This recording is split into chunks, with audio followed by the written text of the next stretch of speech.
Hello everyone. Welcome to more Minecraft apparently, because I forgot that I had scheduled a Minecraft stream. If I had remembered that, I don't think I would have done the Minecraft that I did the other day. Whoops.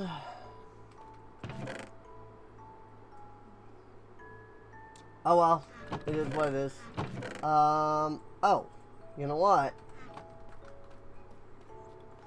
Forget, is it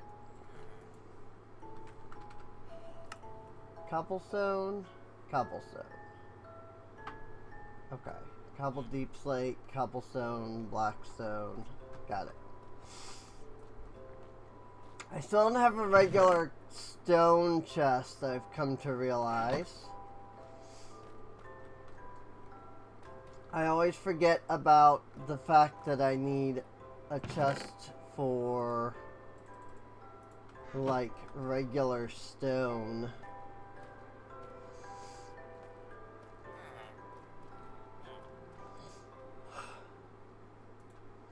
Yup.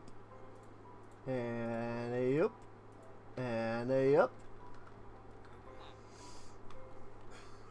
And then that should help with how much rotten flesh we have. Because boy do we have a lot. Is there a villager trade for string by any chance?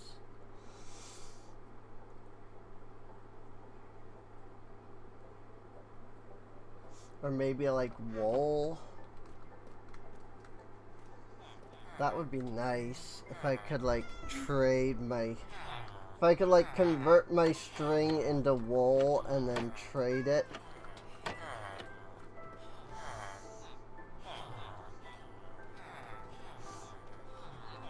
But I don't actually know if there is or not.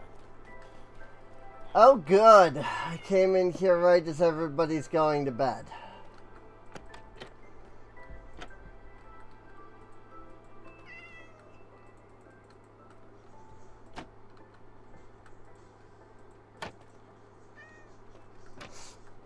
I couldn't open the other trap door because of the cat.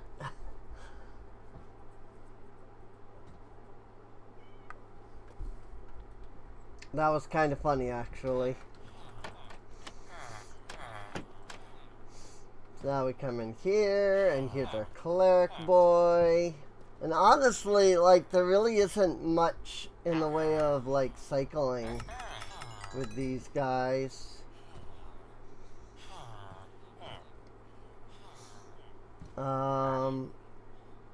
Emeralds for lapis wouldn't be a bad trade.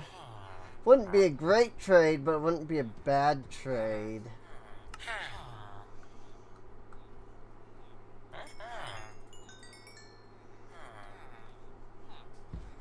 Go ahead and let him level up.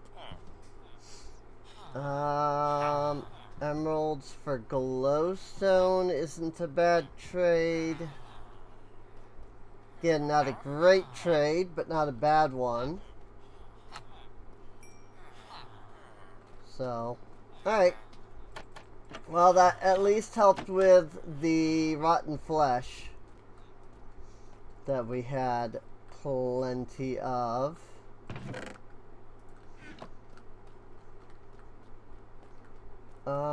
Was glow shrooms in this level? I don't remember. Kelp, cave, moss. So it must be up here. I think there's still another tree type that I've forgotten.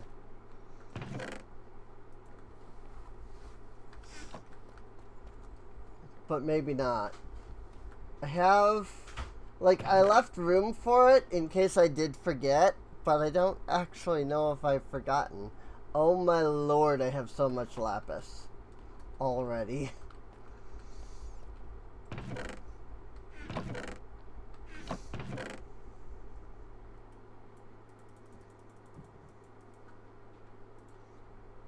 Like, good lord. We have just so much crap.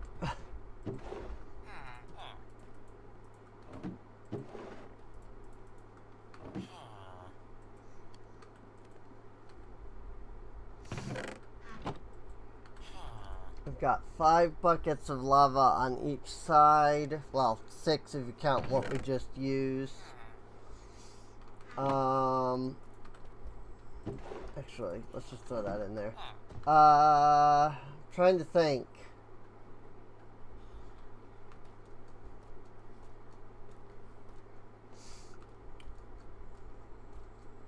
I guess we can go check our dripstone progress.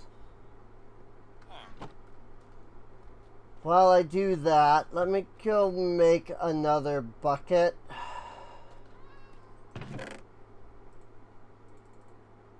Because I want there to be 1 bucket in there at all times so that it takes up that first slot. But I also want to try to get like even amounts of lava. I mean, I could definitely put like so much, like so many buckets in there.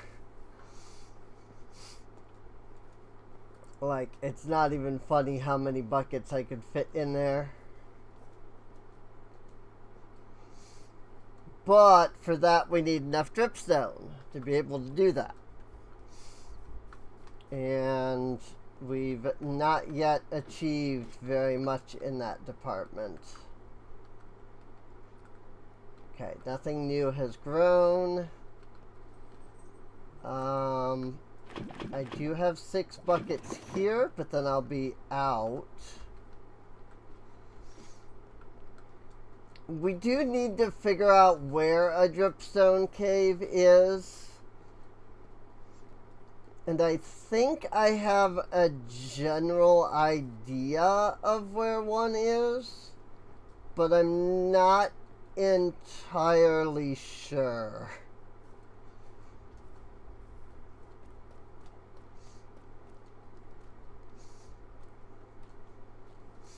So I can't be. I don't want to be like, let's go here and get a dripstone cave, and then it's like, nope, that's not even a freaking dripstone cave. But yeah, then we'll be able to do some gold trades with the cleric. That'll help. I do want to do some exploring. We really haven't had much of a chance to check out the majority of like the Spring to Life update here.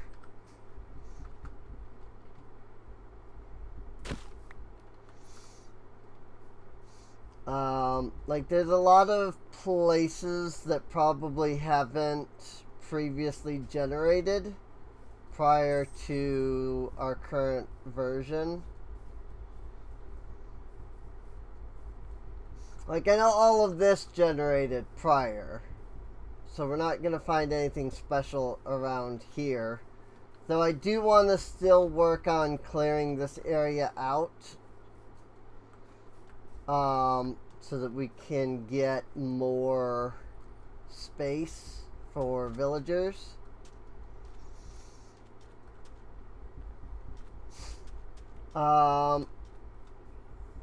But I can't imagine that we've gone that far in this direction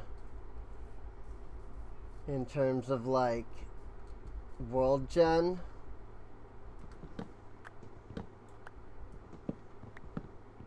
So maybe we can find something if we keep going this way.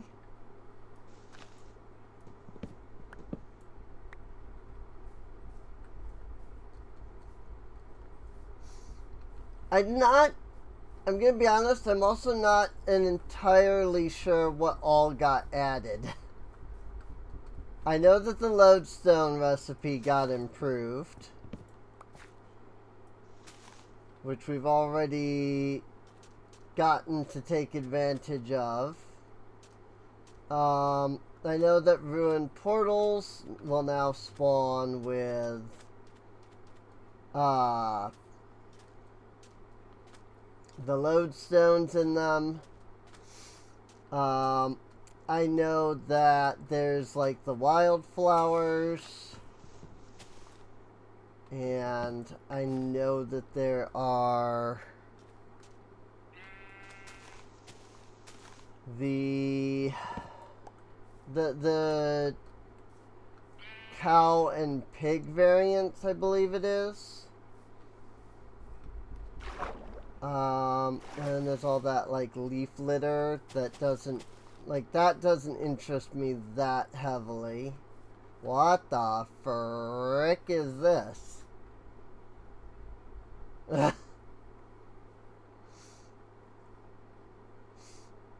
I'm gonna assume that's a chunk boundary. And that's like old generation versus new generation. So that tells me that maybe if I keep going that way, we'll hit some new generation.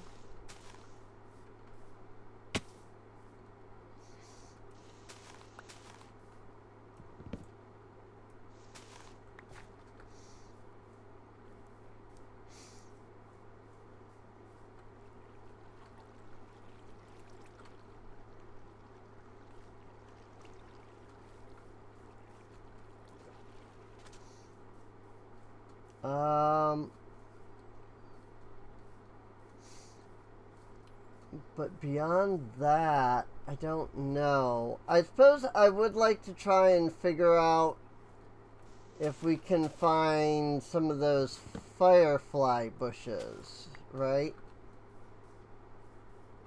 That would be nice. Though I didn't bring shears, I just realized. So hopefully when we find some of that, we can just silk touch. I know that silk touch doesn't work on everything, you know. Hey, there we go. Yeah, new cow. Probably should have thought about like leads. I don't know. Do I want to try taking these cows all the way back? Ooh, there's a village over here. These are normal pigs.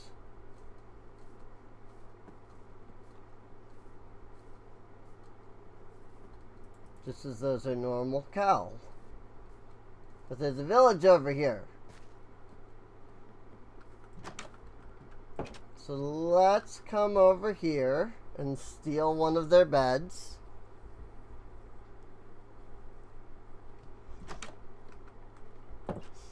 And this is an acacia. Ooh, rhinestone. I don't have one of those yet, I don't think. Photographer, empty map, bundle, paper. I don't really need any of that. If I can be completely honest. Acacia sapling, tall and short grass, which is weird. Another brewing stand. I think I'll take it. Because then I can get a second cleric. Not that I really utilize the whole rotten flesh thing like at all, but still. What is...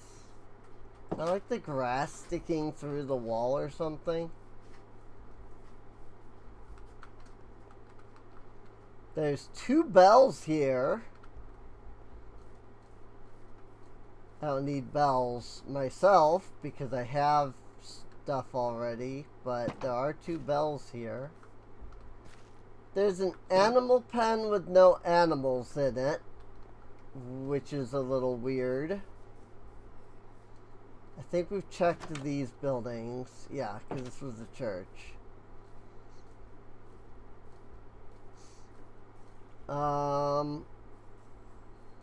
What about over here?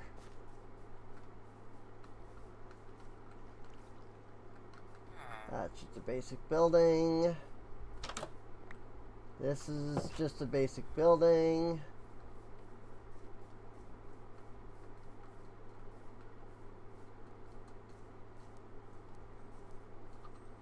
And that's it for this place. So, not the most impressive village, but a village nonetheless. Ooh, armadillo. I don't actually know.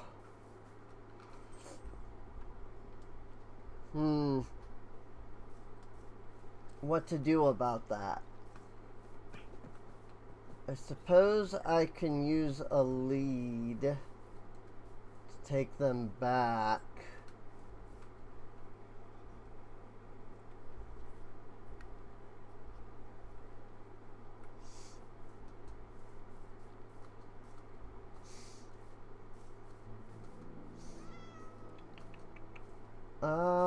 Oh, ruined portal over here. We've got some chickens.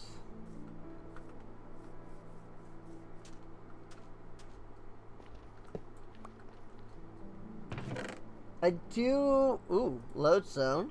Some golden carrots, some more gold.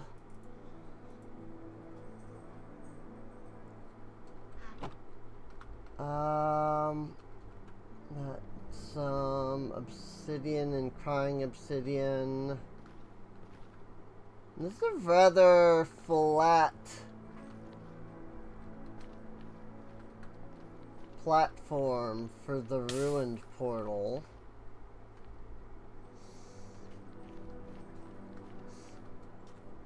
I'm suddenly wishing that I had brought some leads. Because I definitely think I want to grab some of the animals around here. And this is legitimately going to be a pain if I don't use the lead.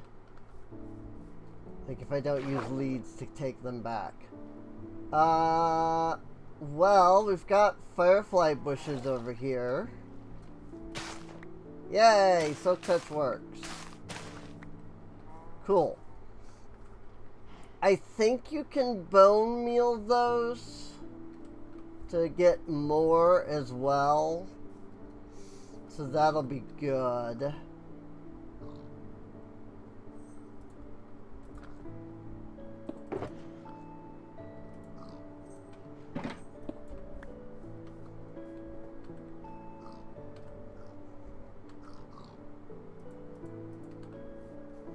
So we've got the gold carrots. I'll take those for now. Let's go back. This shouldn't be too hard to get back to. I just don't exactly have like a compass, you know?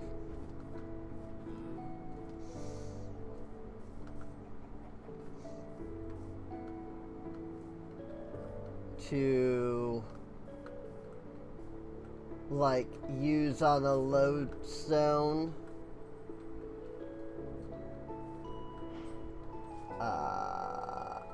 There we go. Okay.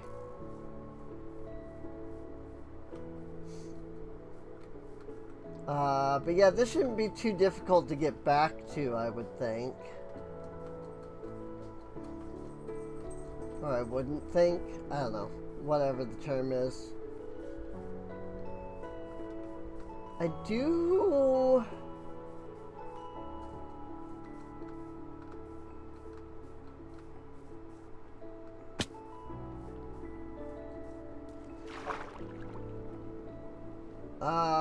Sorry, my brain just kind of like stopped there.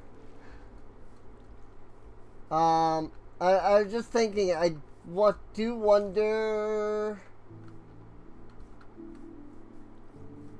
if there is like a lush cave or dripstone cave or anything underneath any of this. I don't actually know how you go about finding those legitimately.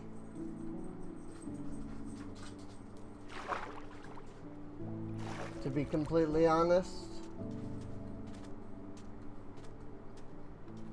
It just, that seemed like a lot of the like 1.19-ish generation.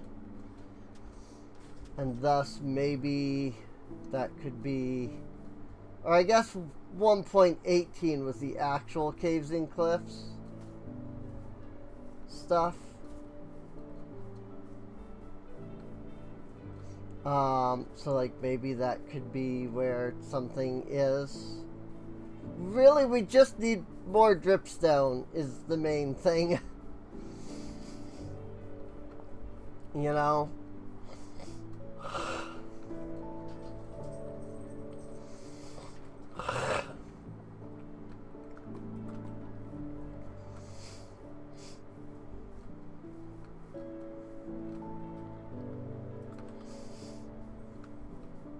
Like, we really just need dripstone, is what it is. And it would be nice to try and kind of find some dripstone.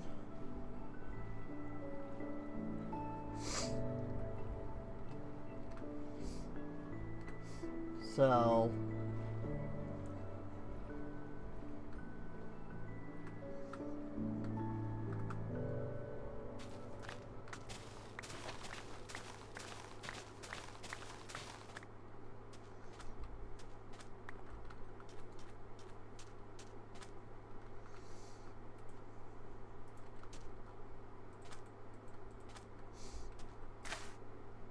Got it. It only goes on grass.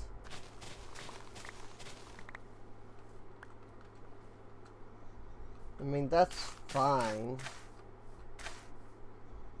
You can just do that.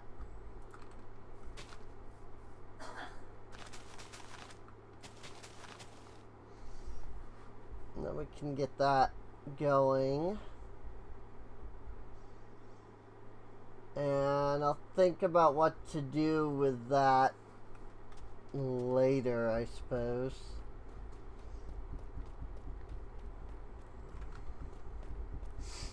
To like get more of those bushes. I don't know if that's a bedrock only thing where you can bone meal those.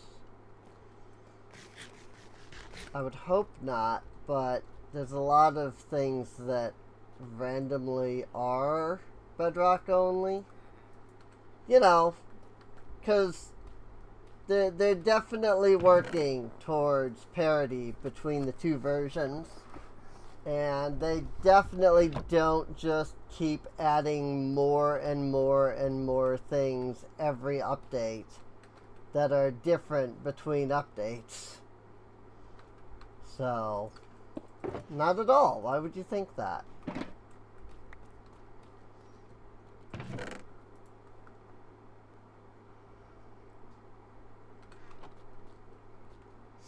Assuredly, I do not know what...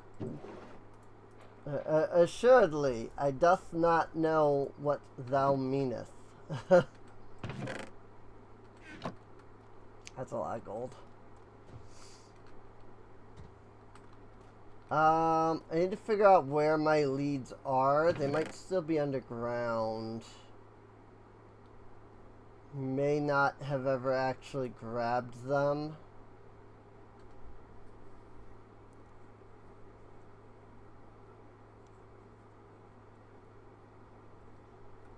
They're definitely not in that chest. I was just staring at it going, I don't see anything.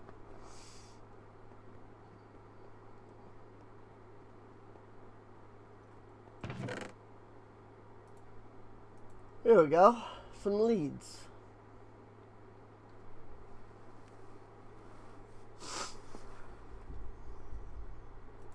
Here's another compass that could be used for some things.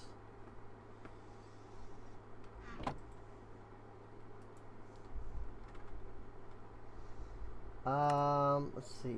Smoker is a furnace with logs. Blast furnace is like this. Furnace, iron, smooth stone. I don't remember if I've done that. I do have some smooth stone, and that's what made me think about getting the blast furnace. It's like, okay, I have a blast furnace. Do I want to do that, you know? Or like, I have the smooth stone. Do I want to make a blast furnace? And so it's kind of like, I just kind of want to check. Oh yeah, right here. This is a blast furnace already. Okay. So I don't need to worry about that then. Good.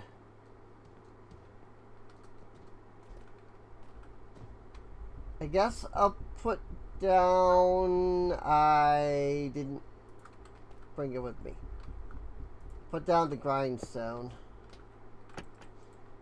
I was gonna say I'll put down the other brewing stand, but I didn't bring it with me. So, put down the grindstone for now.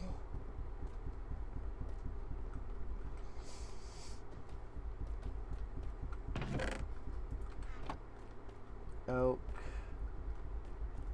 Jungle.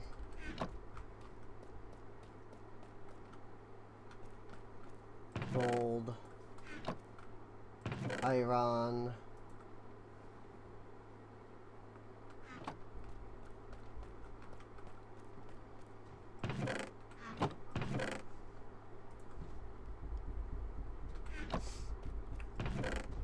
That's terracotta, that's flowers. This is wool. What does a loom? I bet you 2 plank and 2 string. I was gonna say, I bet you that I can trade with a loom for like wool and things. Like trade wool to a villager using the loom. And if so, then I can try to get a villager that has white wool as a trade. Since I have all of the white sheep.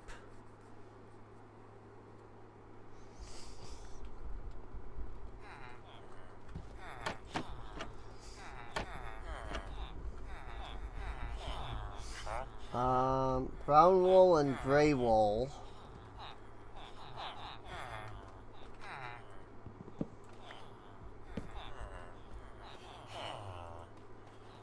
Black and gray. And it's not as if I couldn't get other colors. Gray wool and shears. It's more just that I would... There you go, white wool and gray wool. Okay. I would just prefer to have what I currently have until I can get my sheep moved over. Whoop, wool is down here. Because, like, eventually I do want to make a barn that has every type of wool, right? Like, that is eventually the goal. Iron sword and iron axe. And see, this is going to be the issue. This is the weaponsmith. And I don't know if he really even offers much in the way of, like, trades that I want. To be completely honest. Like, okay, here's coal for emeralds. There's the iron sword with knockback.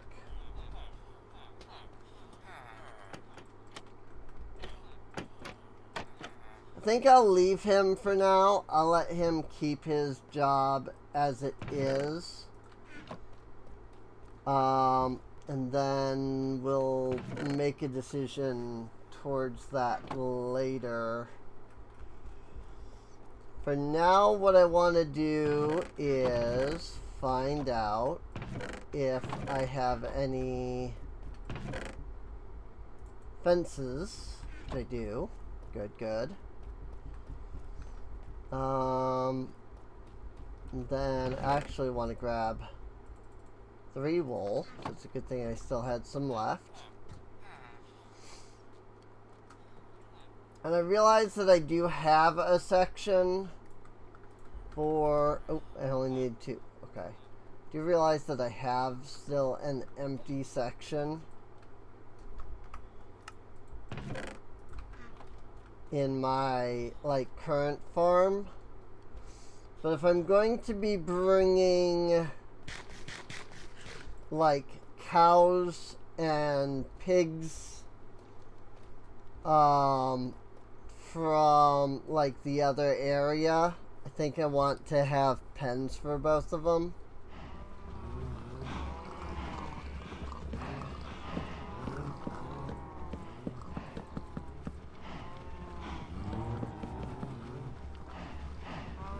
So we'll do this.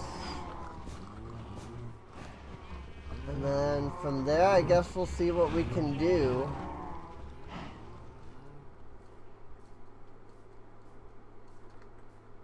I mean, we have 13 leads now.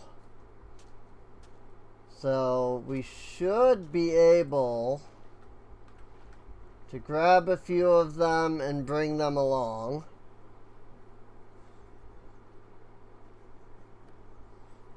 And we'll probably start with one, grab them, and then go and try to get the other, I guess.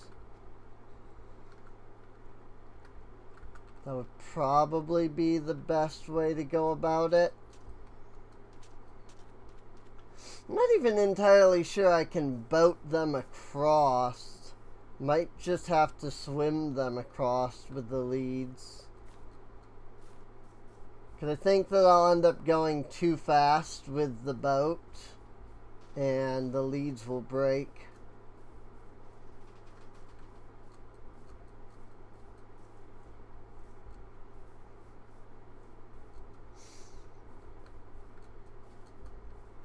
If we kind of follow this, like, north-westernly path, I assume this is north and west anyway.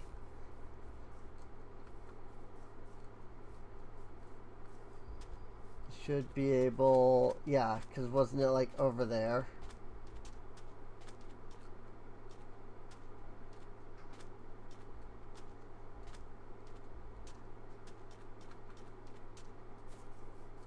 I'm thinking it was just over this hill here.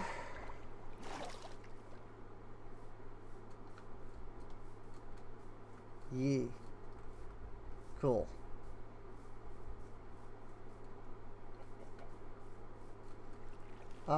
It would definitely be fun to get some chickens, I suppose. I don't have any, like, regular chickens yet. So maybe it could be neat to get the, what is it, the worm chickens? They are over here too. There's the wolf. And then, isn't it here? Around here somewhere? Where did we start seeing them? Maybe it was over by the actual village. I'm surprised these guys aren't the warm variety, being that they're in the savannah itself.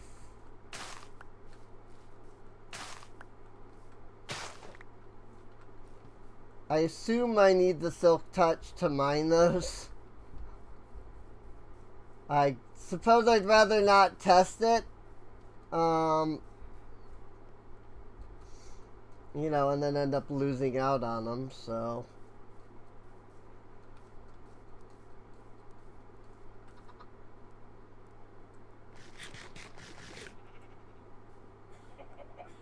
There's the brown sheep. Brown and black sheeps. Here we go. I think these are the cows, aren't they? Armadillo scoot! Oh yeah. That's true. I should probably look around for the armadillos as well. I do suppose I really only need 2 of each of these guys. So like, as long as I'm watchful about my leads, maybe I can like carry multiple things. Like the armadillo and this chicken.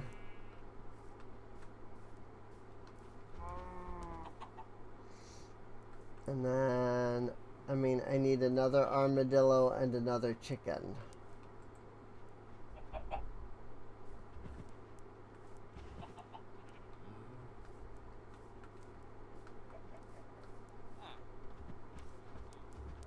Which I suppose begs the question, where is another armadillo?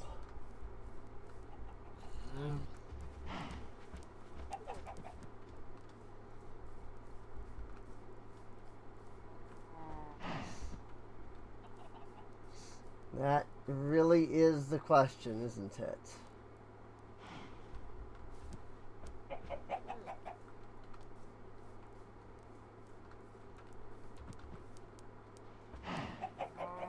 It's going up hills that seems to be the easiest way to lose an animal.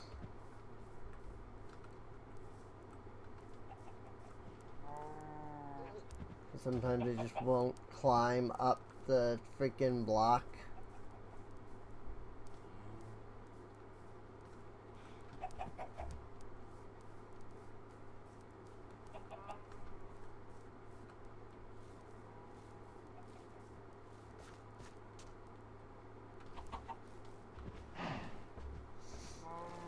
Time to see if they can swim. Cool.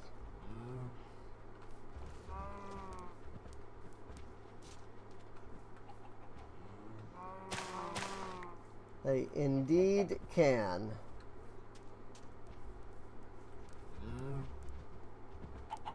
I mean, I don't know of any, like, animals that can't. But you never know. So... just because I can't think of any that can't doesn't mean that there aren't some that can't.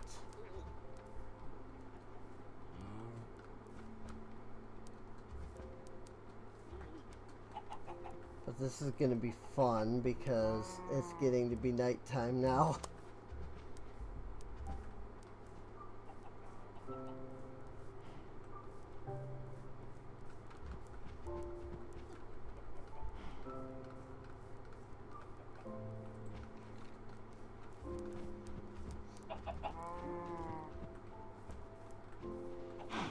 I think I lost the armadillo. Nope, never mind. I still have him. I see that.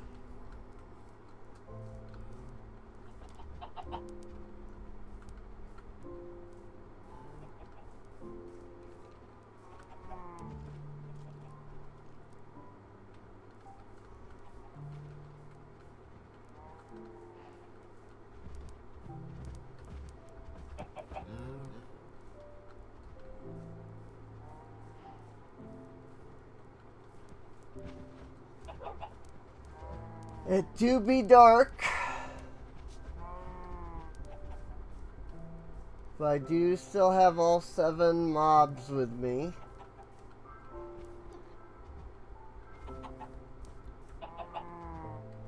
Now I do not.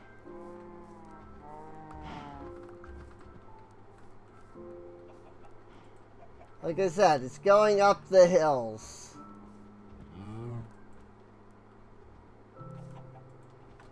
that you can definitely lose your leads the easiest.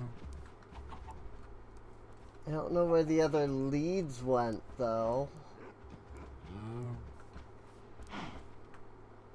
Or if they all popped off at, like, the same spot.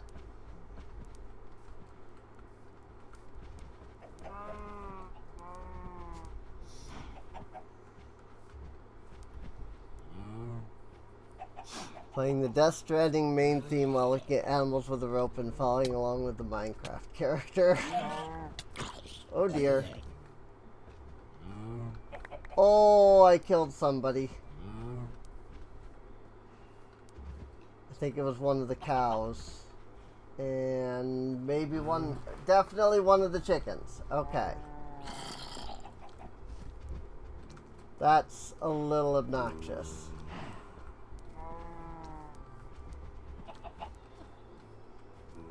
So that's going to be a problem then.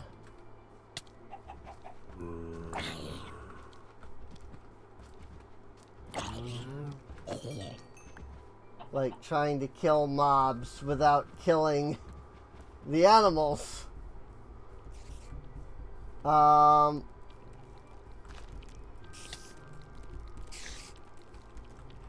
Again.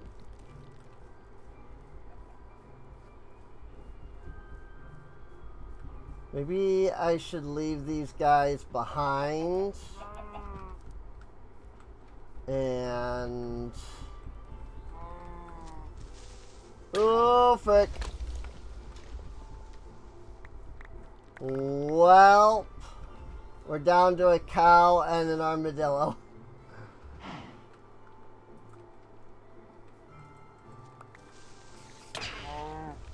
And now we're down to nothing. Good.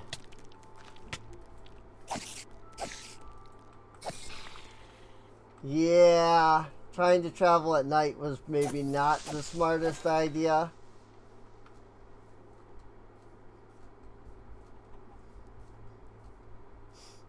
Well, I mean, we just gotta refine more now.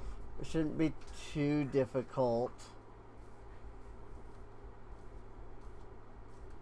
Especially since we're just gonna run back here and make it daytime.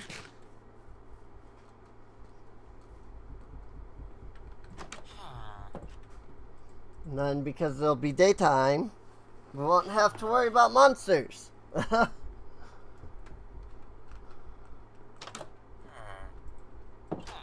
that's a little unfortunate.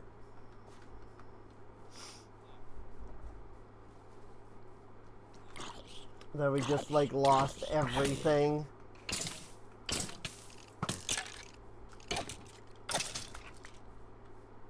To the creepers. Creepers are problematic because they don't despawn during the day.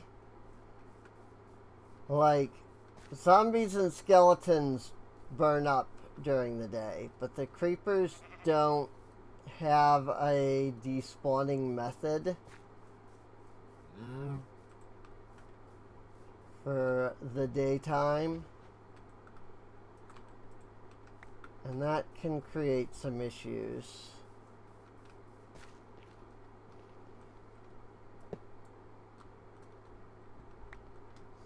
Cool. I saw that there was still a gold block up there, and I wanted to grab them. Or grab it, I guess.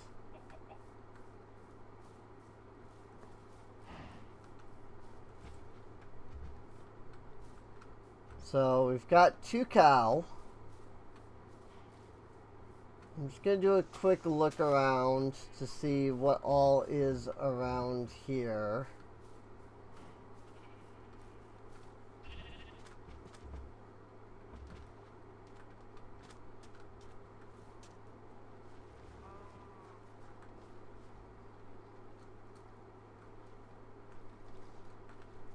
And the answer is not a whole lot by the looks of it. Seem to have lost one of the cows there. I mean, the armadillo would be nice. Like, fighting an armadillo would be nice. But I think we might try to take this like one species at a time, you know? Nope, that's not what I wanted.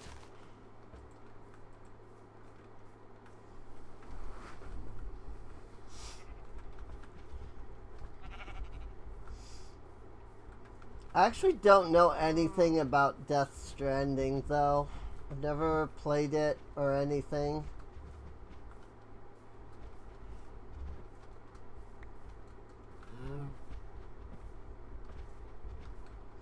I heard it was a generally, like, poorly received game, and so I never even bothered looking into it, really.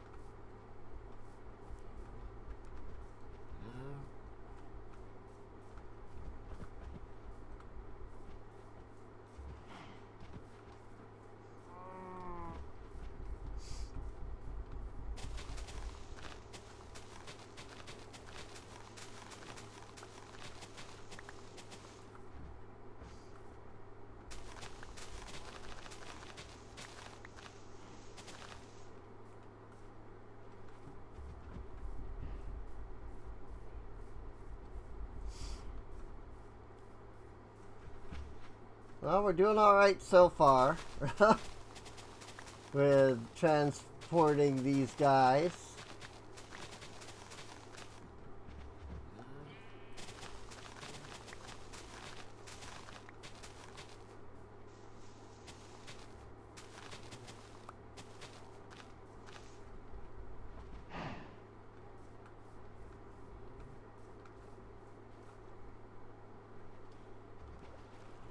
Oh, this is where it's going to get really difficult and problematic, isn't it?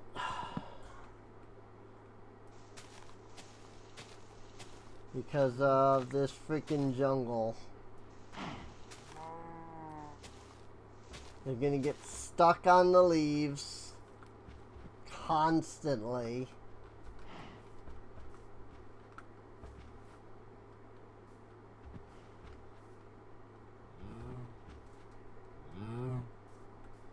Seriously. They're constantly just gonna get stuck on the leaves.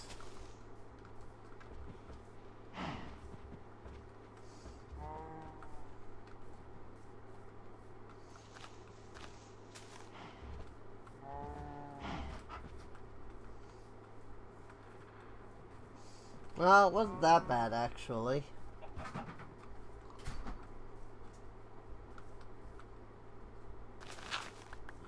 Whoops. I dug a bit too much because I forgot that I have big pick. Or big shovel, I guess. You frickin'... Why? What was there to get caught on? There was nothing. There was no reason for that.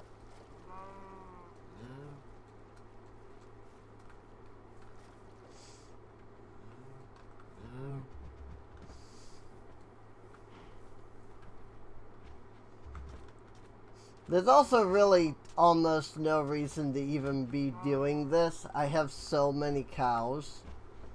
The only real, like, reason to carry these cows is just because of the whole extra variant thing.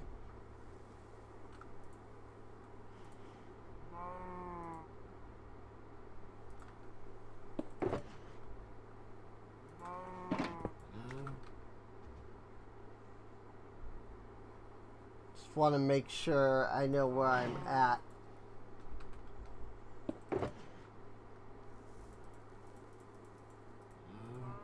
in terms of like getting back to the base and all.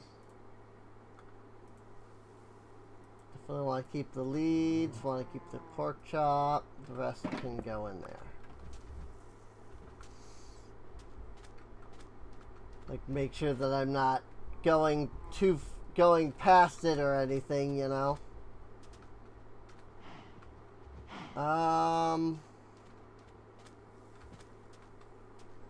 Trying to think of what the best way to get around this is.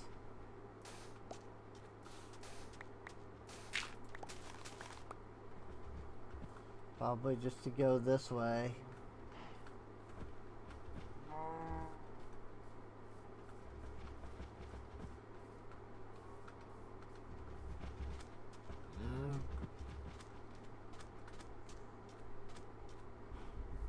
We go that way now.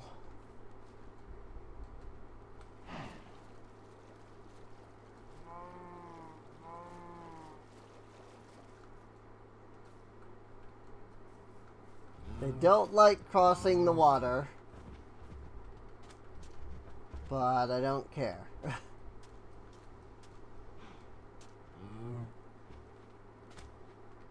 You frickin'... This cow. I mean, it could very well be a different cow each time, but still. These freaking cows, man. Like, our base is right there. Come on. You know? Like, it's not much farther.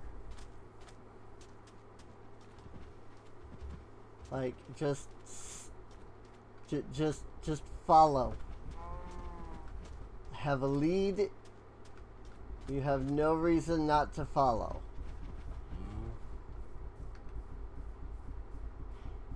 Cool. Now why? What did you get even? Ugh. Hate it so much.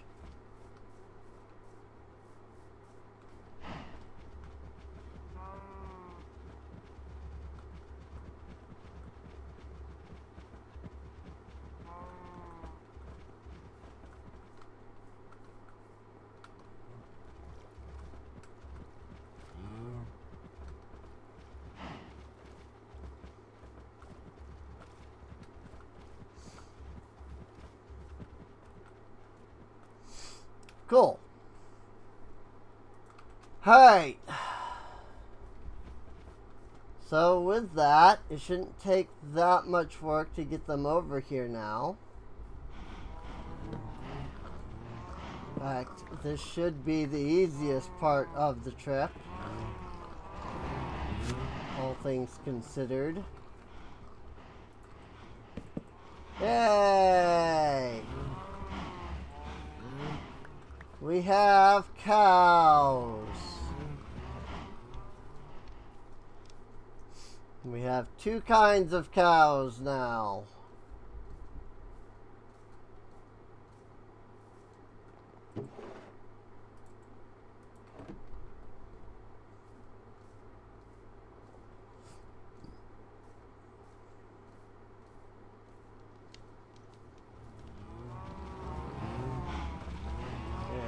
Start to breed those.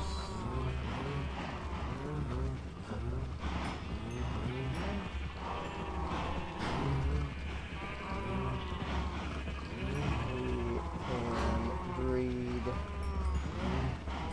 some of these guys.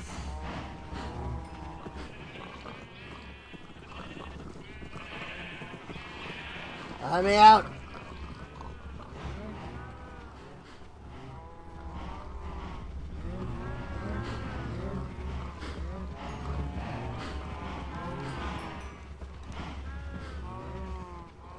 Have so many cows.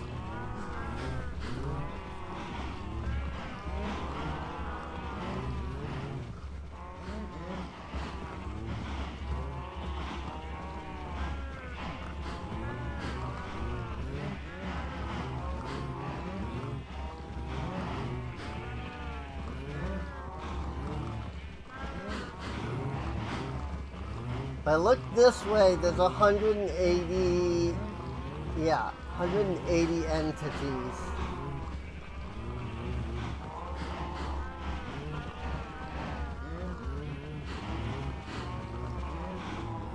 I don't know how many of those are just the cows, but still. There's 180 entities if I look in that direction. So, there's that. I guess I'm not too worried about the chickens at the moment. I'll deal with that in a minute, probably. What I would like to do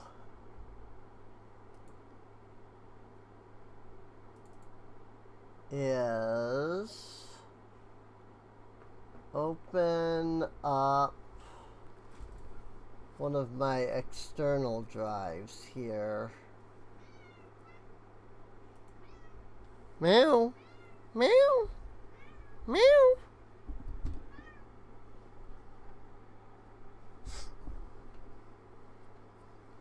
My mom's cat is meowing. That's not the schematics I'm looking for. These are the schematics I'm looking for.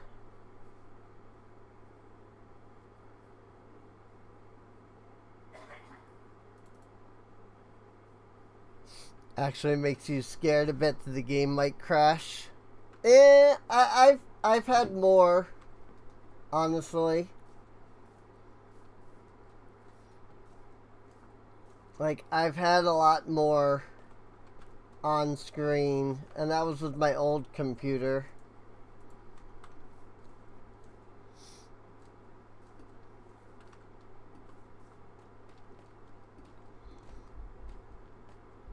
So, I think it's alright. I don't think we're gonna have any issues. I'm gonna put these in here for now. Let's see. So first, I either need Crimson or I need Mangrove for what I want to build. I'm just not sure which one would look better.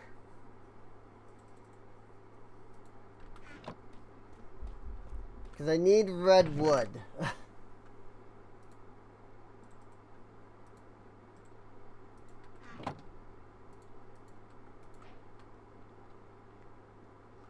Mangrove is definitely more red. Crimson is more like light purplish. So let's grab some mangrove. Let's grab some propagules. And let's do some tree growing.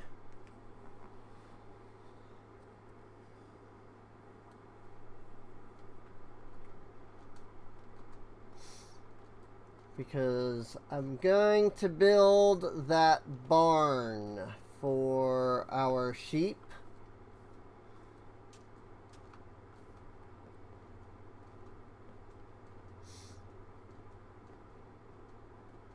And I think the best way to do that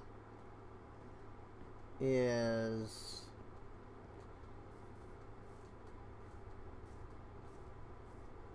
to make it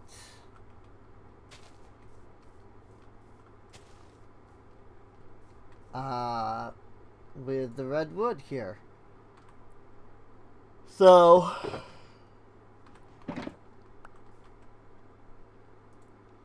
going to go ahead and grab that.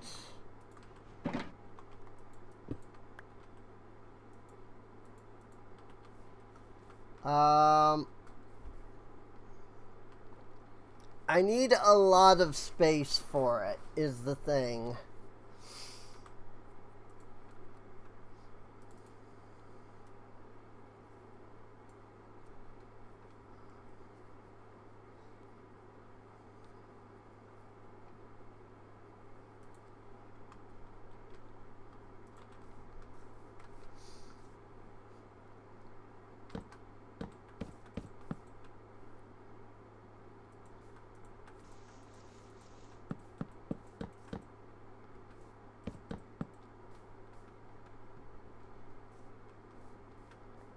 Like, I'm gonna need to clear some of this land out.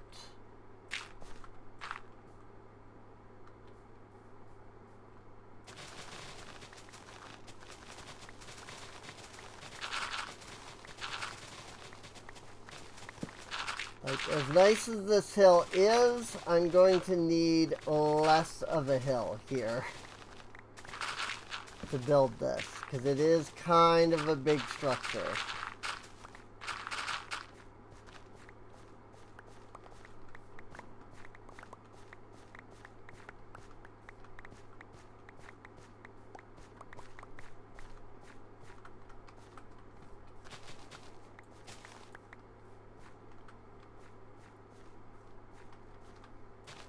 Like, I'm gonna clear to here to start with, but I know for a fact already that I'm gonna need way more space than this.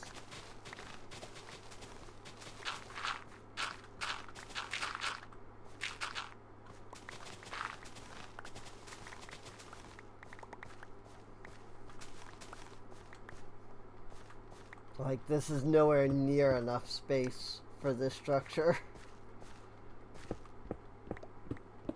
I know that for a fact.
I'm gonna deviate slightly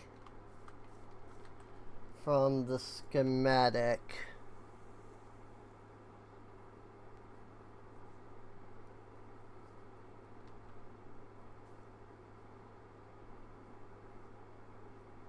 Because the schematic has me doing 12 spots that are too wide. And I want 16 spots.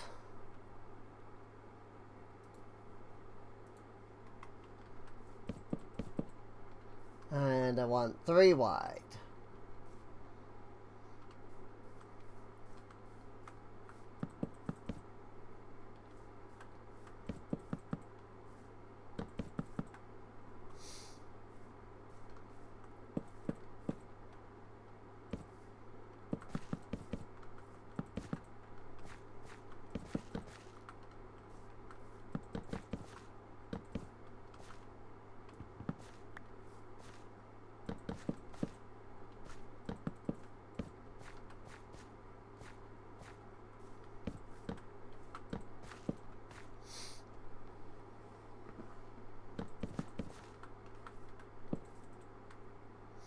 And I'm out of fencing. Not too surprising, to be fair.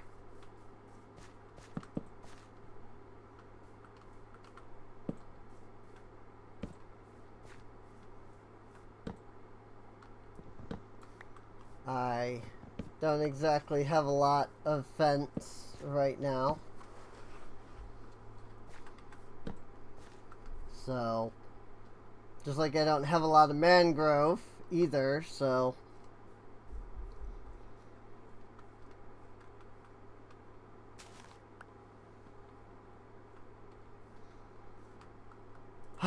Now the fun part.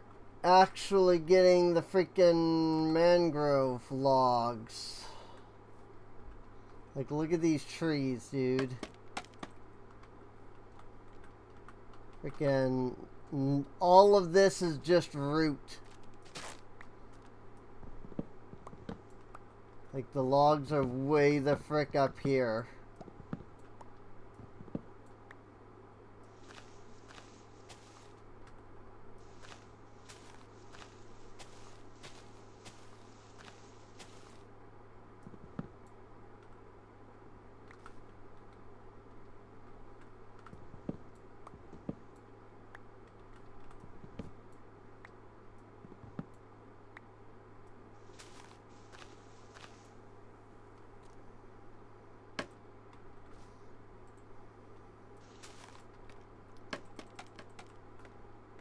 Like, I don't know that I've ever seen a worse freaking tree.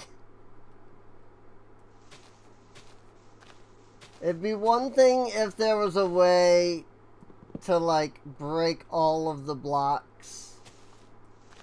You know, a tree capitator style thing. But there's not.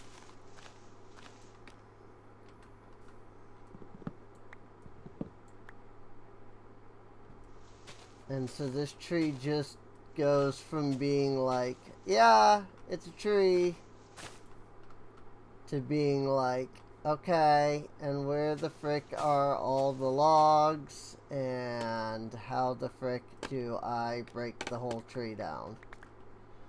You know?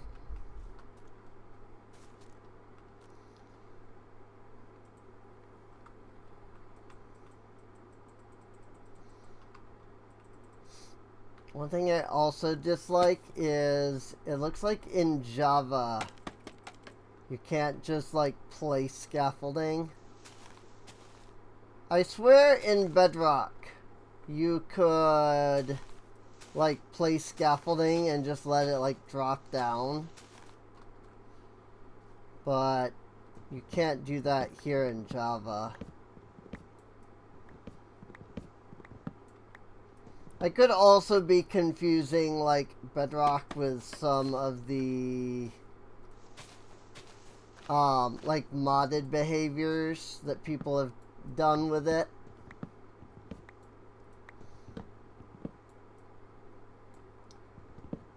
Because there's plenty of mods out there that make everything better.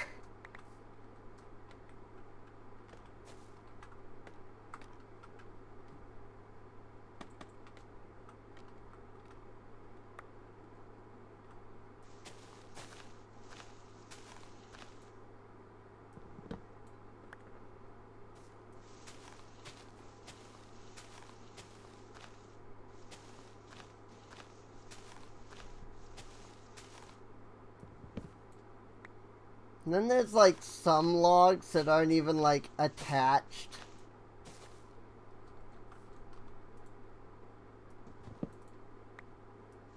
To the original logs. So like you break the tree and you're like, alright, it looks like I got all the logs. And then you find out that there's, you know, this log over here.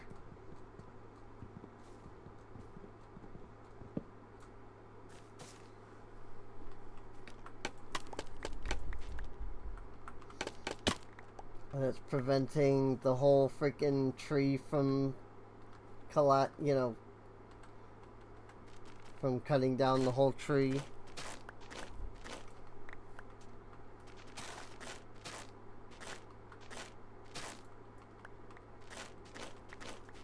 Like it's preventing the leaves from despawning. I bet you that these roots are hoe harvestable.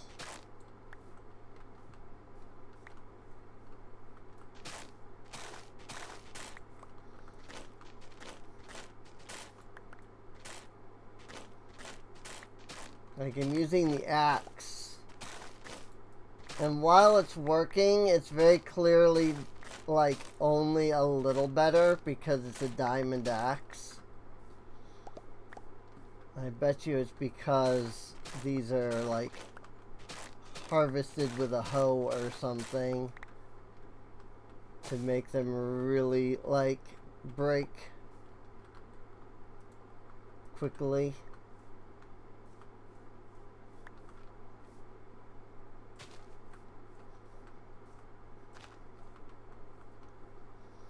Sure hope I got all the logs. 'Cause that's gonna be a pain if I didn't.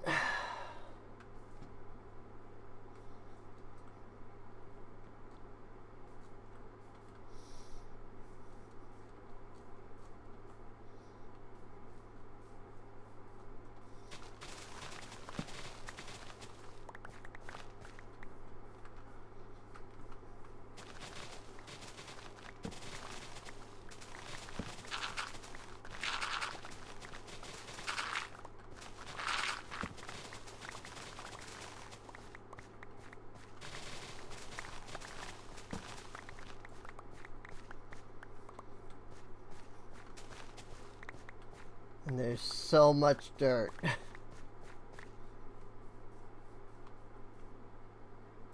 Like, I can't tell if that's despawning or not.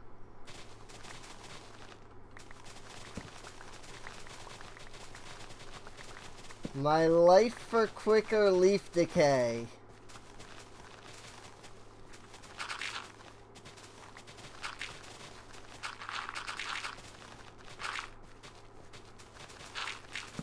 Seriously. You know, like, they used to say my kingdom for a horse. Well, in this case, it's my kingdom for quicker leaf decay. So look at how much dirt I'm just leaving behind because I just don't care.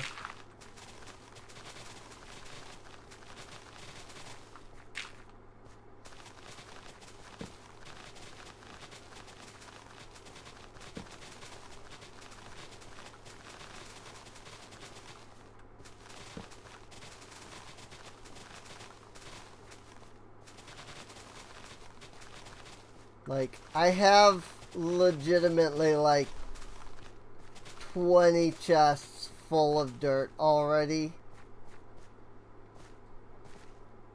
I don't know that I need to store all of this, which is now going to be another like 4 chests.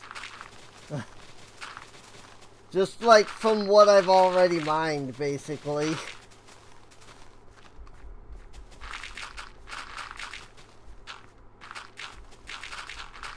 Like, I'm gonna end up mining so much dirt to flatten this.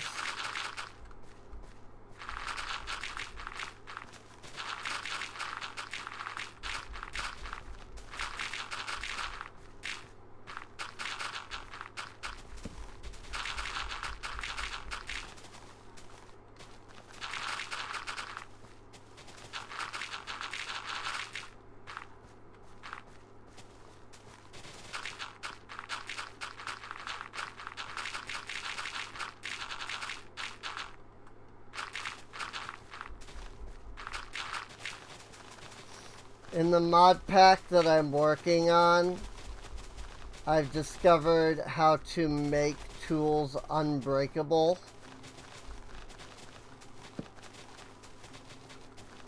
And so every single tool that you can like make in the game is set to be just unbreakable. Because durability is just an ancient system at this point, honestly. I really don't feel like durability is a thing that we need anymore in video games. It was a thing that was in older games just to pad the game out and create artificial difficulty. And that's all it ever actually did. It was never a good thing. You know? It was never a good gameplay mechanic. It was never fun.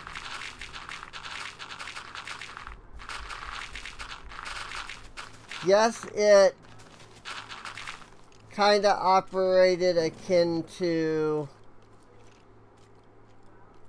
like spell slots and things, you know, in like D&D, where it limited use of, like in Fire Emblem, you could use it to like limit the amount of uses of like spells.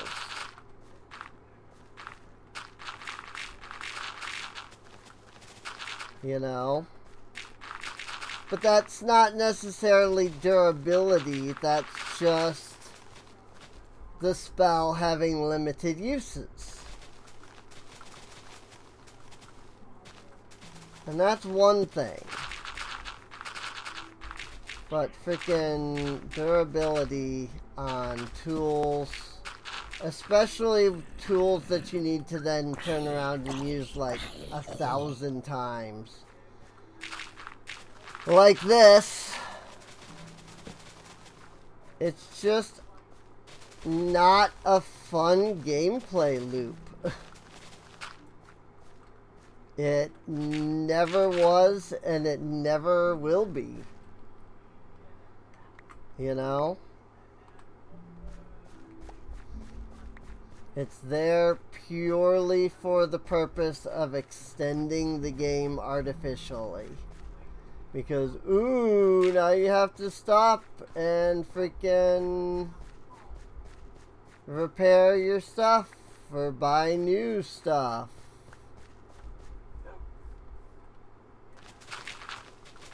Like, here I am just freaking mining up all this stuff. Look at this. There's still wood up there. Freaking, I hate mangrove trees so much. All of that should have despawned by now.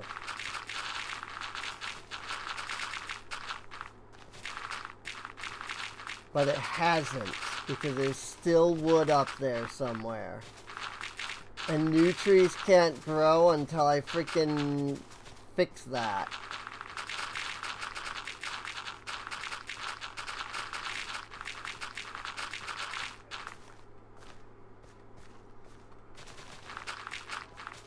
Limited inventory space is another one, though.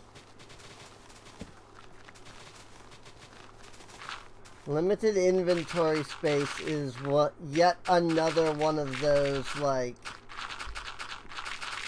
artificial game inflation systems.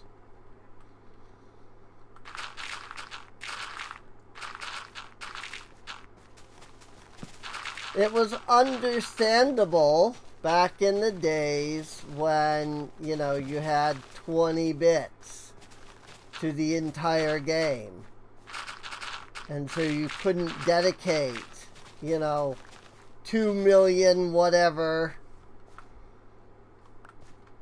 2 million, 2 billion, whatever it is, to, like, space,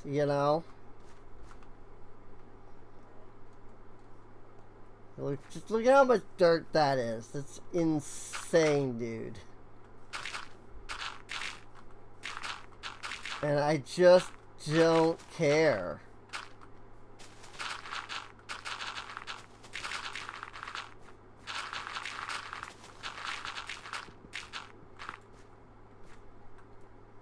Like, I'm just not even gonna bother with it. I'm just gonna leave it here until it despawns, because there's no real point otherwise.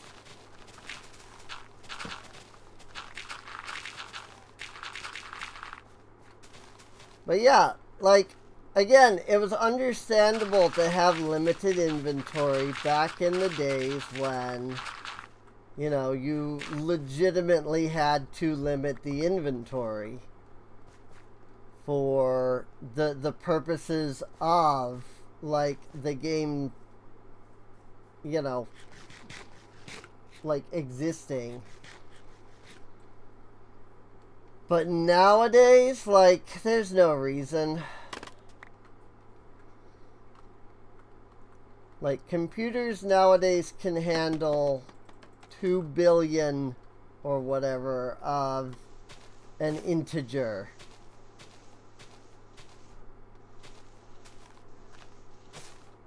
Look at this.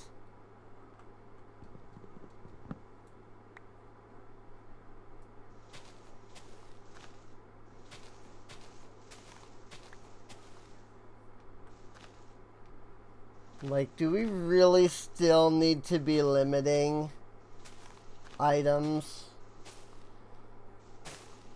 Like, fine. You know, you can continue to limit things. It's fine. But why 64? Why not 999?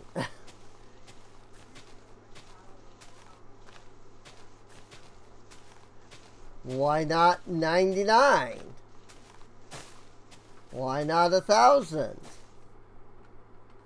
Why 64? Like, you're not being limited by some integer value anymore.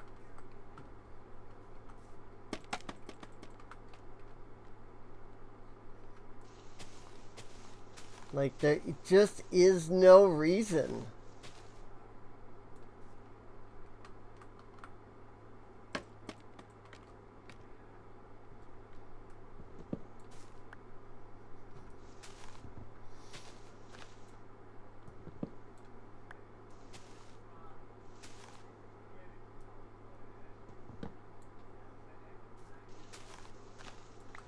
In the game that I'm working on, which is built in RPG Maker, RPG Maker has an internal limit of 99. And so I modified that to be 999. Because I was just like, no. Like, I don't care.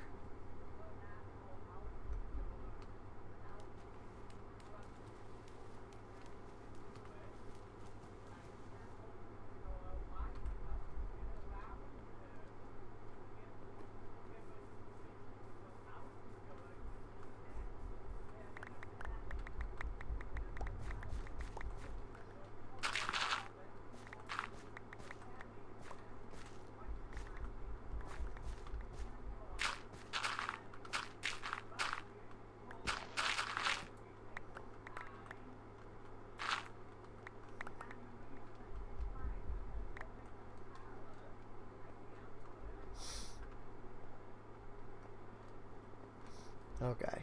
Oop. Here's more gravel.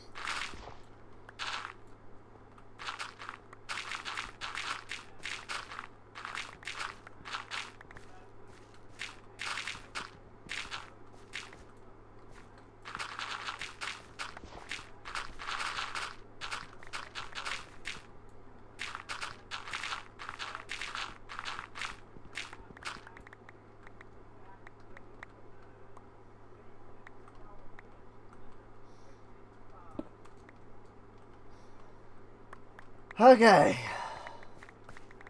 Gonna pick up whatever dirt will get picked up, which is that much. And then we'll start to go over everything here.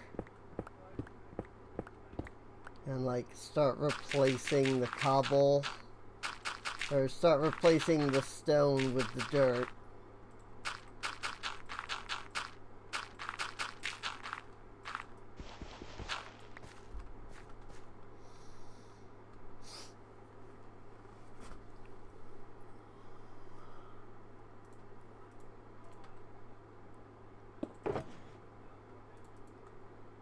I will keep the roots and like the flint, because the roots I can compost and the flint I can do trading.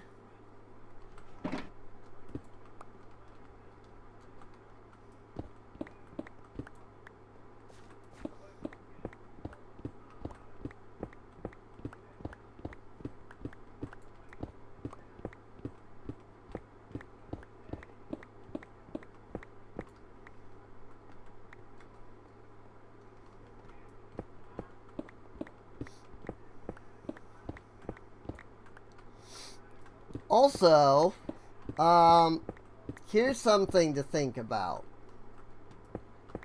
You know, if you listen to the rant on durability and were like, nah, and like disagreed, okay? Mending.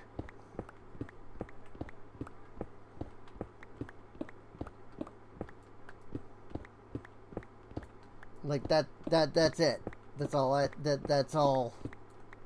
That's the whole argument. Mending. Like, if you disagree that durability is useless, then you would also disagree to the usage of mending, as mending removes the durability thing. You know? Like, you don't have to deal with durability with mending.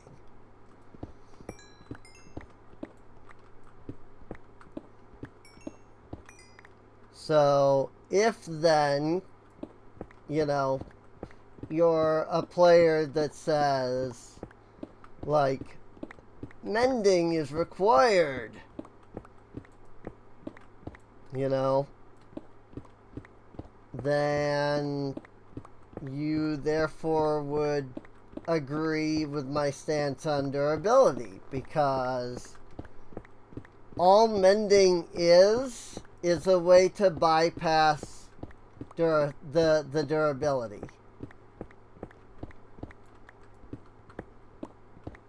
Like, that's all mending is.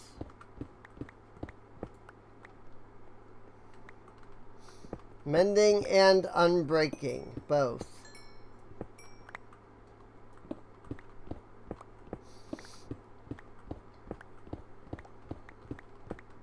You know, unbreaking keeps your tools up longer, and then mending just makes it so that you don't have to worry about the durability at all. Is there still wood up there? Oh my gosh, I freaking hate mangrove trees so much. Mangrove trees are enough to make me freaking want to just add tree capitator to begin with.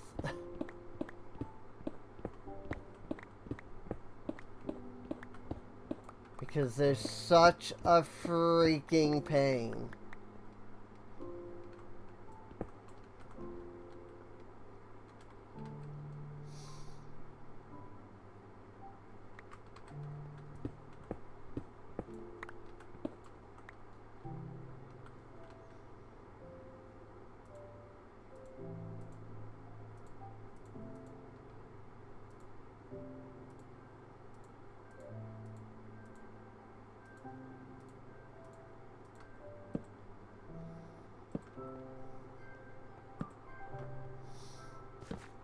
Put down just a couple of torches for the moment.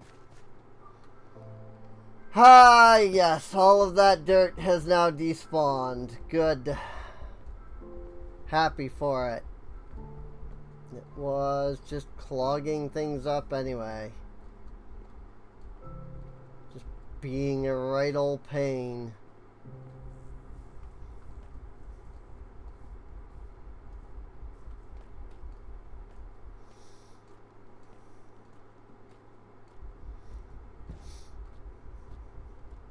I mean, I have too much dirt as it is. Like, let's come over here and look at how much dirt I have. Actually, those ones are not yet filled up.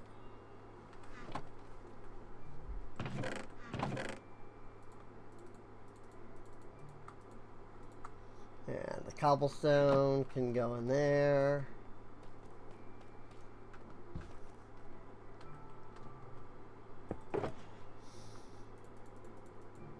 There just isn't a reason for durability anymore in video games. Like, again, don't get me wrong, durability did have its place in time at one point. You know, it was a byproduct of a necessity to keep numbers down in video games. You know, like to have limits so that you didn't end up with too many of an item. Well,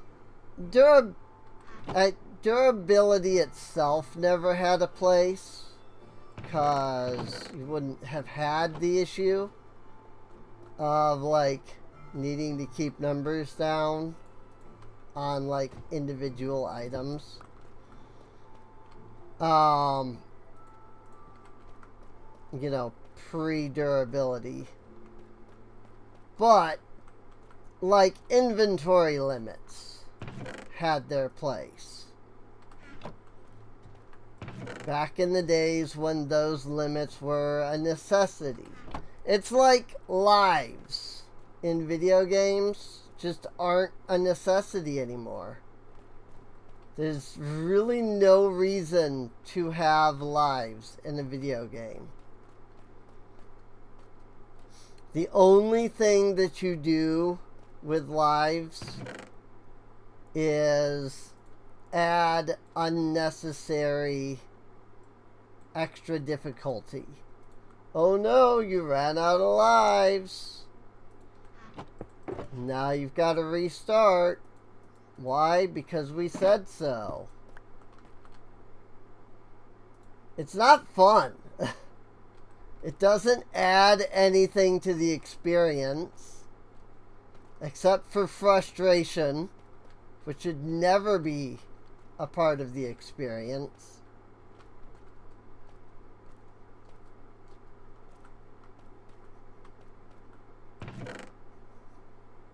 Well, there's got to be some kind of penalty. Yeah, it's called death.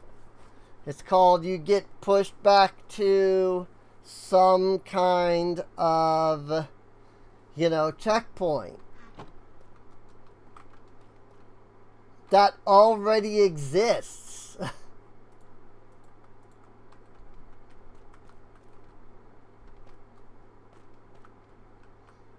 Like, why do we need this extra useless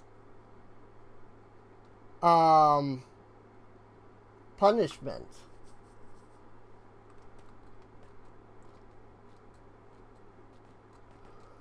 You know? The answer is we don't. There is no real reason.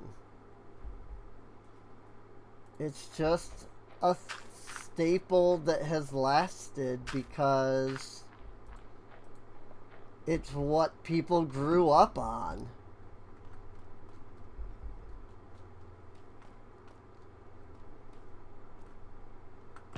But at some point, you've got to sit down and realize, like, not everything from your childhood was good.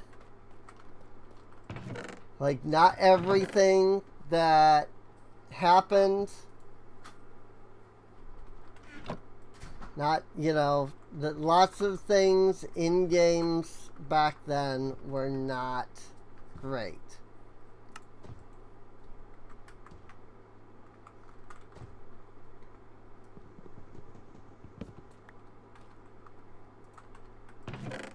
And that's totally fine. Like, yeah, unfortunately, that is a fact. You know, some of that stuff sucked. But we have the ability to move on from those things, you know?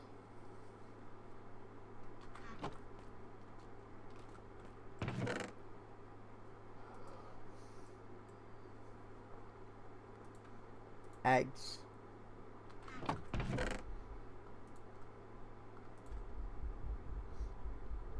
We don't need to have these useless, annoying, you know, game mechanics that serve no purpose anymore.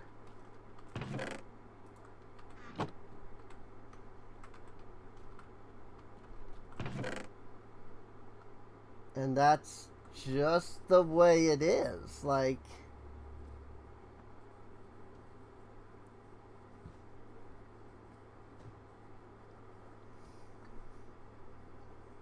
you know?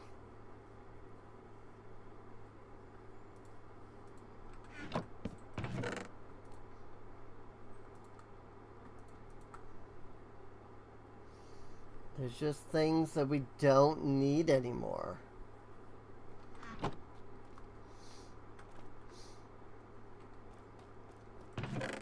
And I'm sure that somebody's gonna say, yeah, well, you know, who are you to decide what we do and don't need anymore? And my answer is, I'm a person that plays games that actually believes in artificial difficulty. I know a lot of people don't even believe that it's a thing, but I do.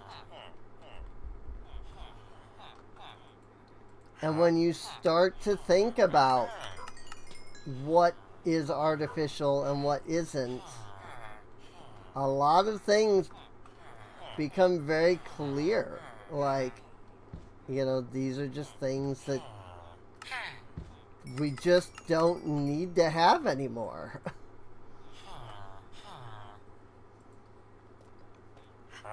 They don't really offer any actual benefits to gameplay. It just makes the game annoying.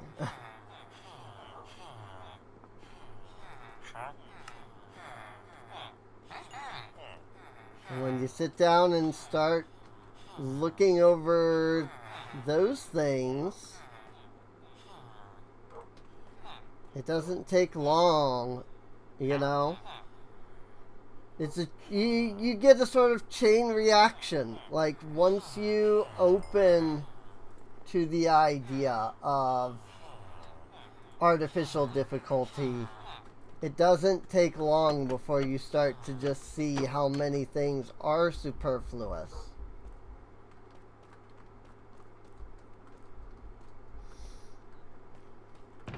But that's also why I know that a lot of people, like, refuse to believe in the idea of artificial difficulty, because of the fact that once you start getting into that, you start to realize, yeah, exactly. There's difficulty, and then there's busy work / tedium.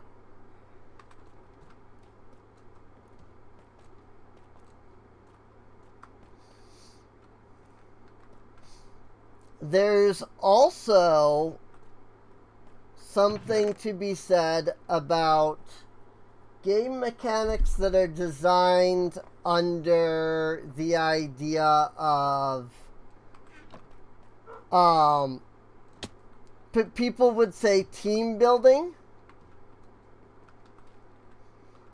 where if somebody fails the mechanic, it screws over like the entire party, right?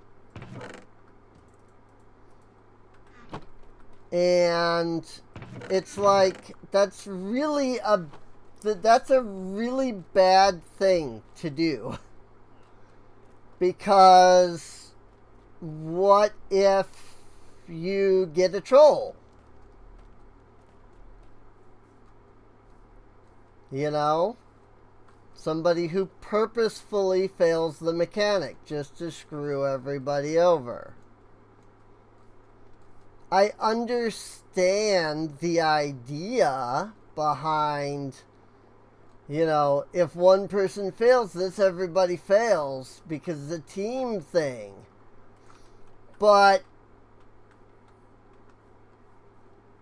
in an uncontrolled circumstance, such as MMOs, for example, where I would say this is one of the more prevalent mistakes that MMOs make, like, all it takes is one person to troll.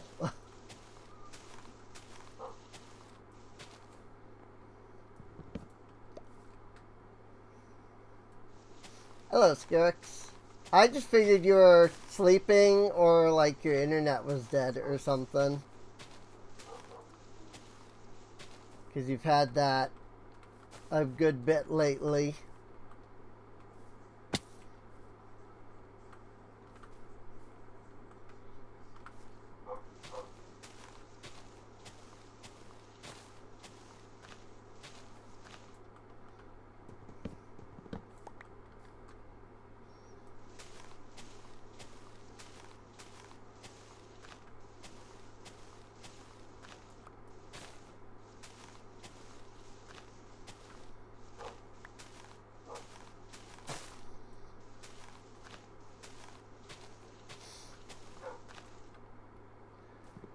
Such is the nature of internet providers,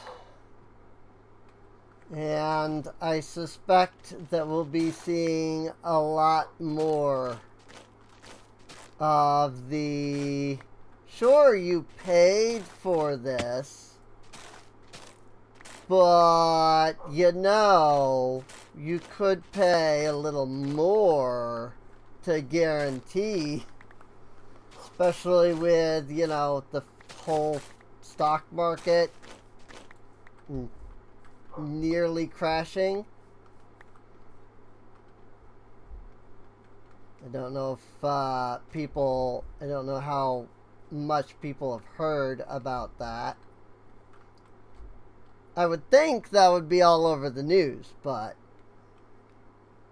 apparently a lot of news sites have been avoiding, like, posting about that.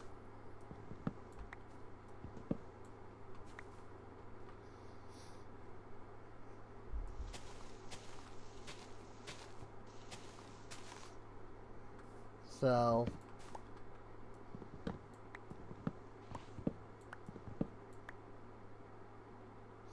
because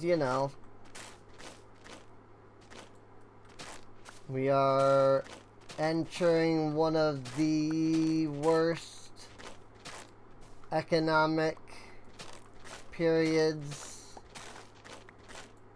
since the Great Depression.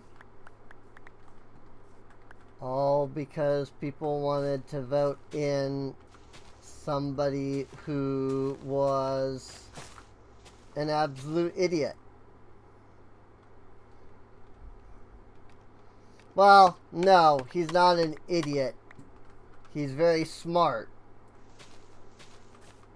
And that's the thing. He's probably expecting all of this to happen, because then he can declare a state of emergency and turn America into an authoritarian system. So, but that's not why we're here. We're here to play Minecraft.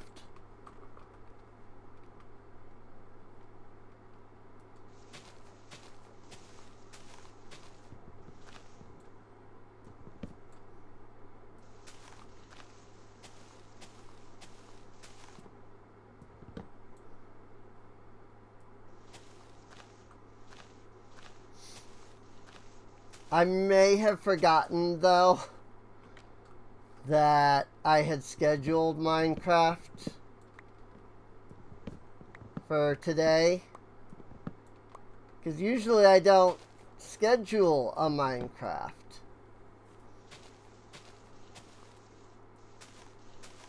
And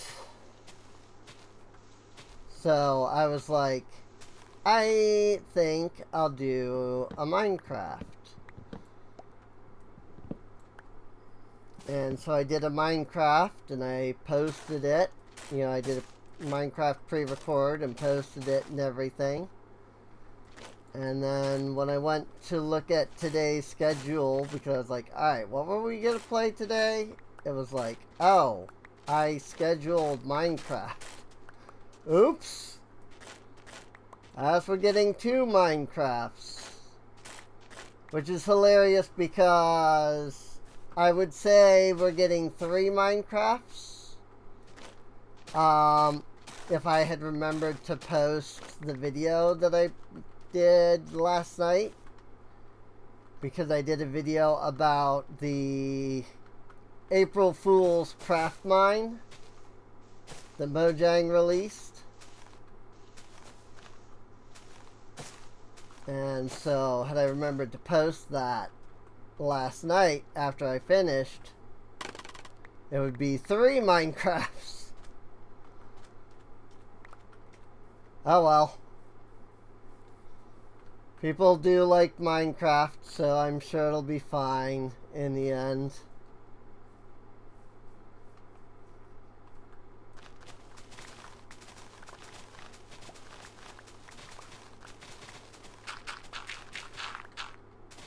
Like, I was like, well, maybe I can excuse a double Minecraft because one of them is, you know, Craft Mine instead. Except that then, again, today's schedule was Minecraft. And I was like, I almost thought about just playing something different. But I was like, nah.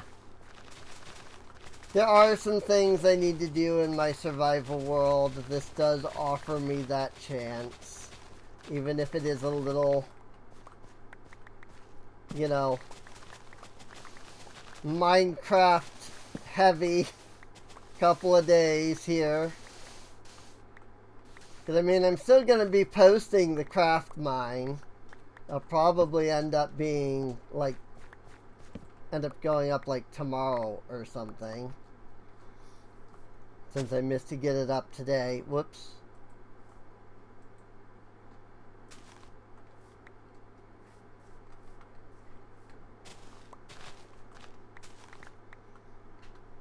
So, like, I'm still going to post that craft mine. And then the VOD will go up after that, probably. Probably, like, on Sunday.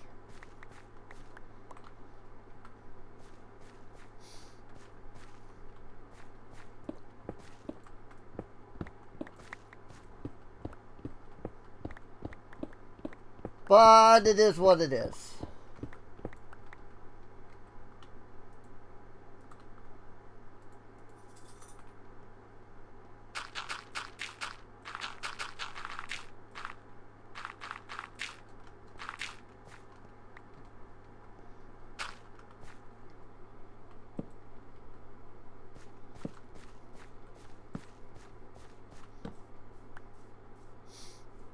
But I did have fun with that craft mine.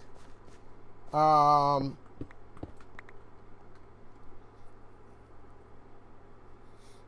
hey. They can't have ads.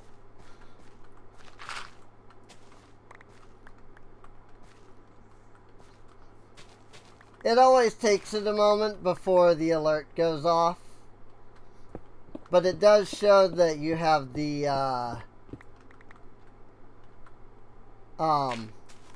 sub tag on your the sub badge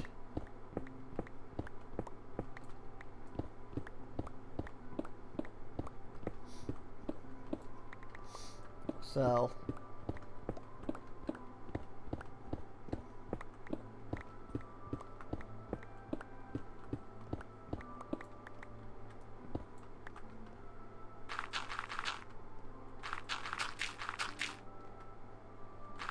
yeah, I don't know why the alert always like lags behind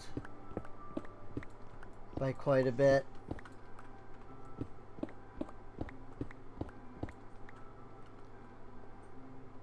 But I'm sure it'll go off here in a minute or so.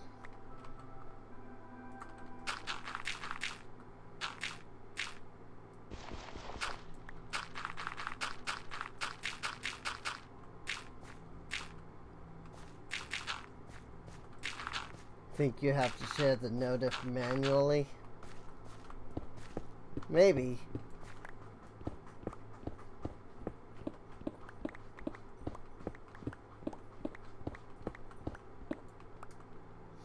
I would figure that that would be something automatic, though, but maybe it's not.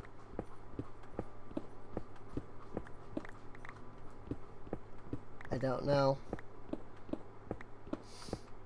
I've never subbed to anybody like during the stream before.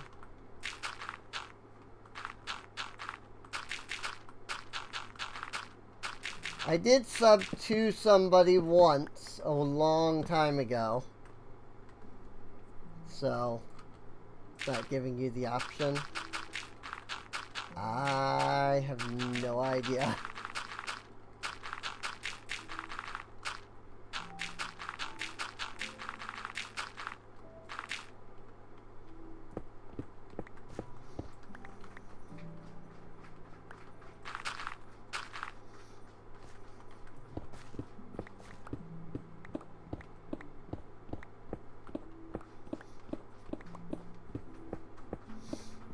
I don't know how the subsystem works.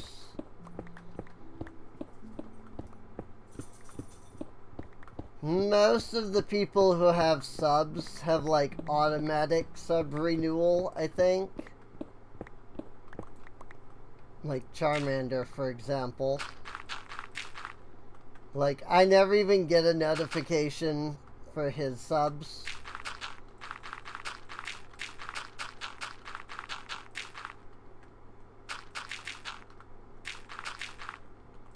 But his subs always go through every month anyway, so...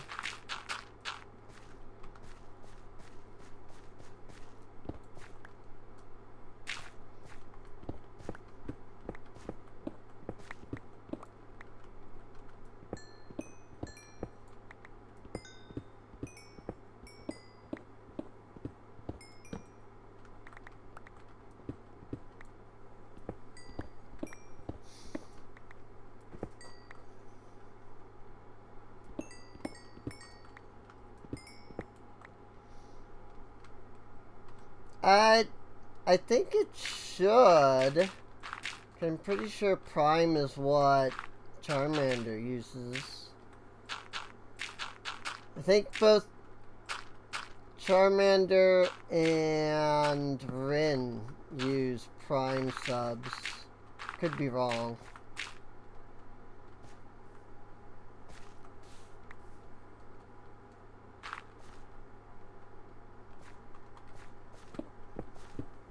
And both of them just have it, like, auto-renewing.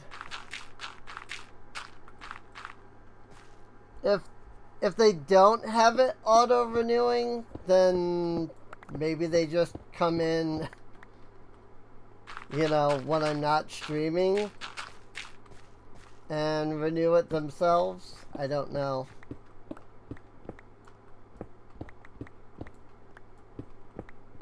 Stream often enough that you don't lose your streak. I mean, at least there's that.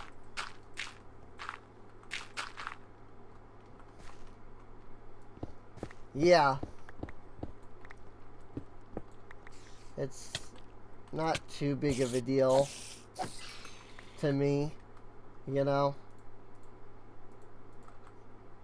Really, the whole, like, sub notification thing, I feel like is more for the person than anything else. You know, it's like, you get a shout out. And it's like, okay, cool. Like, whether I shout out subs or not doesn't matter, kind of thing, you know?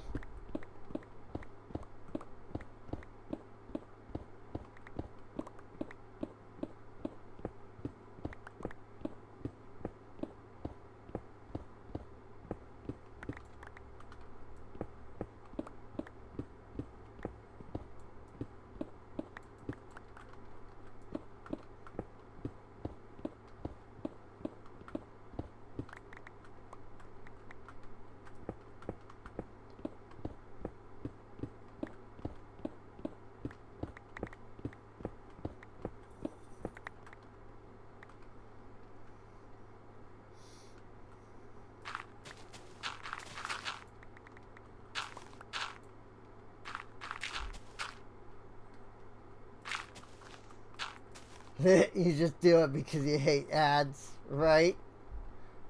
I mean, that's a perfectly legitimate and understandable reason, you know?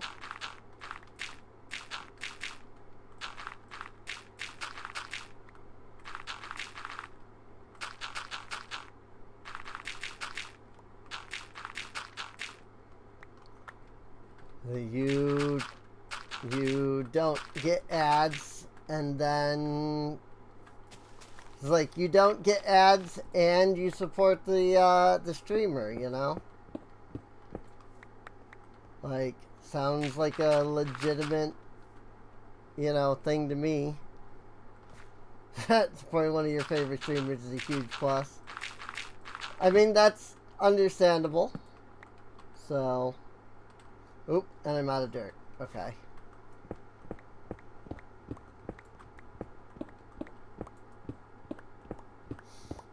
But yeah, thanks for the sub. If it ever pops up, you know, then there's that. If not, I'm sure the latest subscriber thing will update at some point to reflect.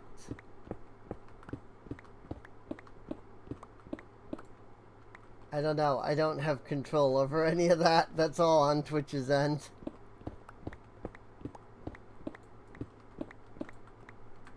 Like, all of that stuff is Twitch alerts, so... I'm not even sure that that's so much Twitch alerts. I think that's Stream Elements. So it may not even be on Twitch's end.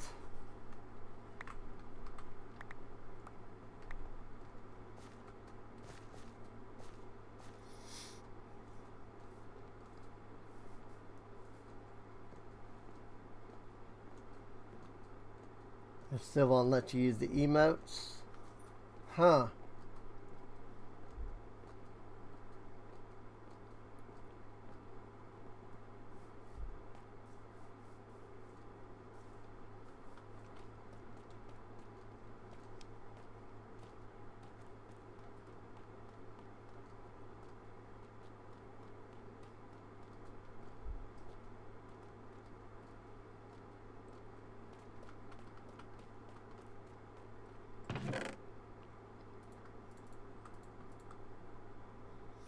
The only thing I can really think to recommend is refreshing. Hey, there it goes.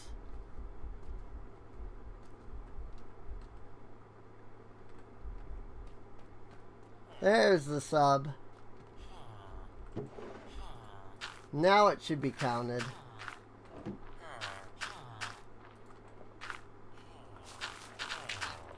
Cool.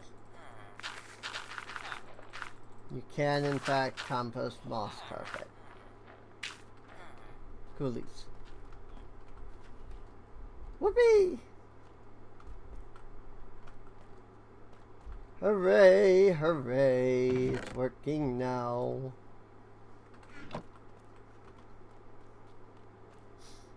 So yay! Thank you for the sub.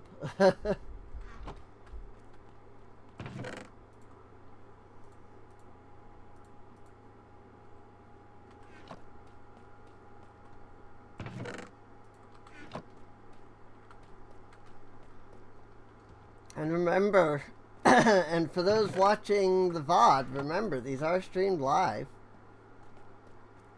Usually.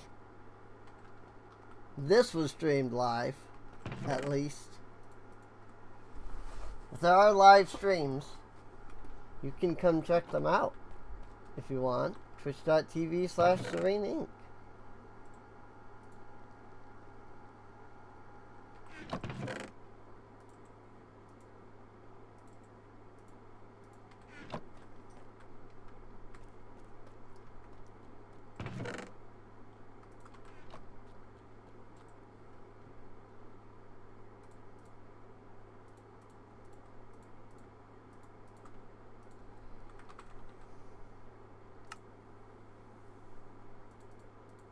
That's not what I want. I want jungle.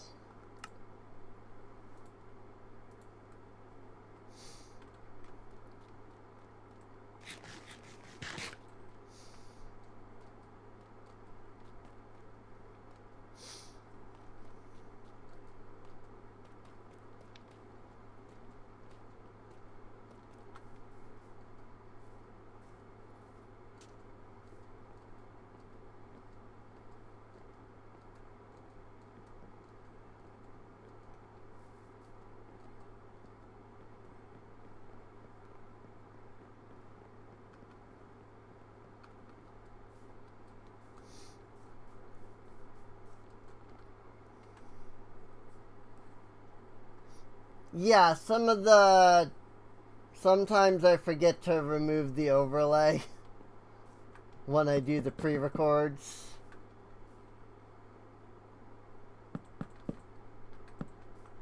So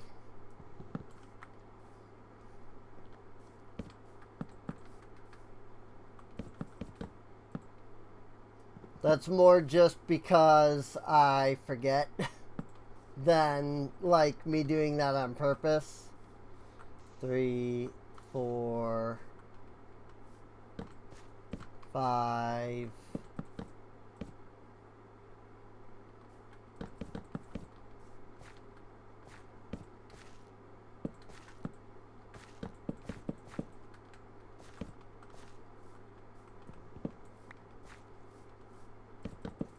Six,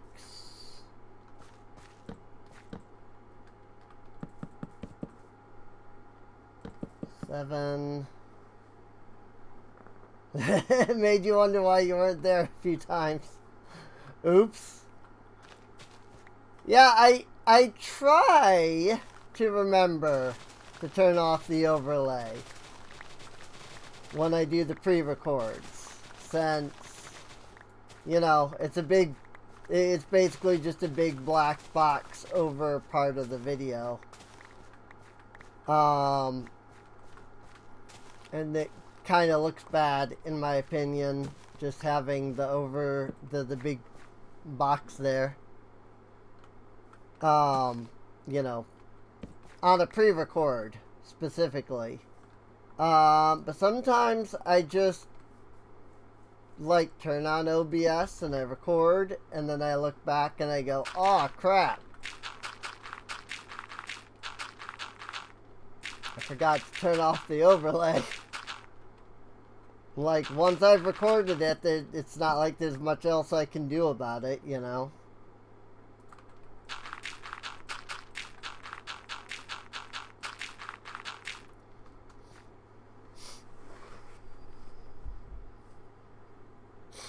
Yeah.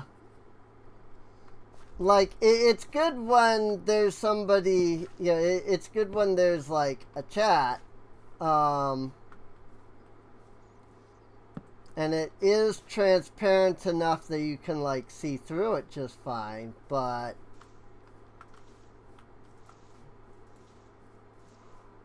6, 7, 8. Okay.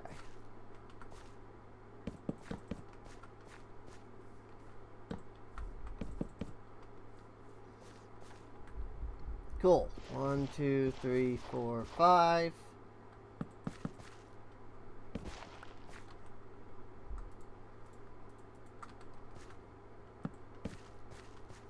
And I think there's 5 blocks. Yeah. 2, 3, 4, 5. And then we just gotta bring this all the way over.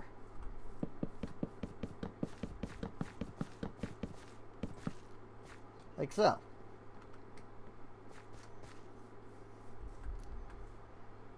Cool.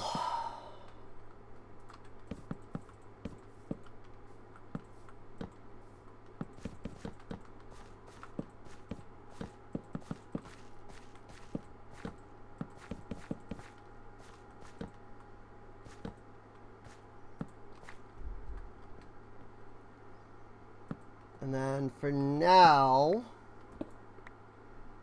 so that we're sure that we're providing enough light, we'll put torches here on each of these. That should be enough.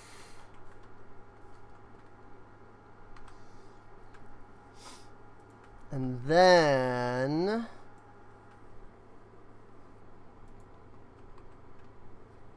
take a quick look at the schematic. And the schematic says we need that. And then we need this.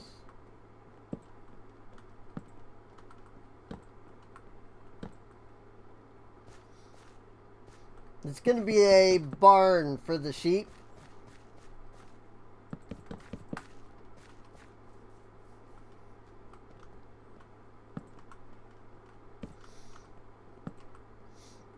There are 16 pens in here so that we can store all 16 colors of sheep.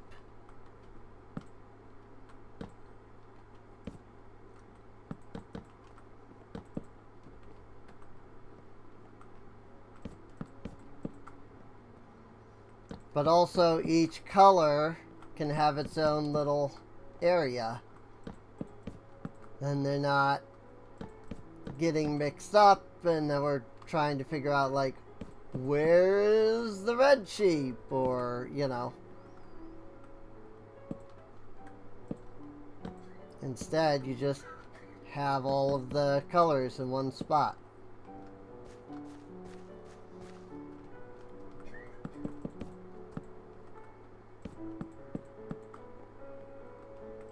Or you have each color, like, individually.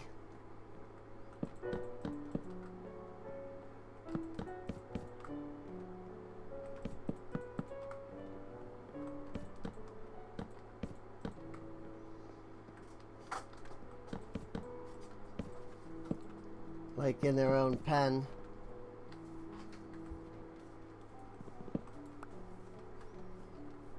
Ghoulies. And then what we want to do is we actually want to dig out a 3x3 in the middle here.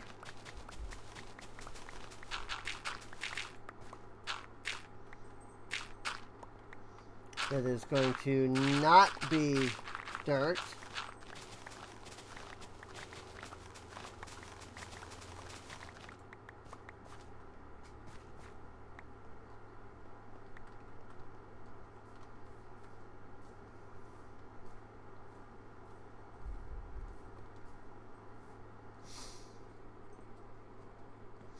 And then we're going to need to start growing some pale oak trees again. Because while we have white wood, we don't have enough white wood. So we're going to want to grow more pale oak trees again.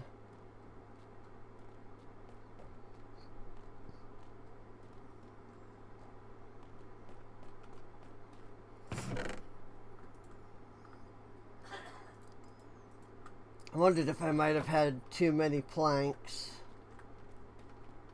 Oh well, it's fine. Bamboo, pale oak. Here we go. And we'll just grab up a good amount of pale oak so we can get some white wood. That's a lot of white wood, actually.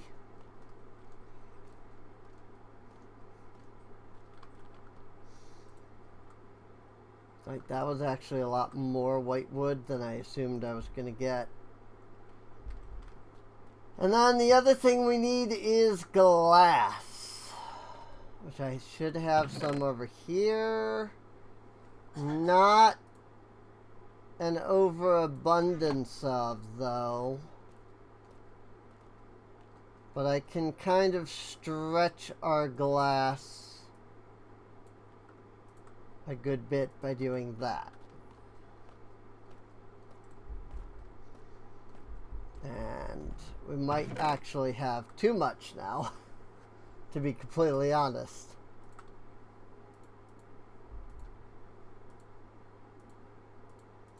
Because I don't think we even needed a stack of glass panes.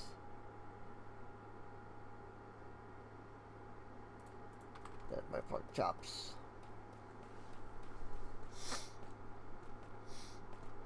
But then, once this is done, then I can start bringing the sheep in.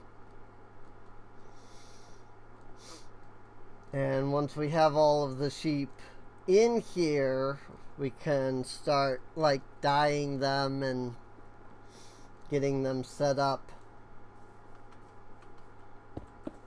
as they're, like, different colors and stuff.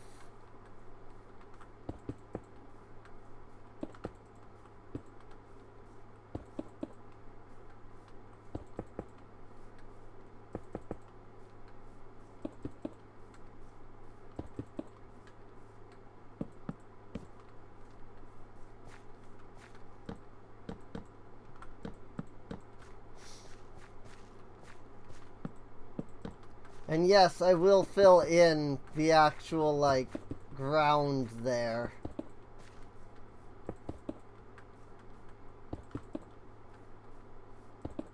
I'm just doing that for now. There will be some actual blocks that go here. 'Twas the whole point, after all. Wow, yeah, I didn't even need a full stack. It's fine.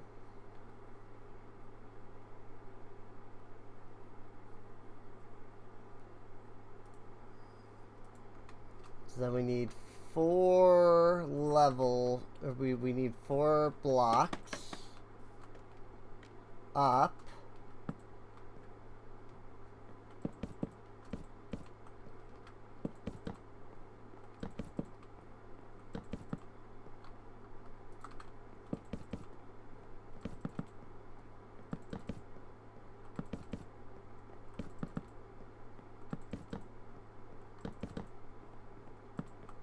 Whoops.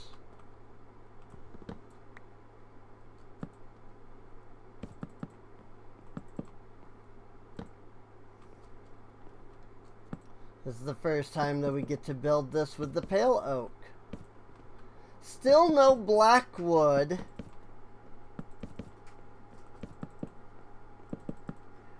Still waiting on that black wood to come in. I don't know if they ever will add a black wood, but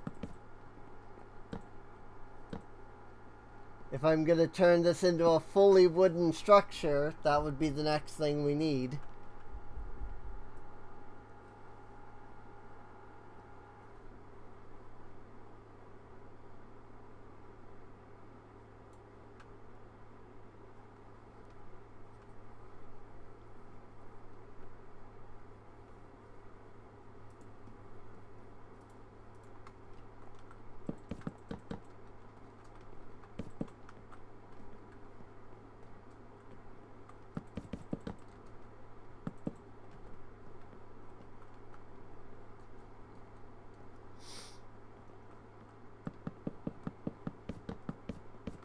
Whoops.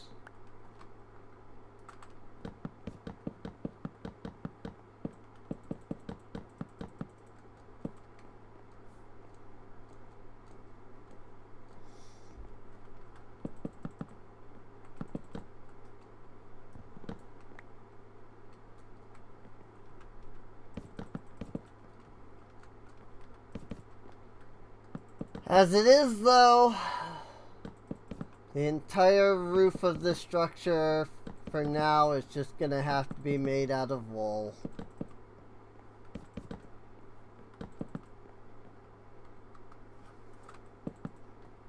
But that's fine. Alright. So this I need jungle wood for.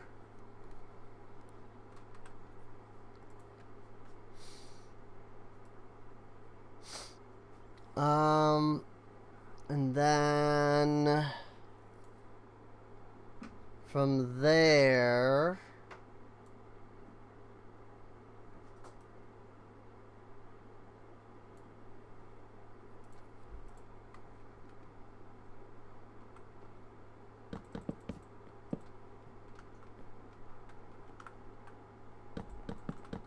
we're just gonna need a lot of mangrove after that, really.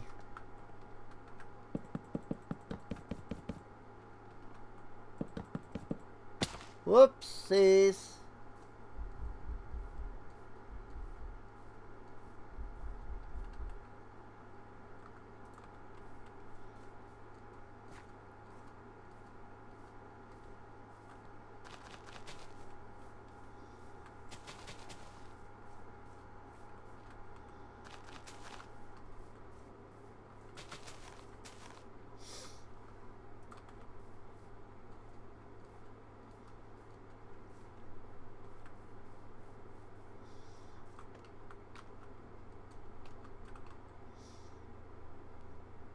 That said, pale oak isn't exactly white either.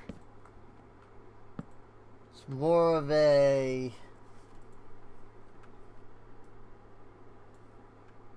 pinkish white. Ow.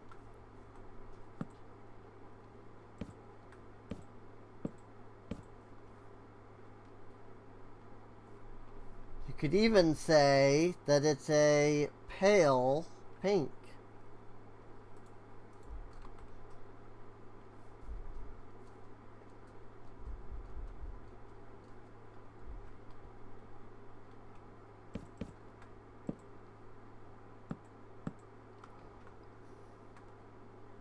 I'm gonna want to replace those with stairs, but that's fine for now. It gives me the fundamental appearance that I'm after.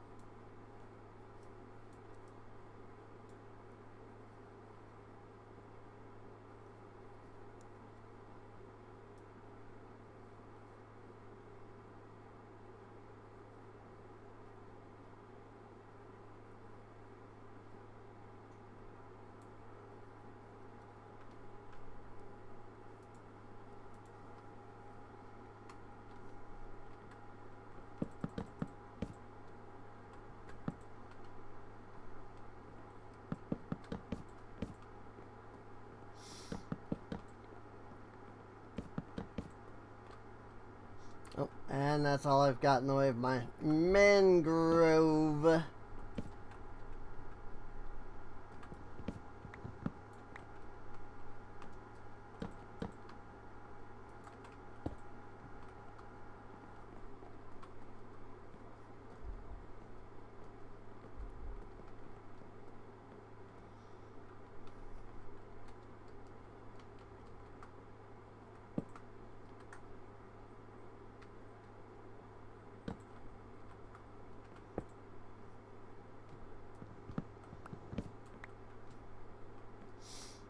It's just like how mangrove isn't exactly a redwood, but it's closer than anything else.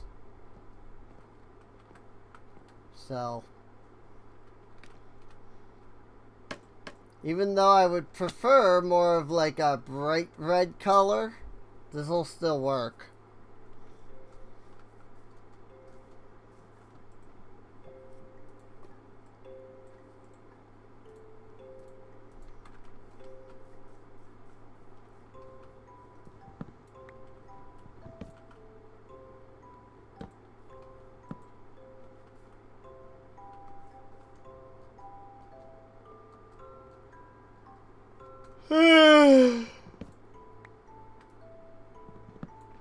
So who watched the Switch 2 Direct?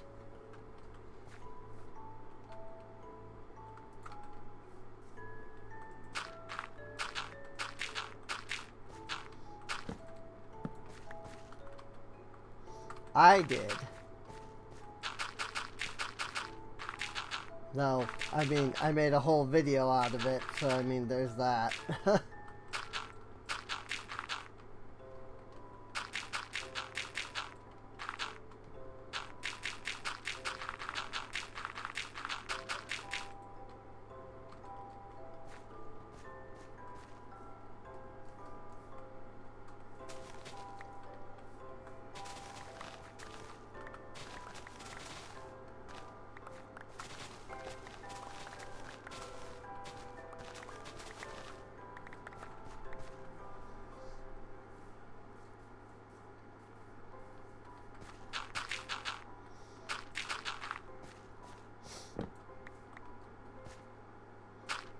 I mean, I'll say this much. The Switch 2 looks pretty good. And they're definitely doing some work with it.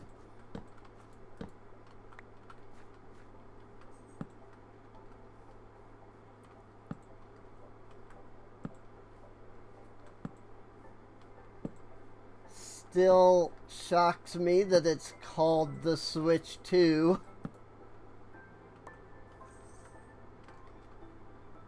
Like, Nintendo's never done that before.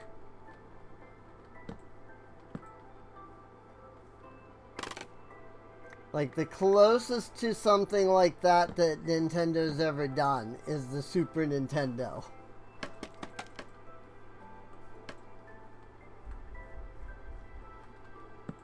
And even that, like, isn't really a Nintendo 2.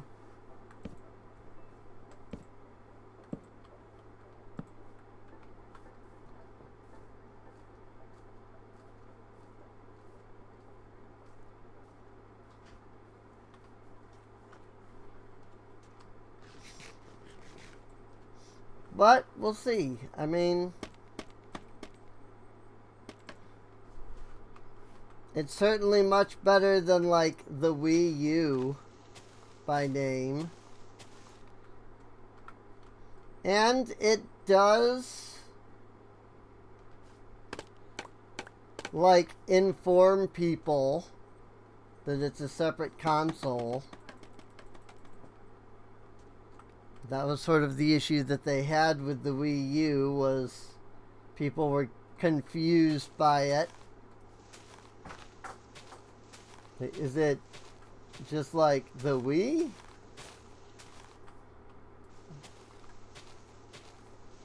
But like, it's a gamepad? It's like, no, it's a whole new console. I don't know what was so confusing about that myself. I was not confused by that at all. But maybe that's just me growing up with gaming.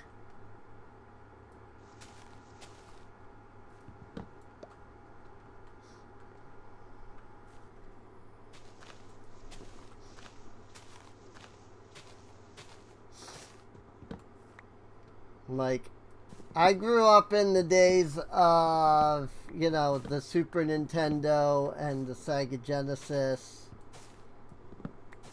And, like, the whole, like, you know, your parents bought you a Sega Genesis because they didn't realize that it's not a Nintendo. And so they're confused why you can't play your Nintendo games.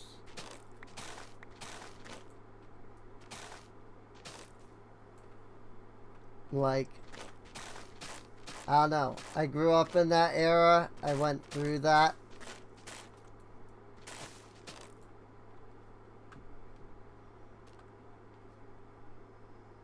I'm sure it's probably just a similar thing.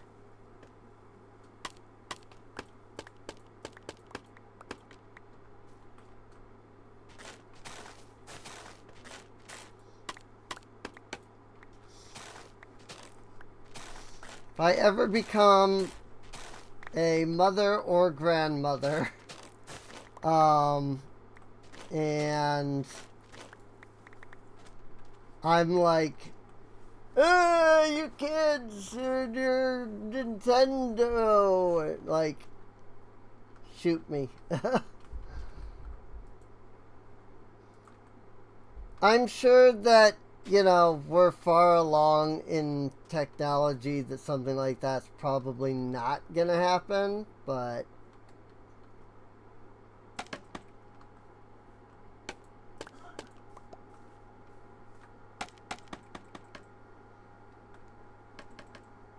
there definitely was a confusion to people with, like, the electronic era.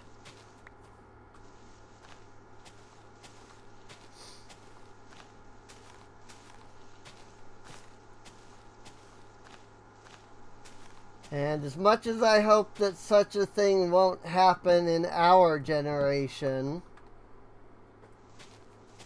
there won't be a time where it's like, what is this thing? Like, technology is advancing pretty rapidly.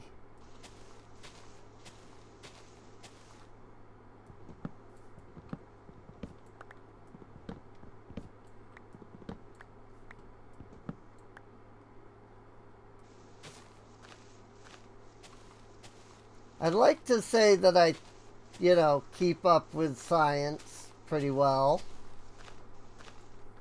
But only time will tell. I mean, maybe when I get into my 50s, there'll be some newfangled thing where I'm just like, what is this?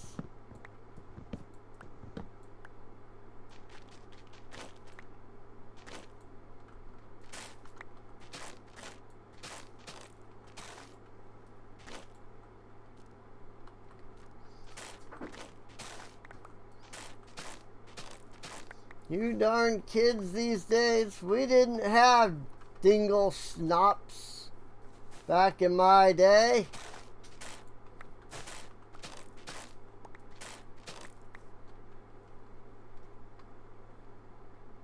And we liked it,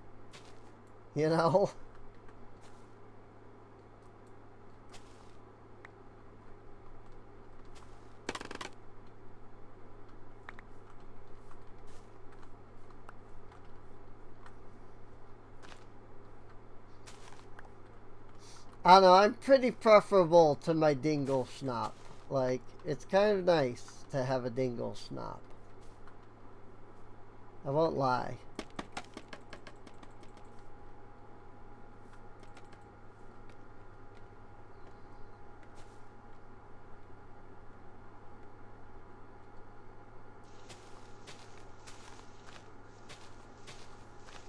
Sometimes I wonder how I lived before we had dingle snops.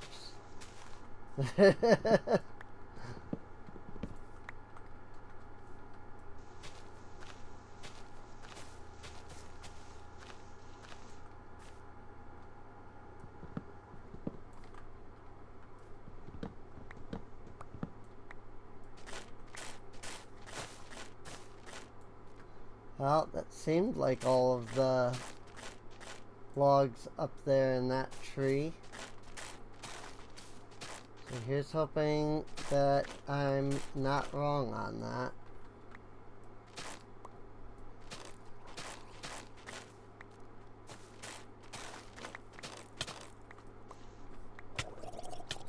Frickin' ground.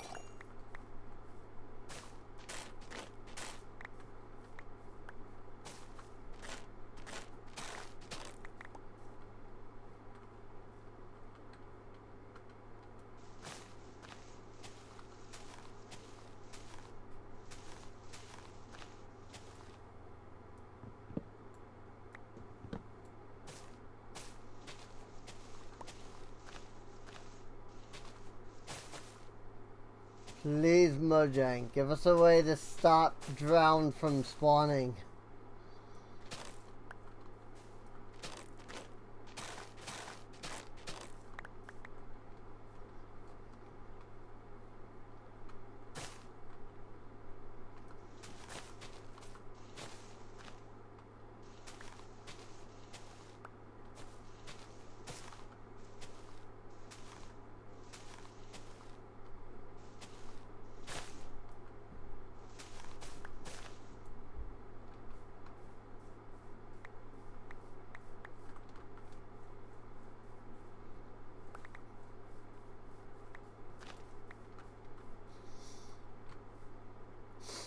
Alright, well that gives us a good bit more mangrove wood.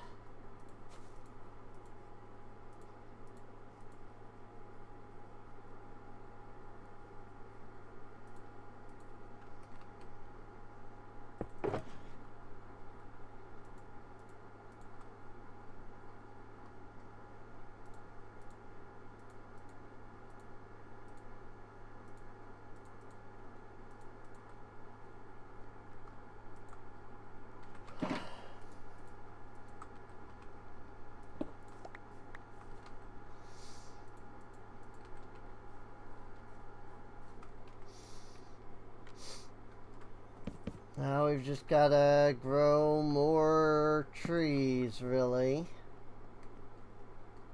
It's like our pale oak trees grew, which is good.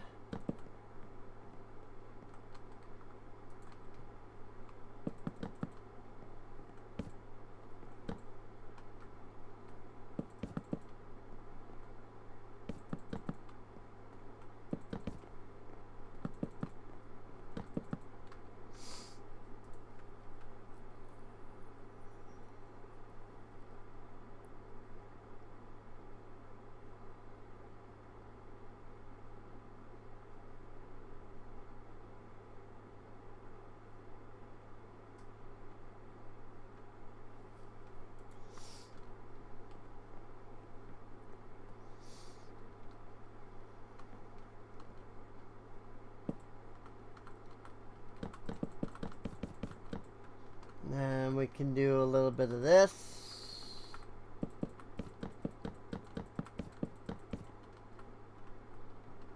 And start bringing the roof in.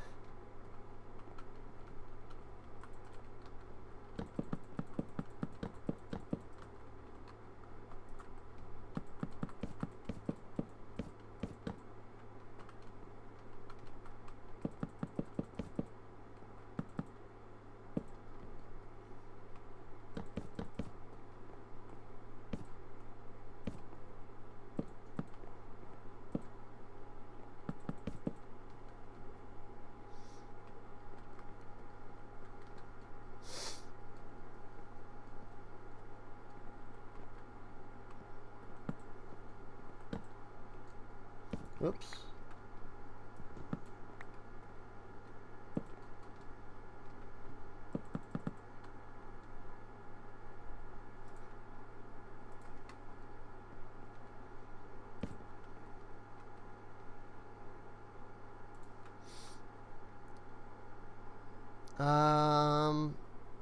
Let's see.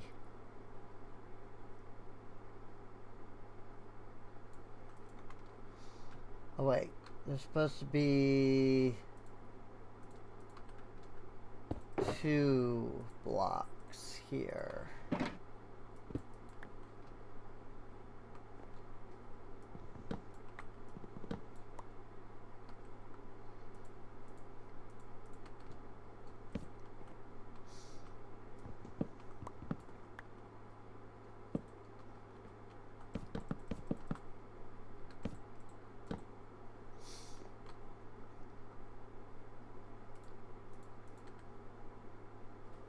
Glass.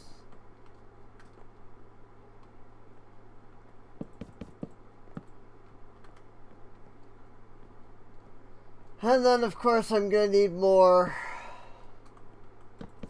mangrove wood. because you can just never have enough freaking wood for any project, really.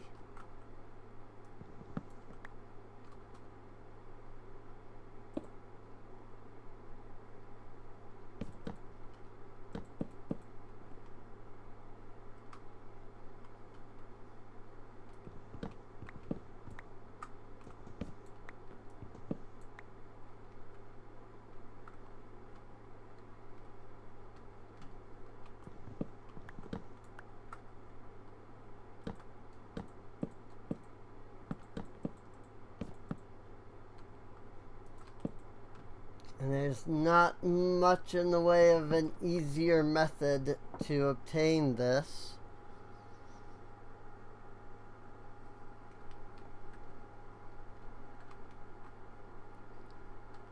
One, two, three.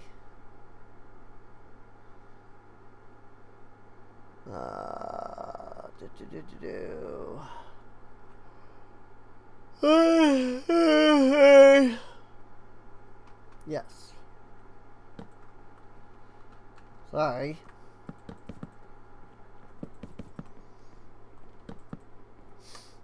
I'm on a new medication for sleep. Like that's supposed to help with the sleep. Yeah, and then 5. It's like that.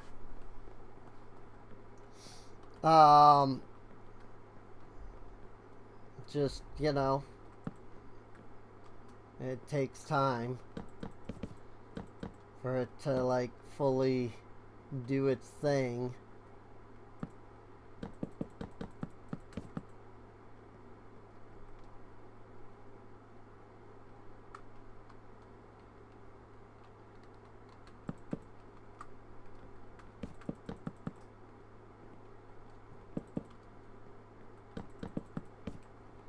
Ta-da!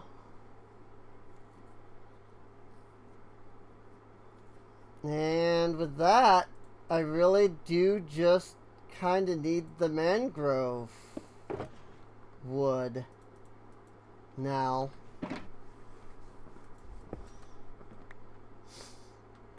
You know, to finish off these red lines. Now, once those are done, then we can put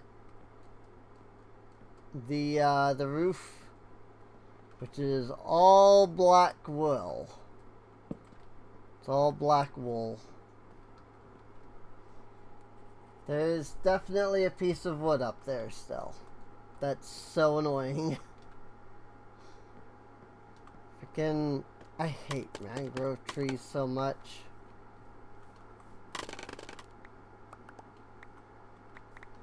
I climbed to the top of this and dug down on purpose so that I wouldn't miss any freaking logs, and apparently it still wasn't enough.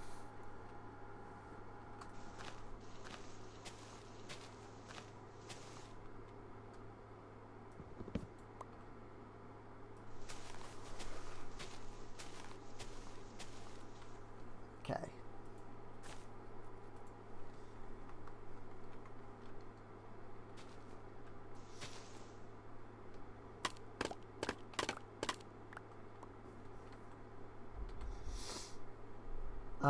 So yeah, now it's just, again, growing another set of mangrove trees so that I can get enough wood.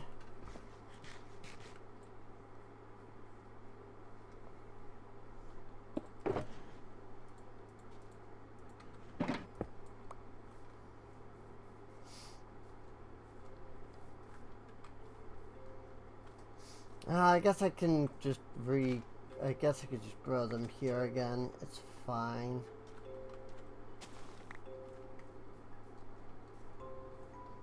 Maybe I should grow them, like, in the water so that their roots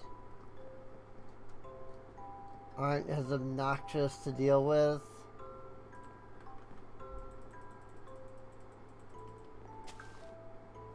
Got it. They can only be on dirt. That's annoying.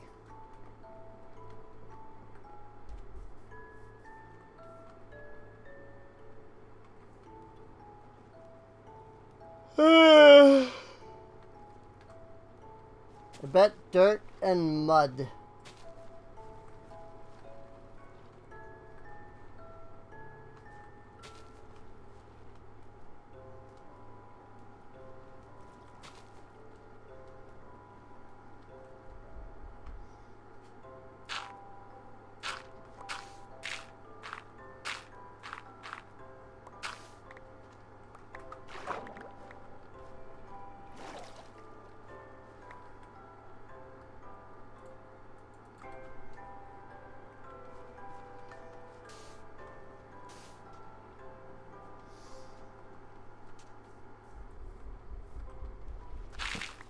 Whoopsies.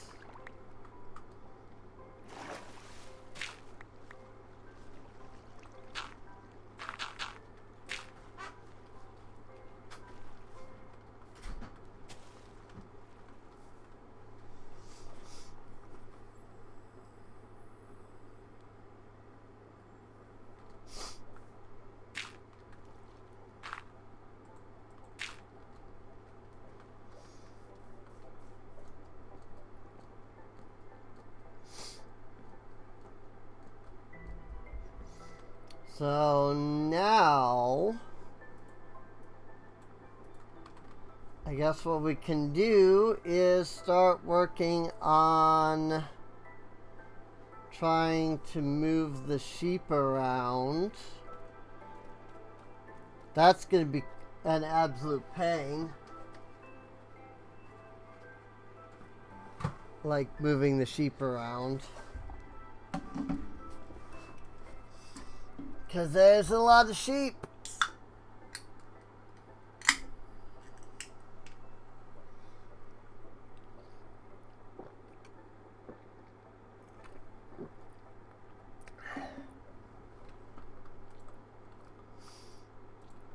First off, let's get these roots out of here. And into the composter.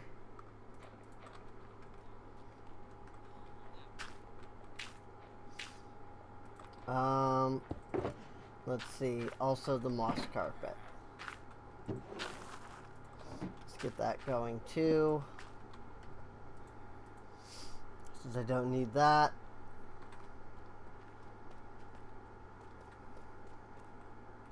I don't remember where I put clay. Here. Clay and bricks. Cool. Sticks are still kind of in this miscellaneous chest. I honestly don't know if or when that will ever actually change.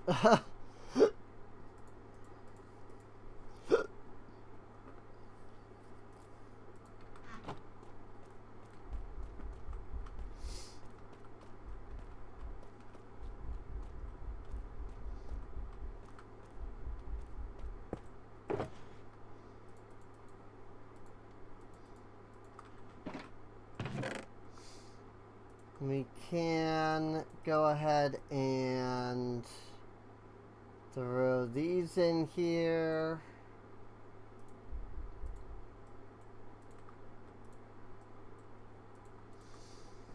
Because we don't really need those anymore. These can go in there. Oops. Iron, cobblestone, sticks, glass, dirt.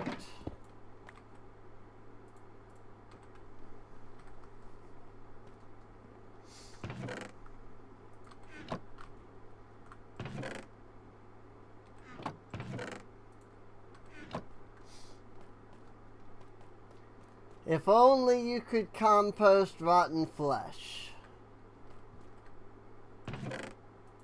But I suppose I can always villager trade when I get enough of that. iron. Sticks go in there, and then glass goes all the way the frick over here.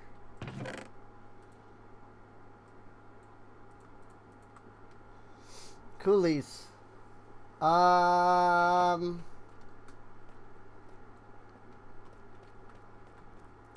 guess it's just getting the leads again. Wherever I put those.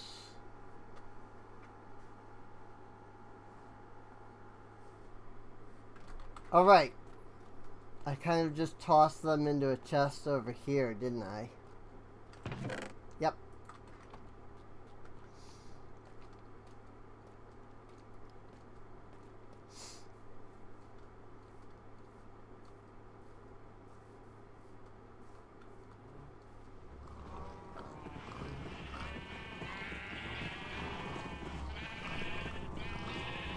We do be having a lot of sheep here. If I'm to be honest.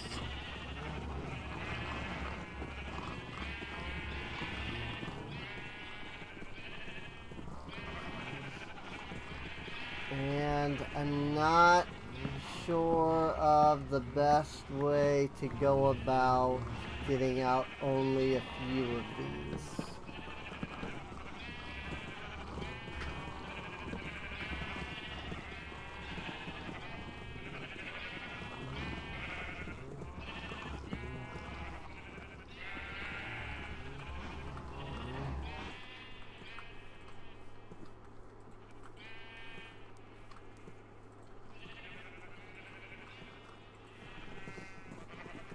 There we go. 10 sheepies.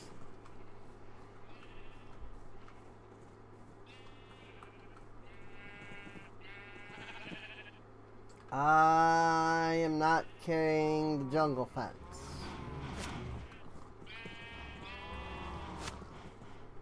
I have forgotten to grab jungle fence.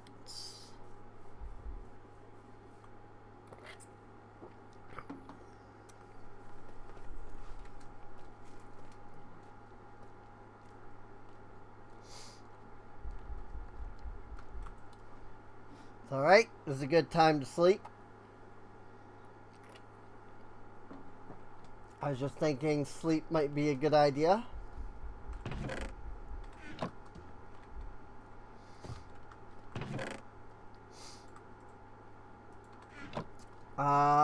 Let's go ahead and do this real quick with our legs.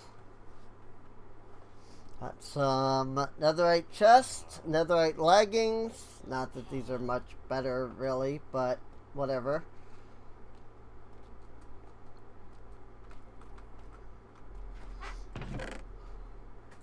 It's still technically an upgrade.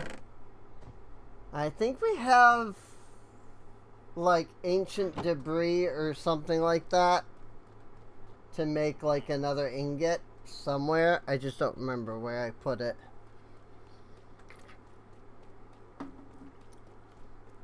I'm not going to worry about that at the moment.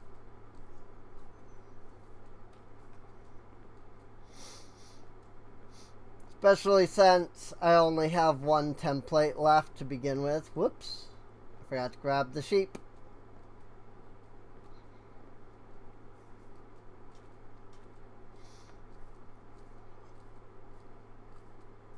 Now we don't have enough sheep. That's sort of one of the issues that we're going to find ourselves running into here.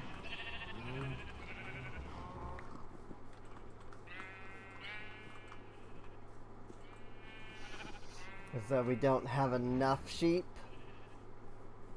to like divide them up evenly and like have two of each, at least two of each color. We definitely don't have enough sheep for that.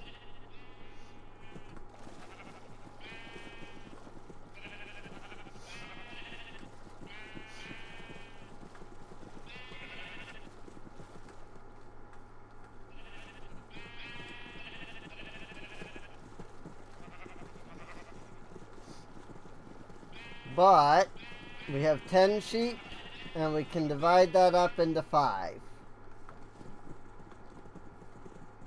Rather, I should say we have 10 at the moment, and we can divide that up into 5 groups.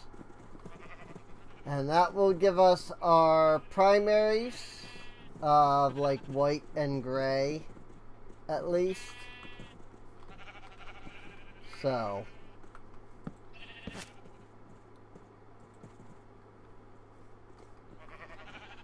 why you do this?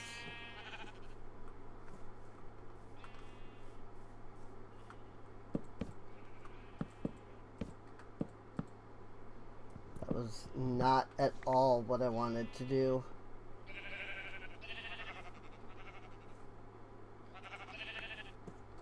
Wanted to block the sheep in so that they then couldn't get out. Good, you go in there. I'm okay with this.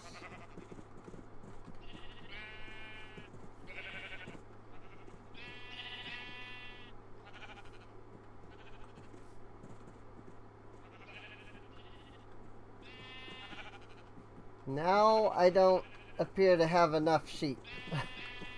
Oh, there we go.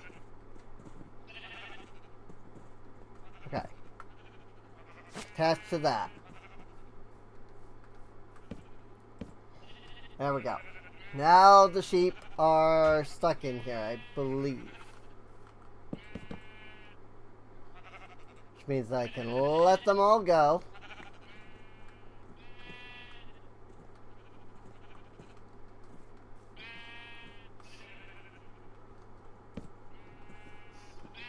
And then, I mean, if some of them are gonna pick their own pens, I might as well let them.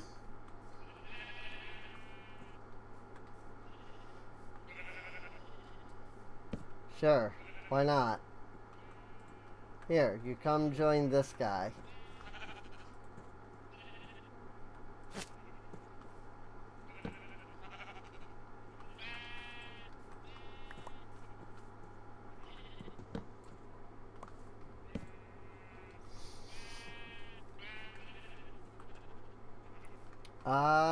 Oh yeah, looks like I got them all in, so that's good.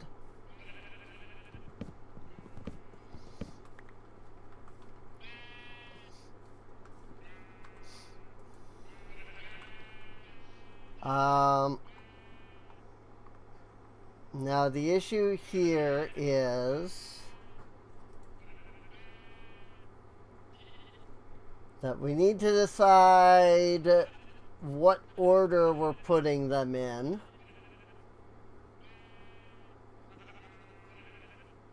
And usually I go in Minecraft's order.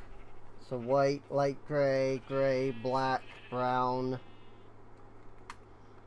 and so on.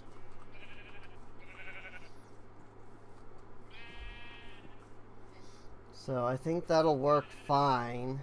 How do I have 11 leads? Did I not have 12 when I started? How did I end up with 11? Because I lost the sheep back here somehow? Did I? Oh, I did. Yep, he's all the way over here.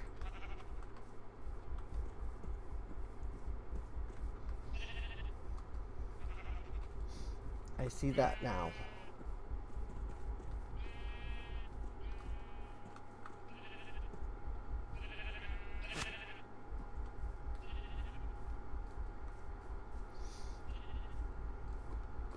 And there's my trees growing in the water, which is actually kind of cool to see. This mangrove tree here, though, has a whopping 3 logs.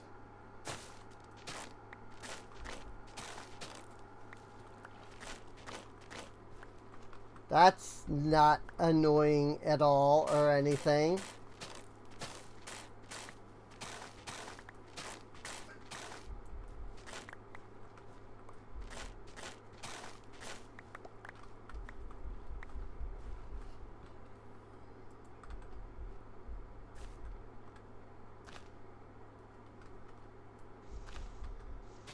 Oh.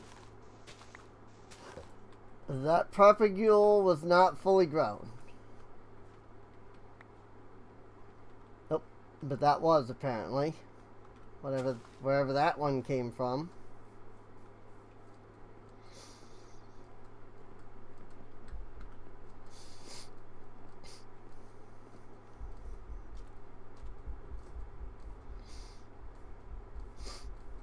And we come back over here again with these sheep.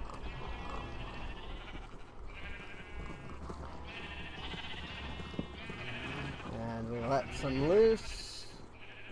1, 2, 3, 4, 5, 6, 7, 8.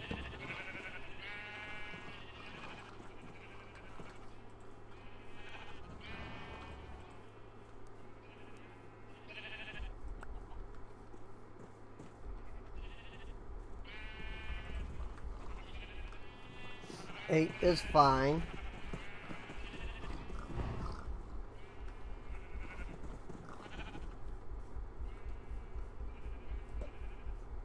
Chicken.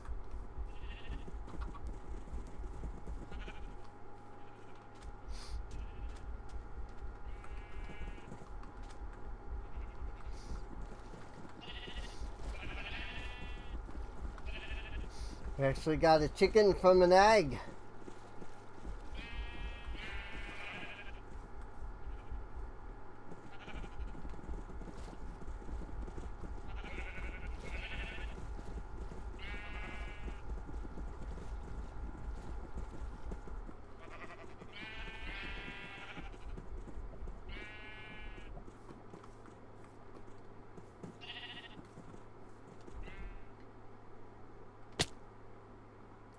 Ouch. I hope that didn't just pull all of the sheep down with me.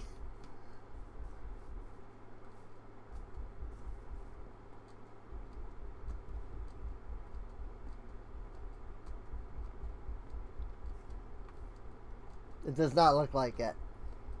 So that's good.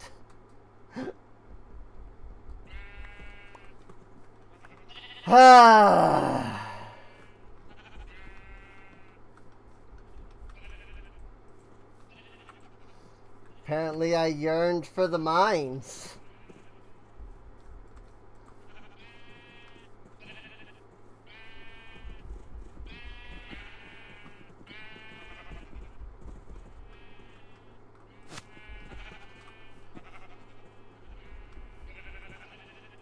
I love it when some of them are too far away.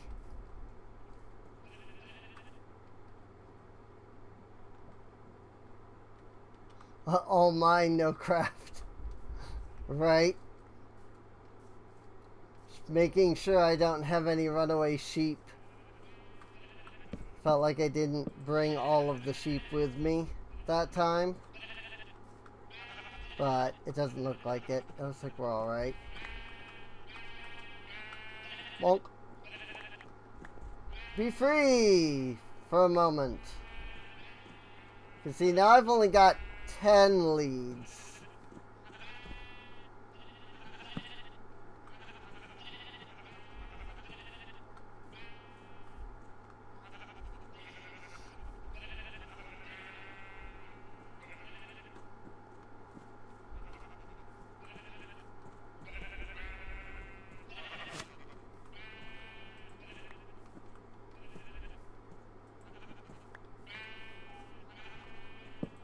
Good job. You ran away.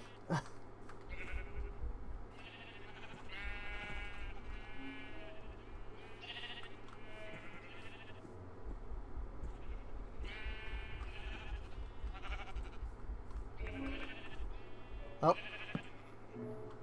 Yeah, see now, because now I have 11. I should have had 12 afterwards. Which makes me wonder if any sheep did get pulled down. If they did, then RIP. Can't see down there, so I can't actually check. But since we're here, let's check on our dripstone. It's doing fine, I guess.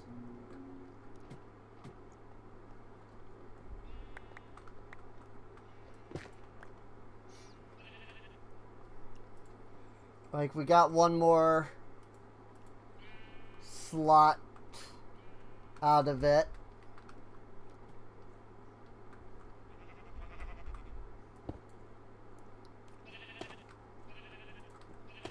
So it takes 5 for each. But that does give us 5.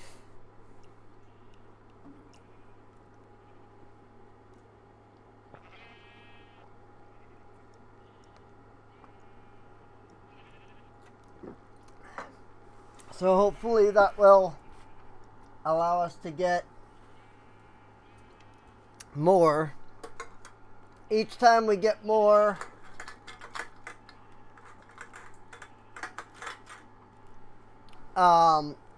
each time we get like another dripstone here, that just expounds the amount of dripstone that we can get. So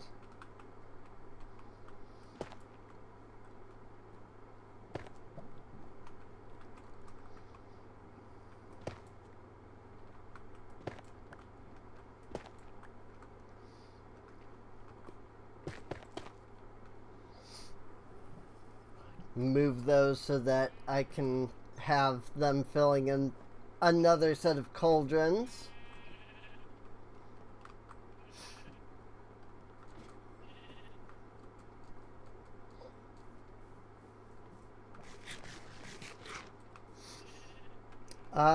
And what I'm going to do now is, before we get any further with these sheep,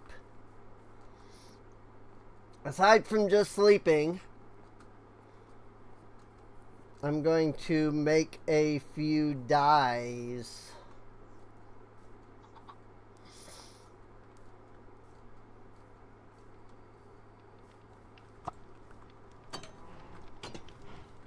But also, might as well come over here, harvest some of the honeycomb.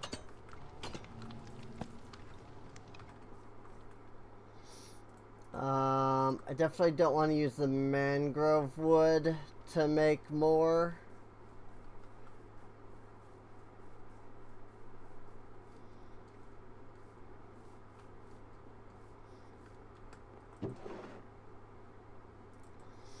I'm going to grab a bit of wheat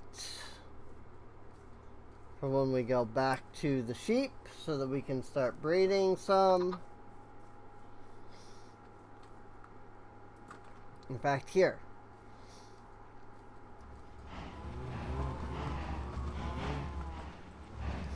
We'll breed those cows.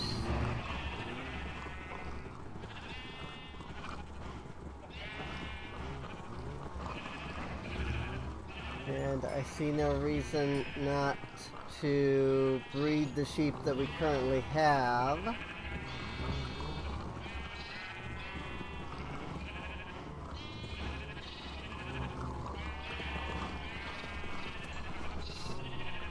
Well, I feel like I did an uneven amount of them, but oh well.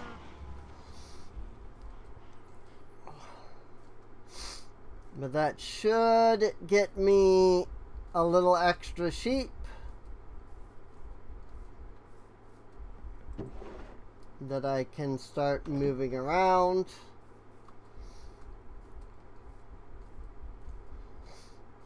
And now we basically want to get some black and some light gray and some regular gray.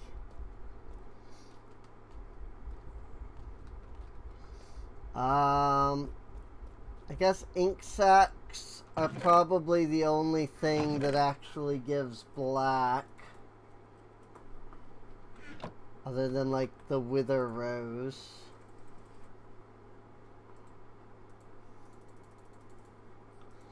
So I'm definitely gonna need some more of that.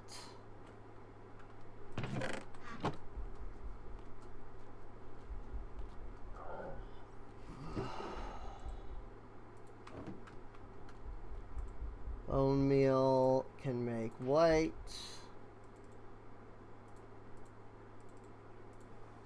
This will make some gray. This will make gray.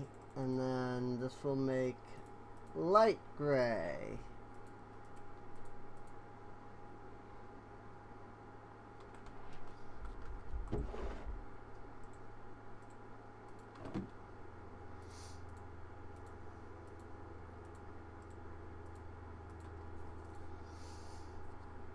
Not the most ideal amounts of each,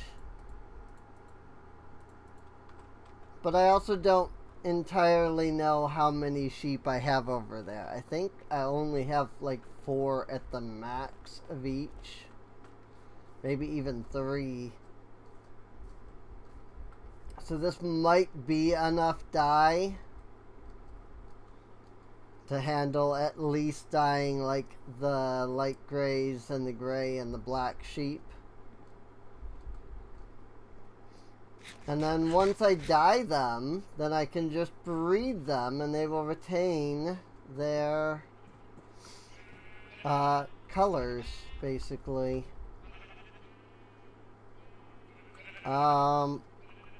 So let's see. So it's white, light gray, then black. So I want to dye you.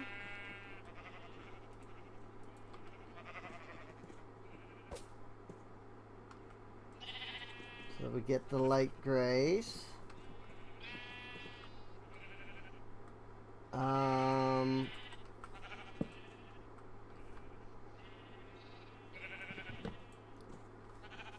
Let's get these sheep over here.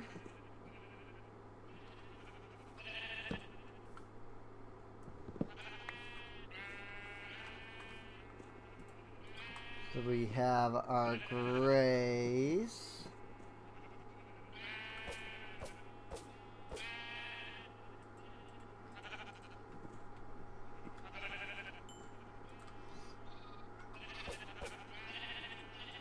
And then we have our black.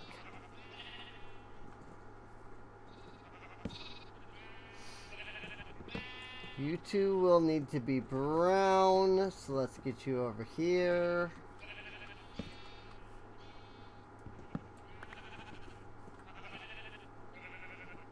And then from there, it starts at red.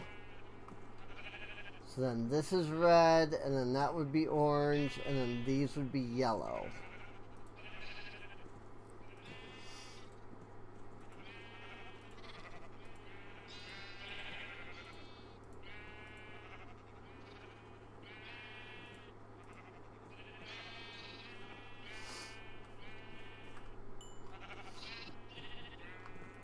So we need to get some brown dye for those sheep.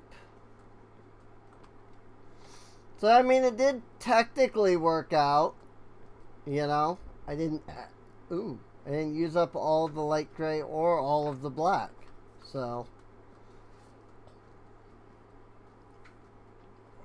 that's good. Then we need to get some brown, which I believe is cocoa bean.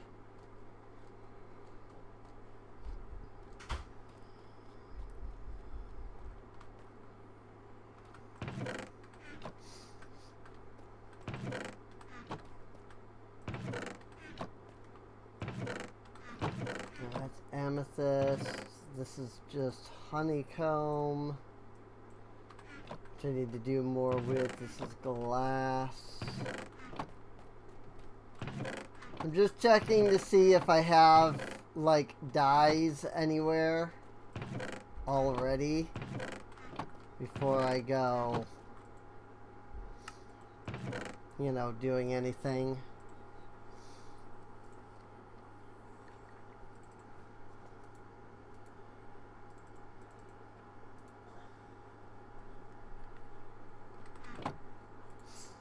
We need some red dye. Need some yellow dye. We'll want some orange dye.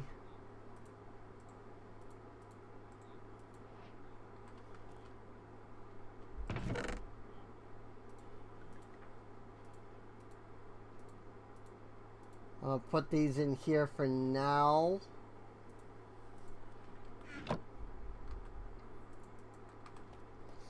We're gonna want... Can I make anything with glowberries? Nope.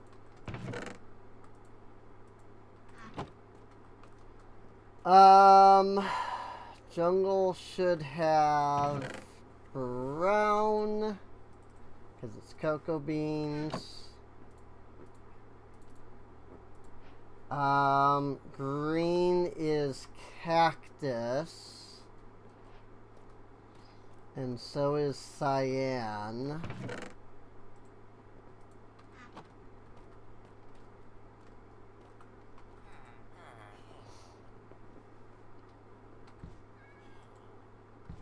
Sure, whatever.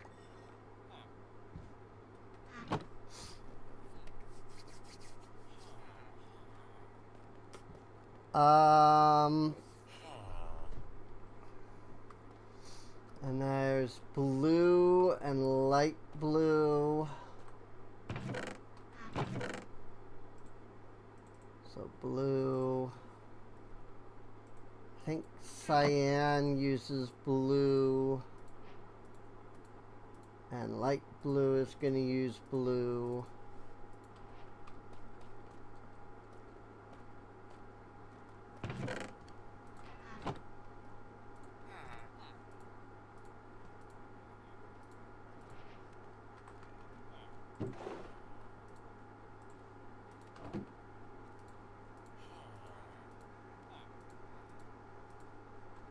Yay for dyes. What other colors do we need?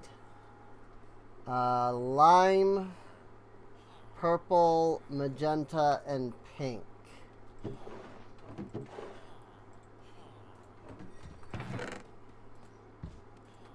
So lime is white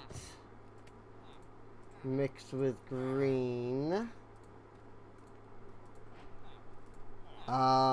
Purple would be red mixed with purple, or mixed with blue. I think magenta is something along those lines.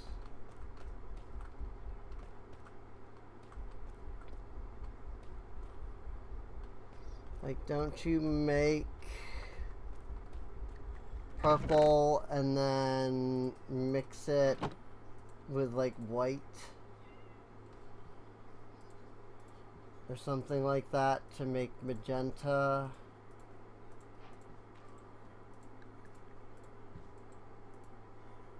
No.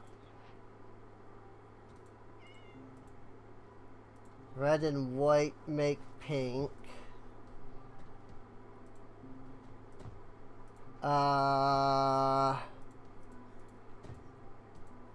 What else is there?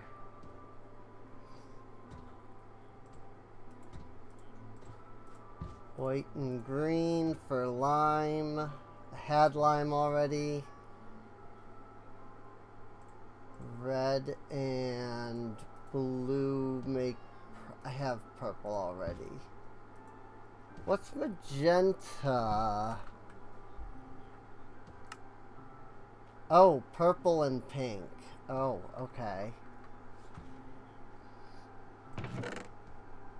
Magenta is purple and pink.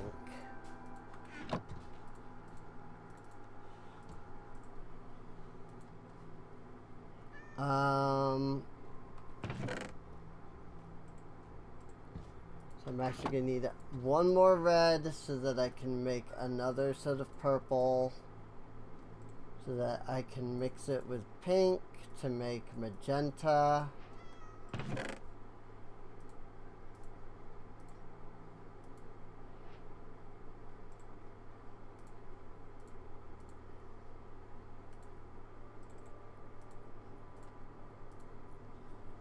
Is that it? Do I have everything?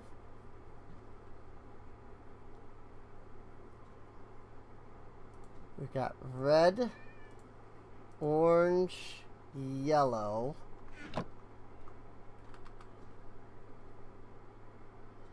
lime, and then green. Lime and green.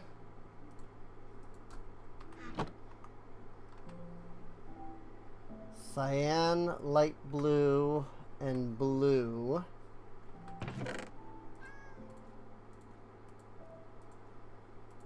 Oh, also brown. Purple, magenta, pink. Purple, magenta, and pink. Yeah! Cool.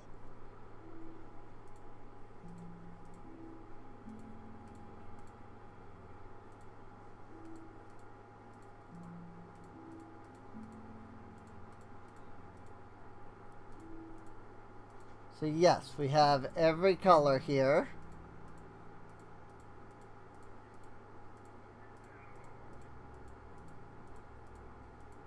Including black, light gray, white. And the only thing I'm missing here now is the actual gray, but that's fine.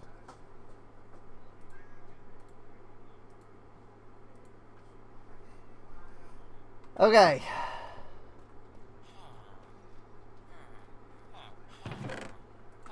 So, we have everything that we need in the way of dyes. Now it's just getting enough sheep. Coolies.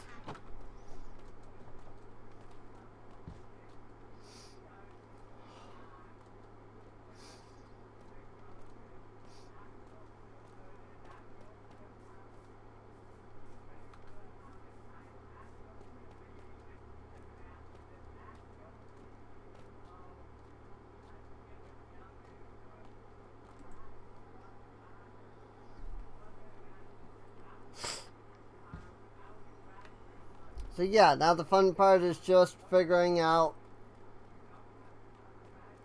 you know, getting enough sheep, basically.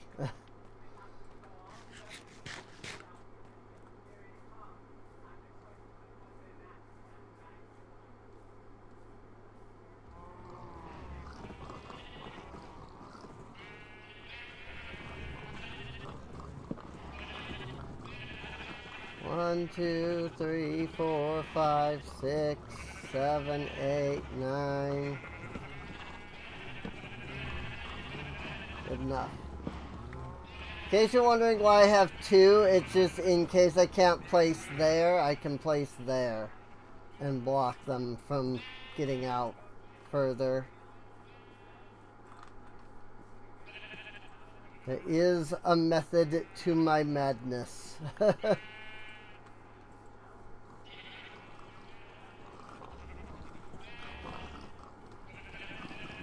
10 sheep.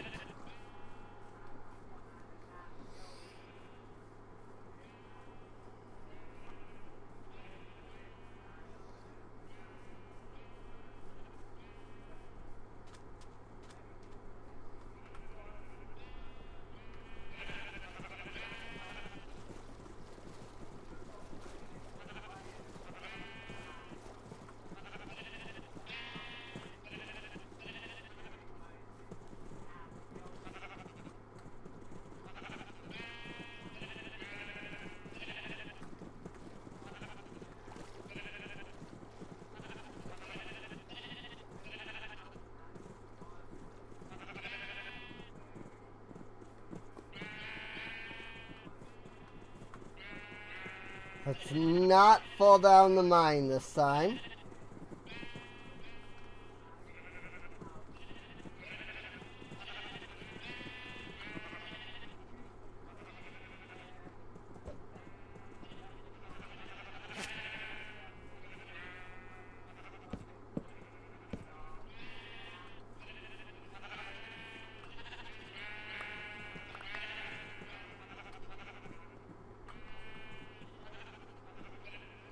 Did I lose a sheep again? Because I only ended up with 11.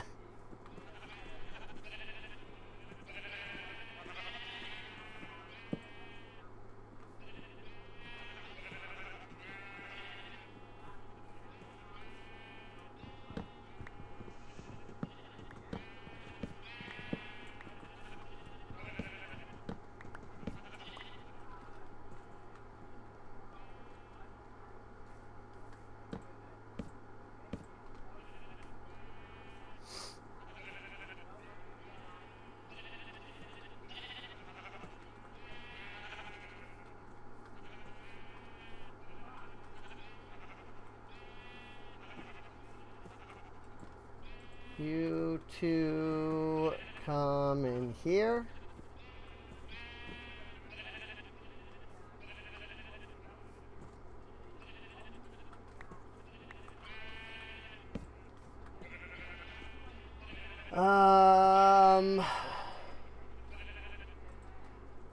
You two can come in here.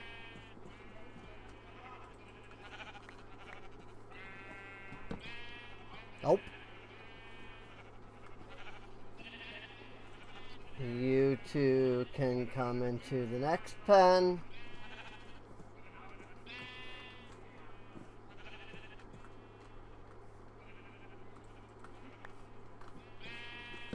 Nope.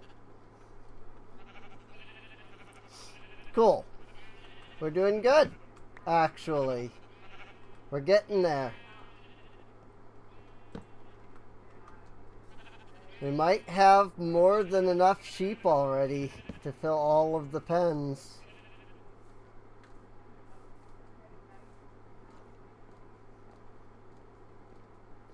Do you think I lost a sheep somewhere, though? I only ended up with 10 by the time we got to the end. Or rather, I only ended up with 10 leads, despite us starting with 11.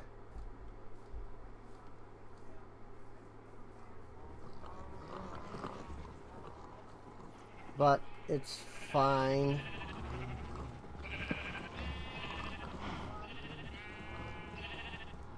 One, two, three, 4, 5, 6, 7, 8, 9,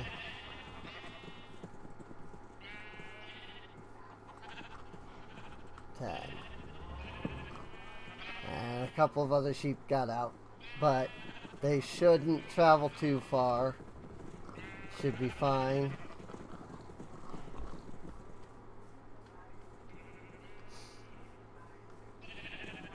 I don't think we're hurting on sheep either way, so this should be fine, ultimately.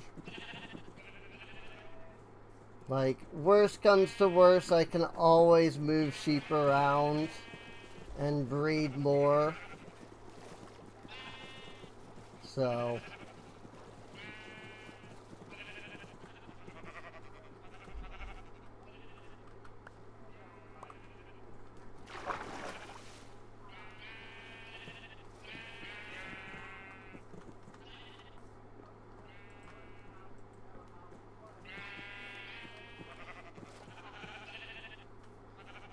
really? Come on.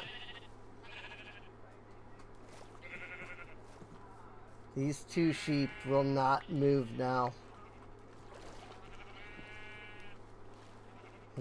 Fine, then you stay there. I think they're technically stuck underwater.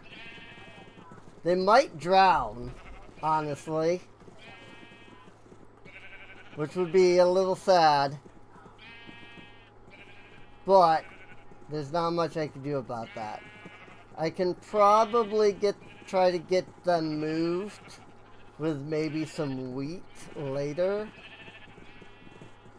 But I'm not gonna deal with that at the moment. Hi!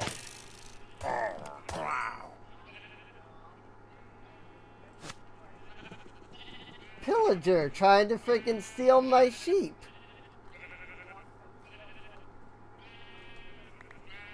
Like, what the frick?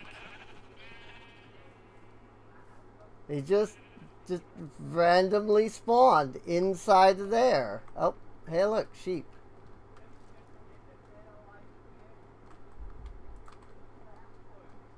Like, just a random freaking pillager spawning in there.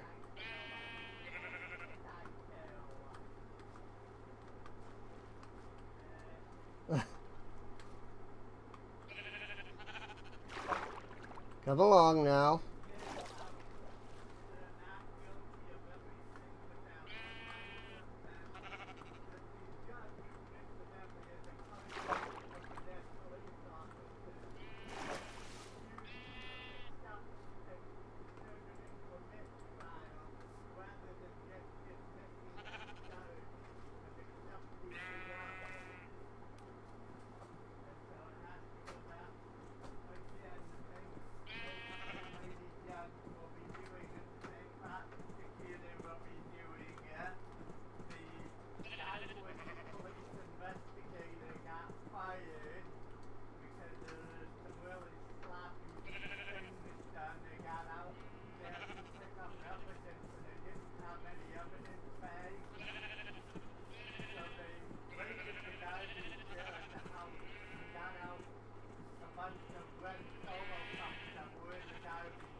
Okay. This might even be enough sheep to fill the rest of the pens already. Yeah. Got enough sheep here that I can just fill the pens with them.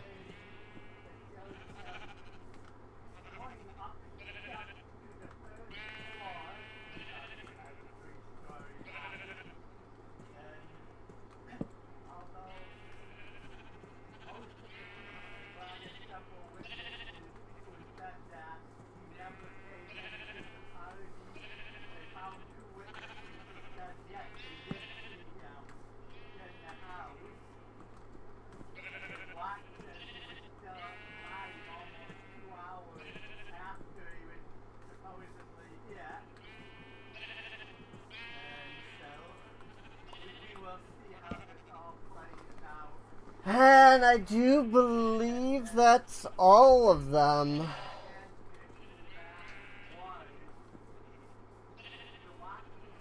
Yeah.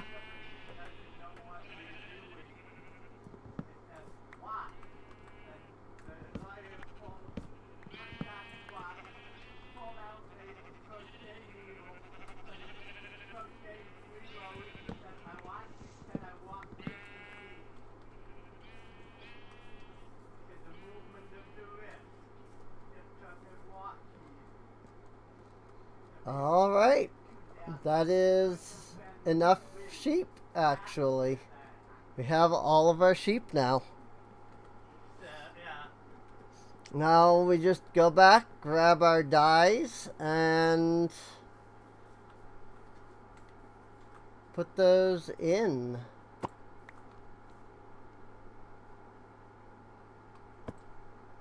You can see the barn right there now too. Right on the edge of what has regenerated. I actually need to take the map over in that direction to regenerate the rest of it. But I'll do that in a minute.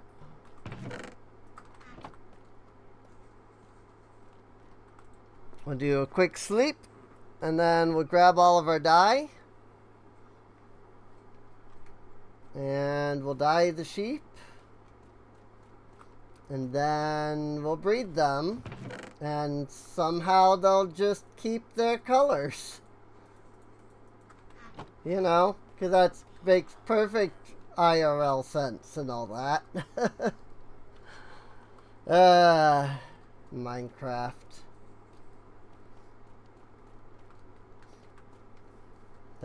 If you dye a sheep, it will totally keep that dye in its wool.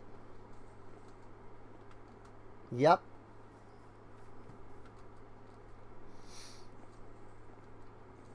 It's a video game, it doesn't have to make sense. You don't color their wool, you feed it to them. That's definitely an interesting way to see it. Bonk, bonk. And then red. Bonk, bonk.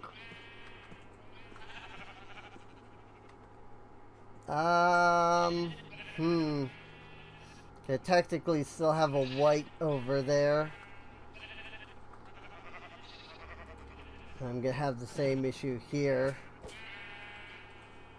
I've got a white over there as well. I'm gonna need to dye that one. Bonk, bonk.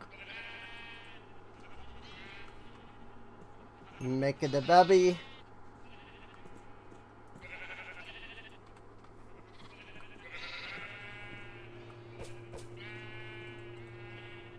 Make it a baby.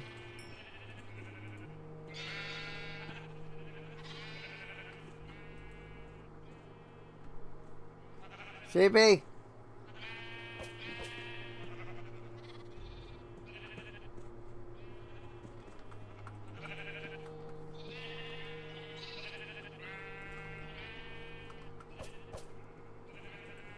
Cyan. Light blue.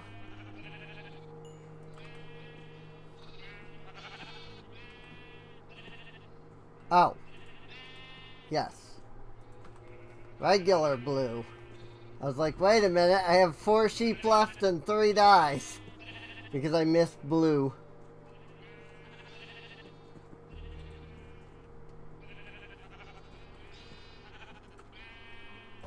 Purple.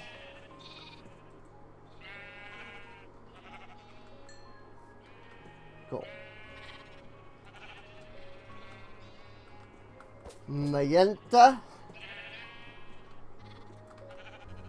And last but not least, the best color, pink. Whoopee! We have a rainbow of sheep.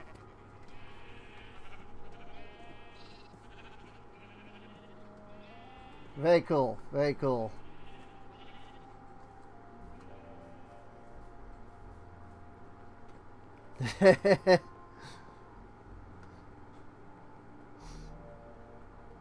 Right? Yeah, you feed them the dye. You feed them the dye. That's why it changes their wool permanently.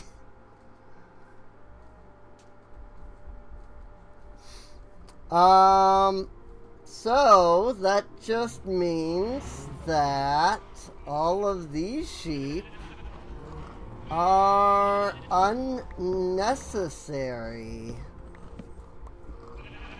We have no need for them. Sad. Oops. Sweeping edge. Only one way to deal with that, unfortunately.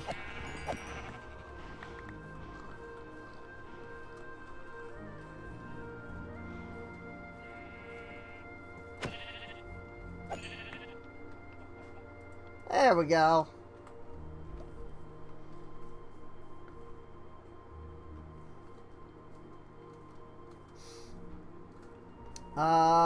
Chickens. We have 2 chickens over here now, which we have not had until now.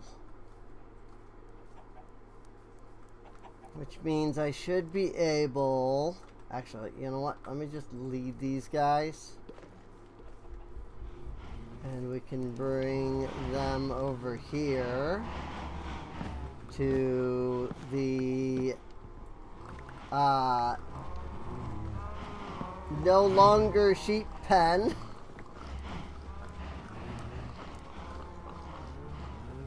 Bring them to the former sheep pen.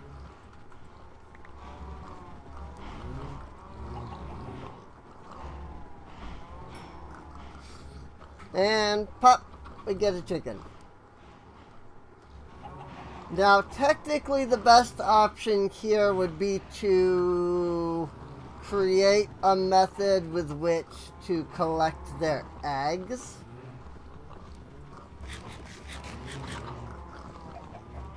And thus be able to just have, like, infinite chickens. But this is fine for now. I'll make, like, a chicken coop at some point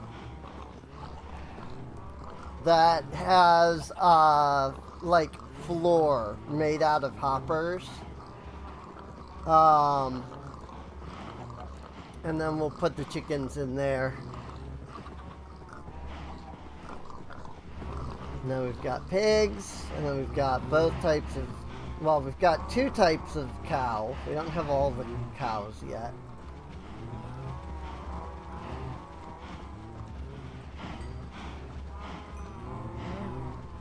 That'll give us more cow.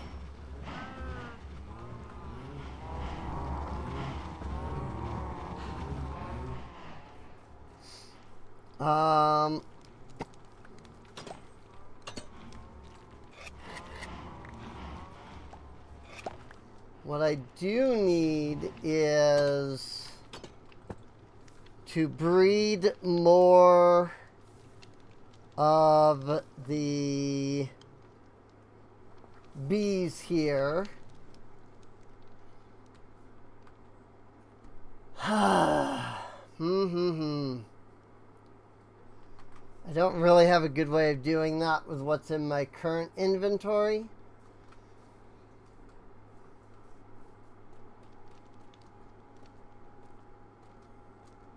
I can do that, I just can't with what's currently in my inventory. So, we'll stick those in there. And they can get more compost. Mob drops. Or rather, mutton for that stuff.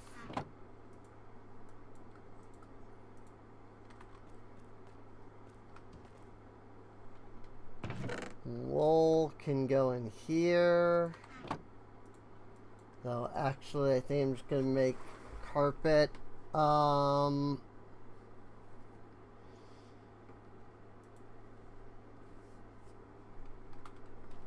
Yeah. No, 24 carpet is more than enough. Because I only need 1 carpet per group. So...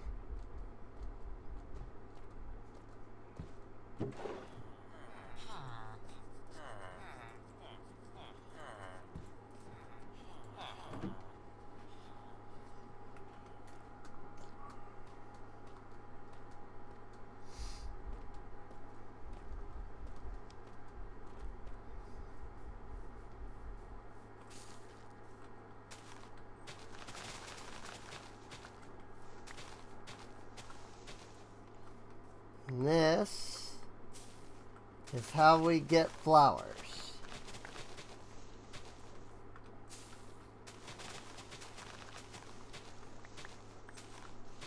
for our bees. It is a little funny that, like, bees breed in the same way that all of the animals do. Considering that, you know, this is Minecraft. And like, you know, bees don't breed that way. You know, part of the reason that they go out and collect the pollen the way that they do, or part of the reason they end up collecting pollen is because they're out collecting nectar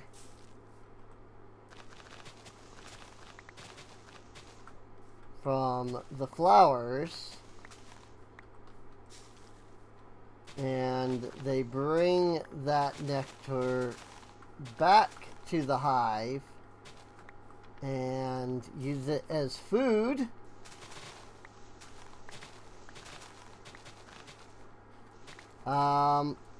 And their excrement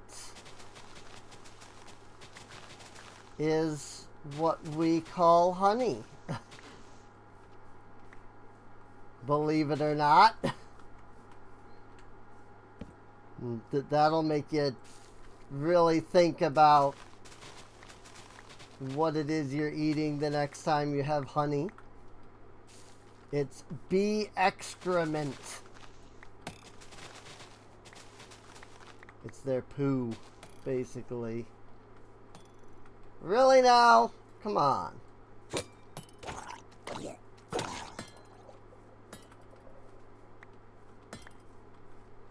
Like, you're just annoying.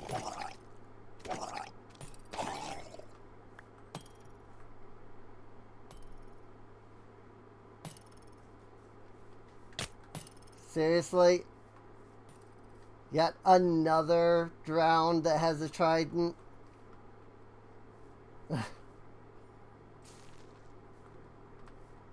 Well, come on, get up here.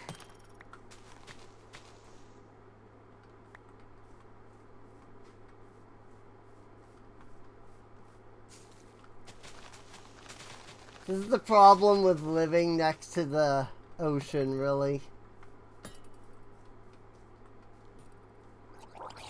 Just freaking drowned. It's like they almost never drop their tridents either, which is even more annoying. It's like freaking at least drop the trident if you're gonna throw it at me. Not that it really matters to me in the end, because ultimately, like, I don't even use it. I've legitimately never actually used the tridents. I know they can be good for certain things. It's like the mace. Even though the mace came out in the tricky trials, I still haven't used it. Because all of these extra weapons are so situational.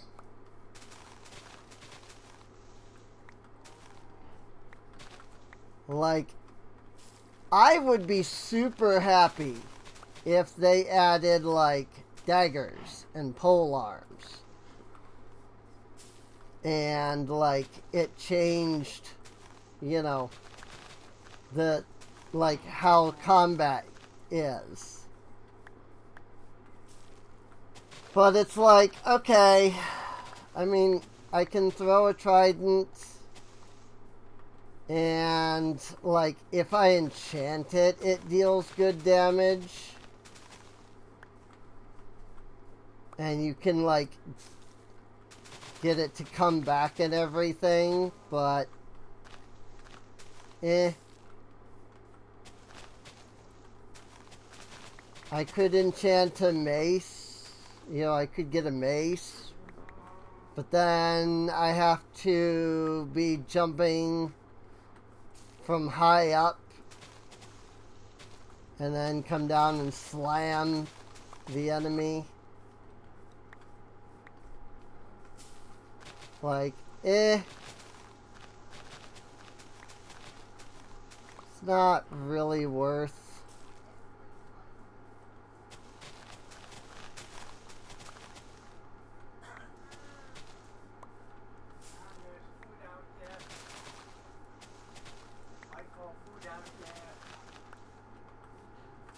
Like, freaking...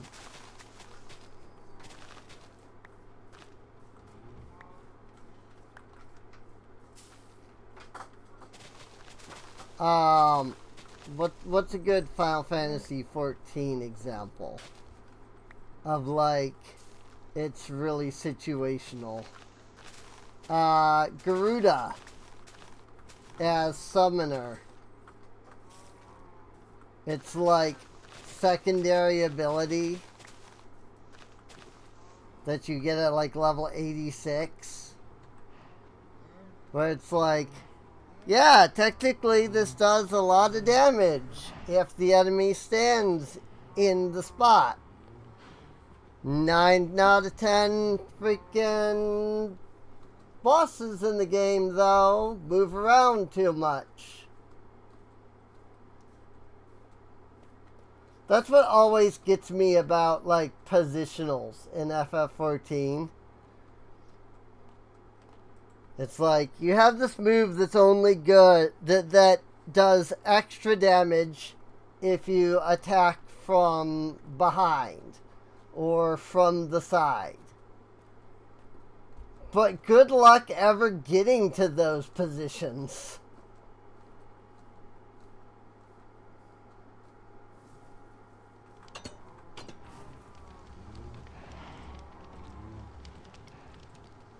And like, or I should say getting to those positions like regularly. You know? More bees! Look at all the bees.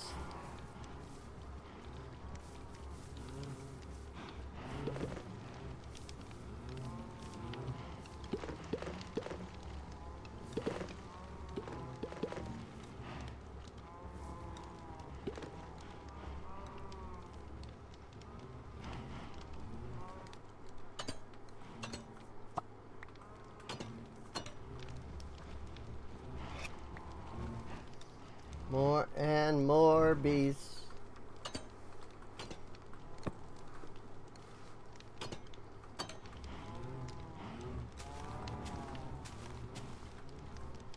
Add a little color to our otherwise red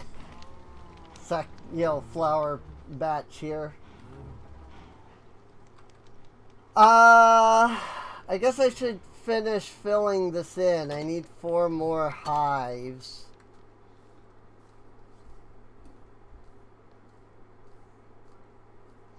And then from there I can start thinking about building like a second layer.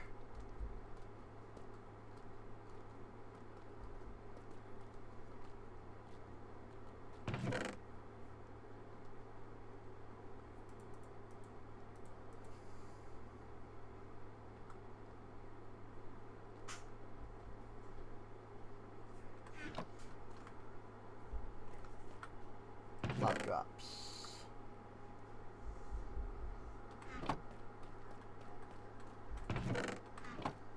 Flowers.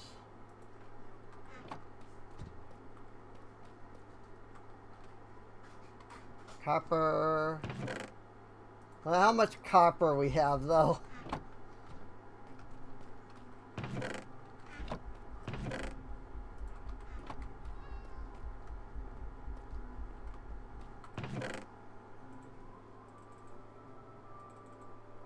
Six, 9, 12.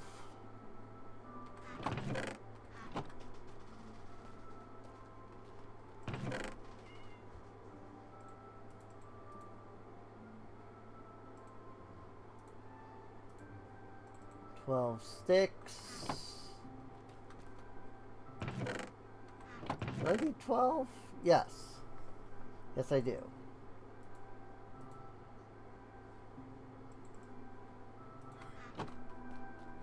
Because it's 3 per campfire.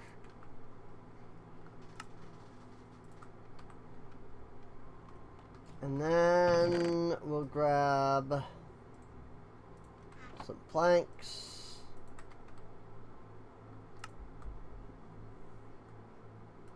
I really don't want to use that, thanks. Make what you can, and then I need 4 more. There. I didn't need to make these extras.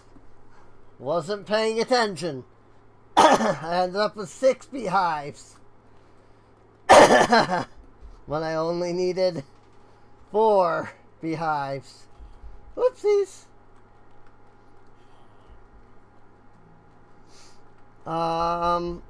Let's see. Let's go to our copper, because we should have some trap doors, right?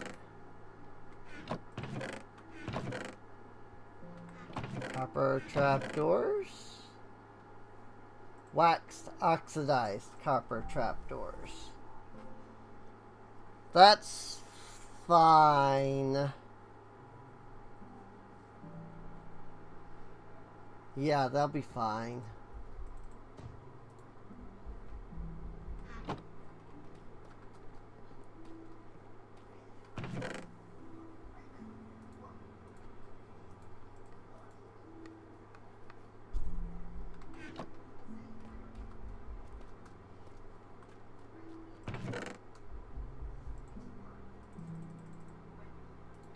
Of the sticks, make more campfire. I need coal for that, or charcoal. Charcoal works too, which is what I've been using because it's easily renewable. Okay, 6 campfires and 6 hives. And then some trapdoors to ensure that the bees don't kill themselves on the campfires. Because they're not exactly intelligent.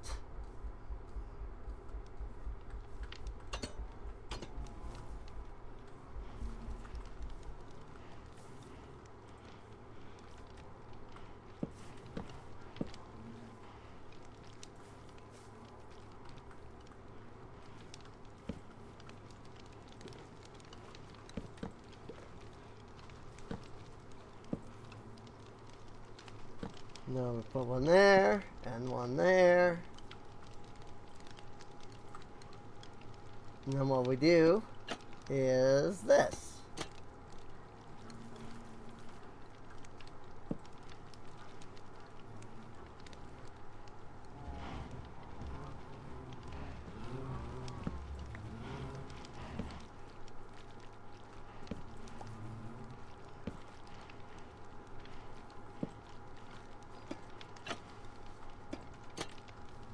Trapdoor and trapdoor.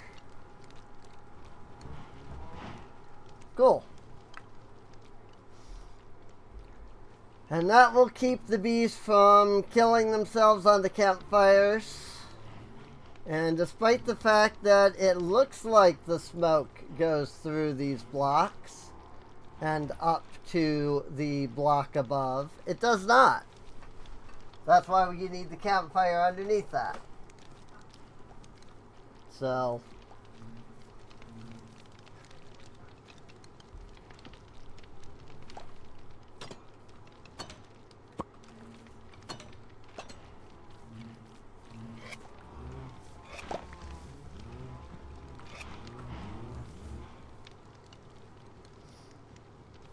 very good.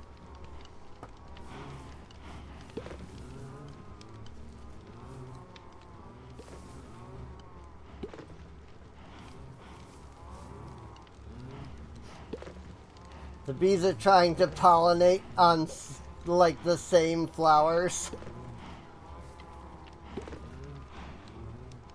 And so they're like fighting over some of the flowers.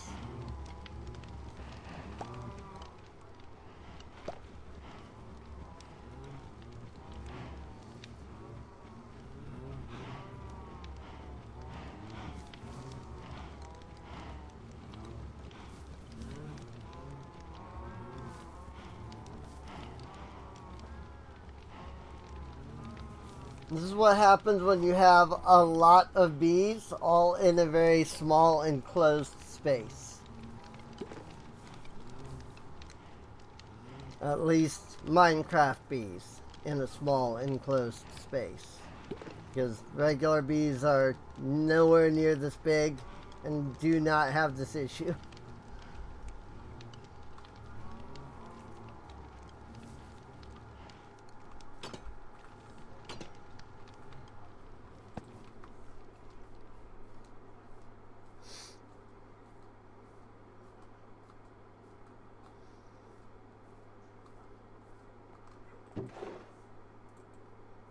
Okay, come get... Let's actually just go ahead and take a full stack of wheat with us. So I don't know how much we'll need. But we can take all of this wheat and we can go to the sheep.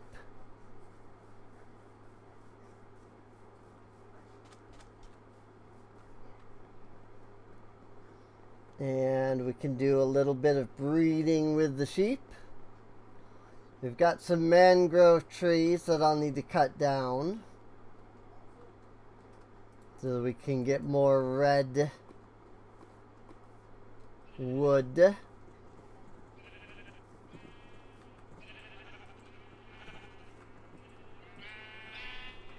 But that will come in time.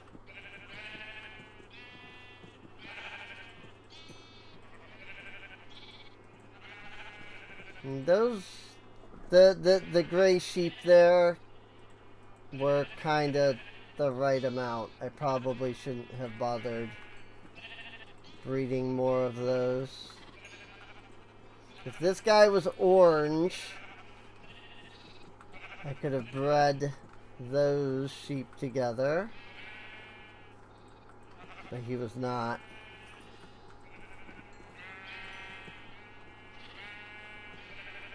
Which is unfortunate. You just did your breeding. We really just need to get another red and another orange. Which I suppose aren't difficult. I just forgot that I needed to grab one red and one orange.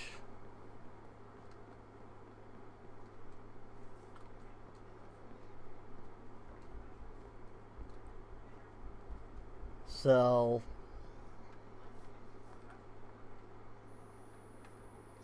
fireflies.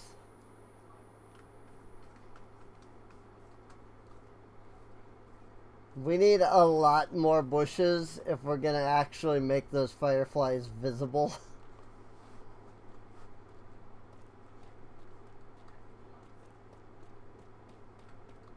I'm gonna put the dyes in here, yeah. Put the leftover yellow in there.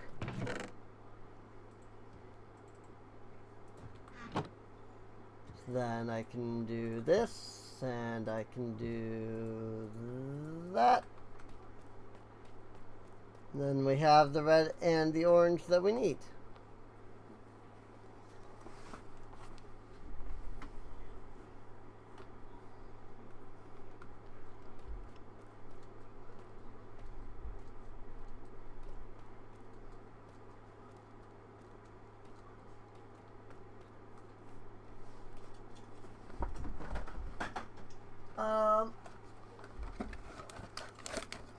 I only got one more of those. Alright. That's unfortunate.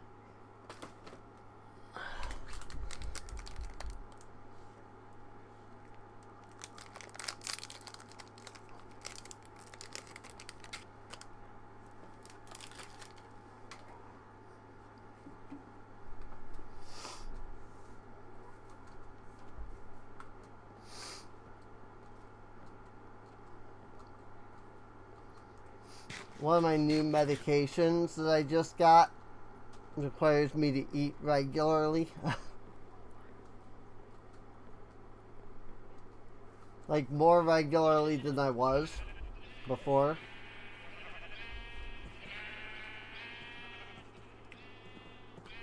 So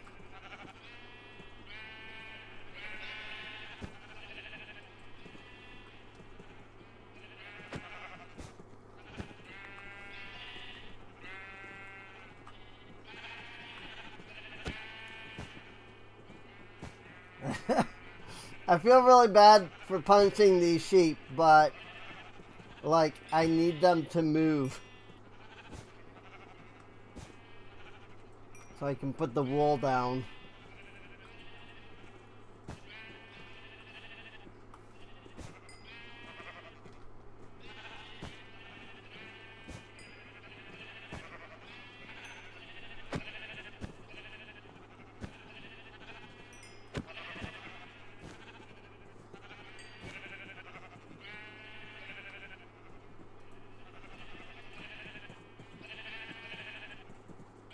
Nope.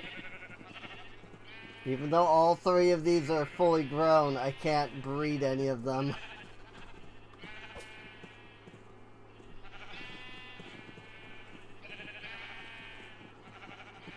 There should be one more red, though, that I can breed. Same with the orange here.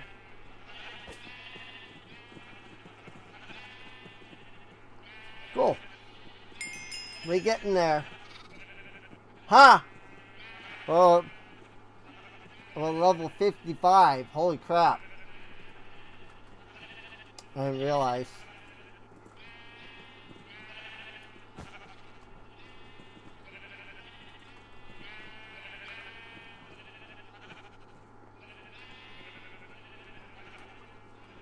I think we have 4 of most colors now.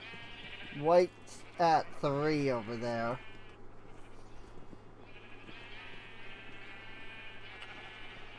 I think most of the colors are at 4 now.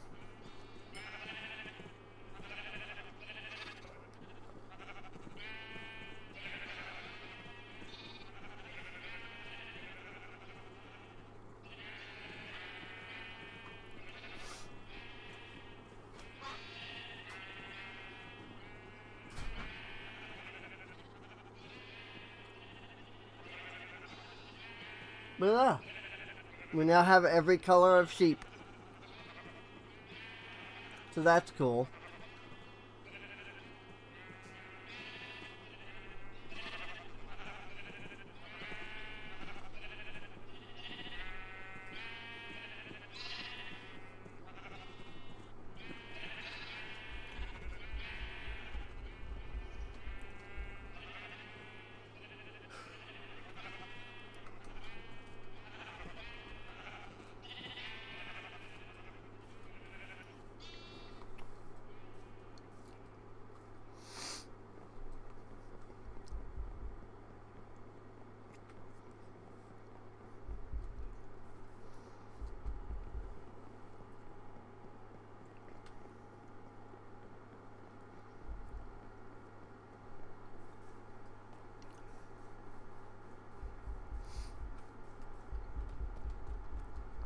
Let me go grab some jungle wood and we can make the second level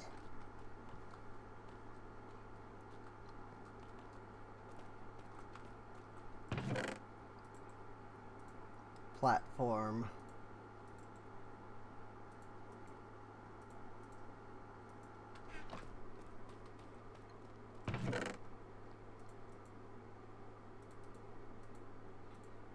Oops, I want those.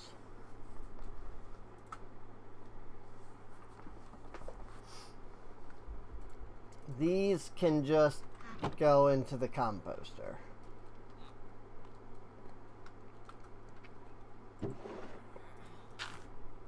The wheat seeds.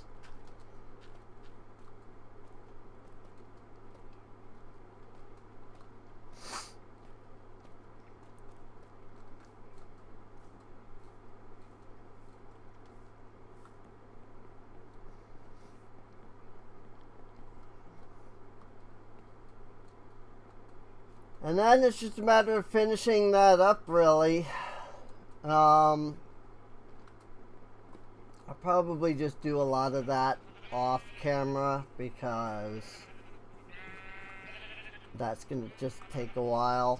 A lot of, you know, cutting down the tree, rebuilding the tree.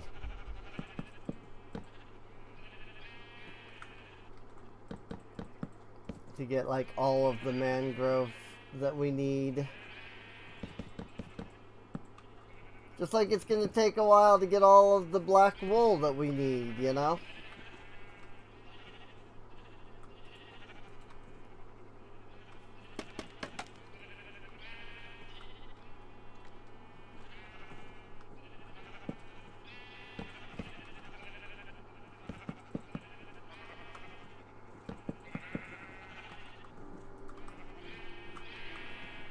I definitely do not have enough planks here.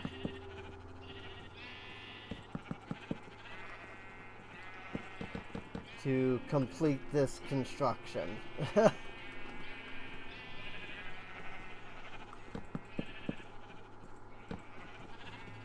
But it's fine. We'll just build what we can.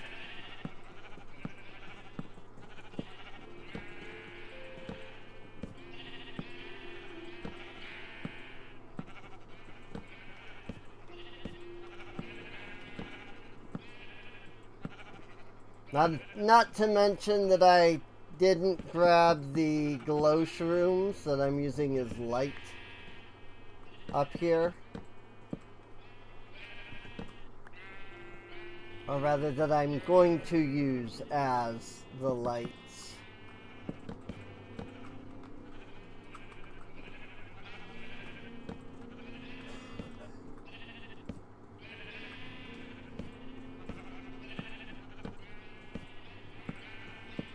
And that one goes straight across again.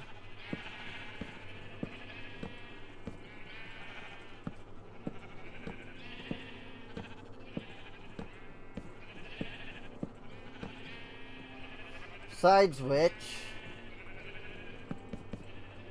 I also definitely didn't just realize these aren't even supposed to be planks. This section, the inner section here, is all supposed to be slabs.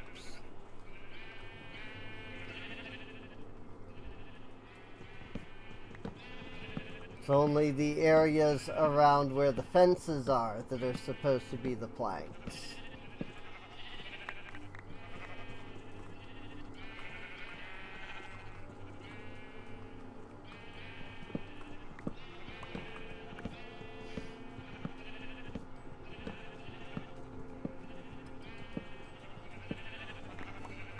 If I do that,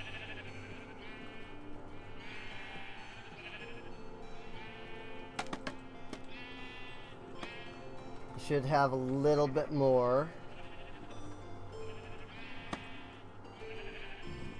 wood.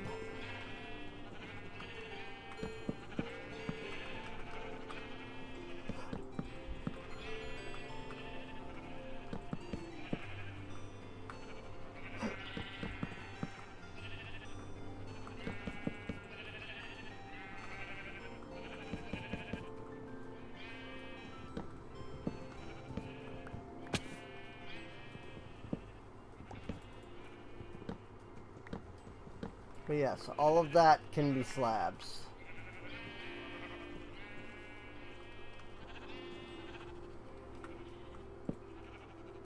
Whoops.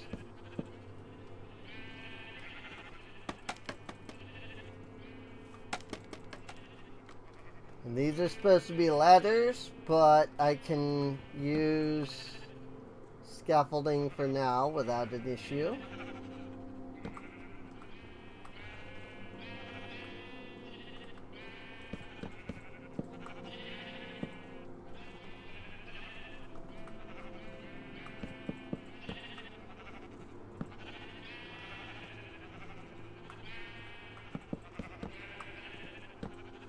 And I'll put torches down for now. these intersecting blocks here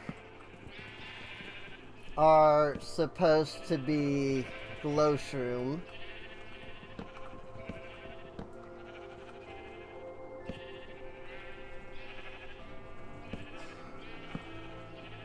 Which will shine enough light to keep this upper floor all nice and lit up. But also will shine light straight downward as well, because there's not going to be any blocks in between.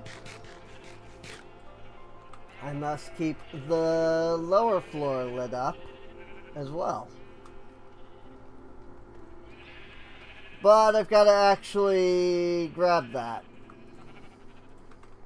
I've got to actually make those glowshrooms, you know? And I don't have that yet.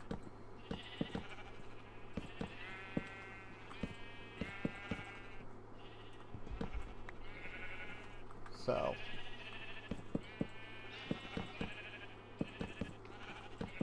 that said, would anybody be interested in me sharing these schematics? You know, so you can build it in your own world, perhaps? If that does interest you, let me know. You know, regardless of whether you're here watching the stream live or if you're on YouTube, you know, you can just leave a comment.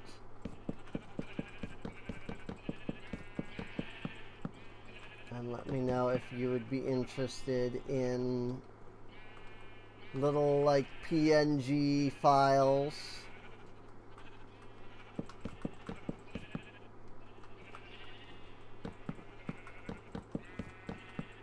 that have the build graphics on them.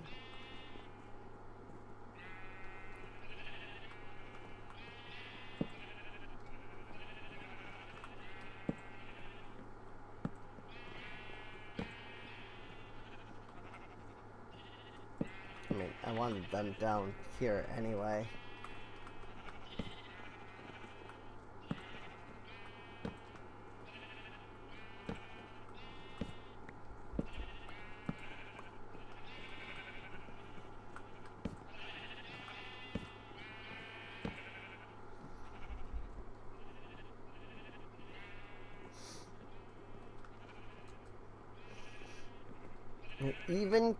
They even come with proper lighting instructions.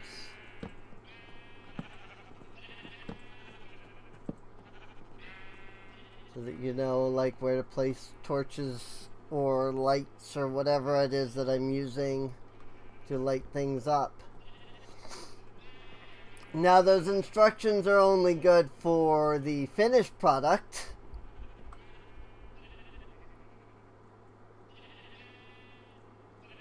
What just died right there? I mean, there's a skeleton here.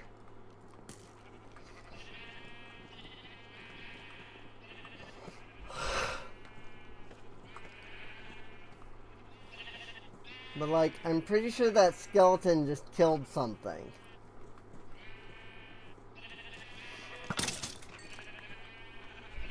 And I don't know what. I'm also wondering where the heck he spawned at.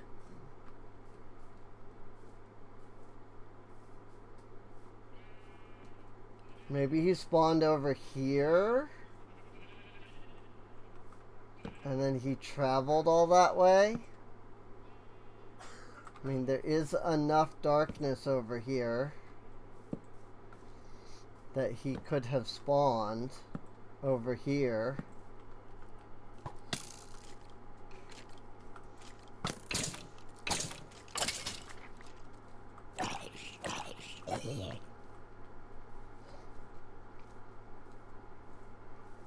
It wouldn't be completely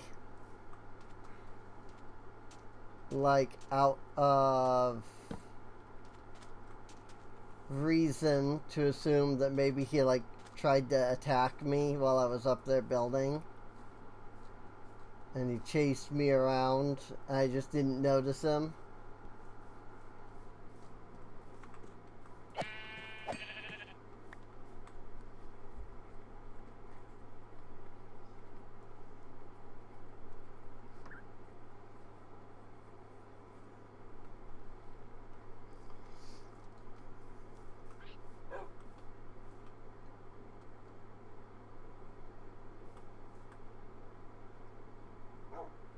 Is it like Cats where you have to sneak up?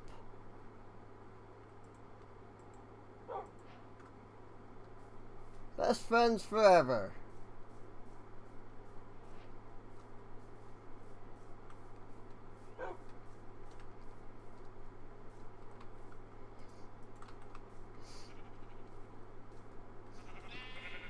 As much as I would love to, like, put the wolves here and be like, you can guard the sheep or whatever. Like, they won't attack any. I don't think they'll attack. If they're sitting like this, like, even if a skeleton comes by, I don't think they'll, like, get up and attack. So.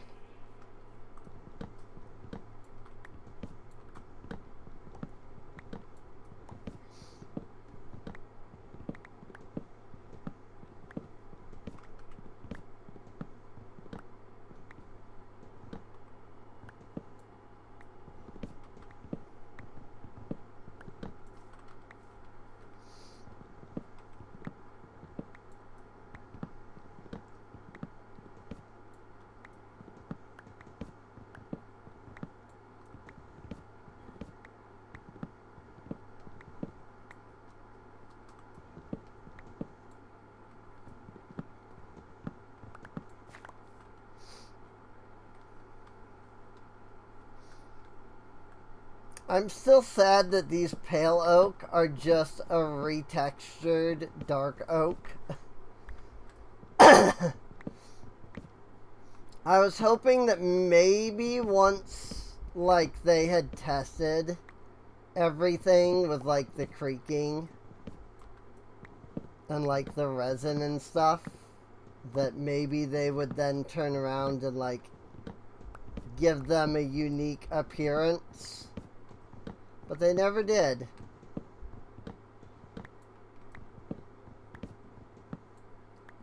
And that makes me sad, because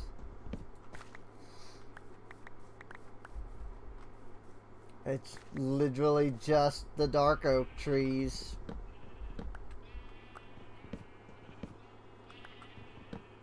Now, lore-wise, it might make sense that these are just dark oak trees. What with the whole, like, the creaking has come to take revenge on, like, the pillagers and whatever, like, lore that they have.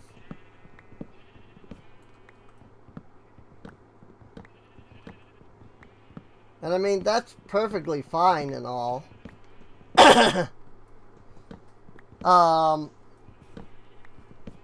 It's just more that kind of stuff kind of, like, came out after. Like, that kind of stuff was sort of discovered, like, after the update was officially out, so it was like, wait, why do they look the same? Why give unique look to this tree, but you do all other tree?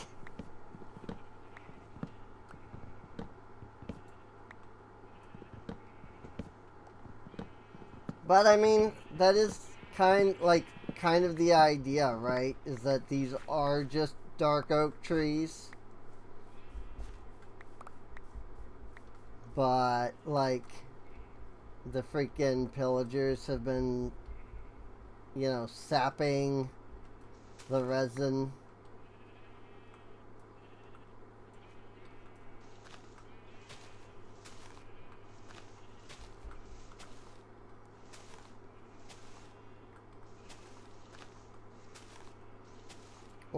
Or it's like, you know, they've been like harvesting the trees for too long, since everything they build is out of dark oak. I don't know the exact lore, you know, I don't think anybody does. I don't even think Mojang does. Mojang just kind of like decides the lore as they're building each update.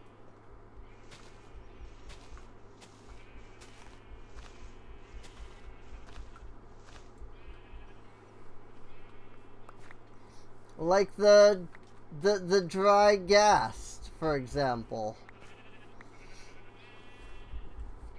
Like, what does that... if there's a dried gas, you know?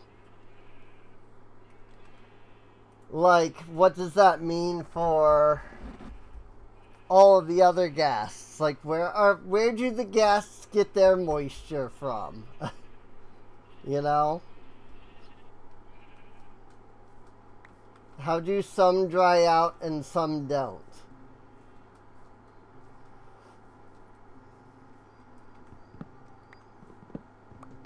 Like, where do the ones that don't dry out get their moisture from?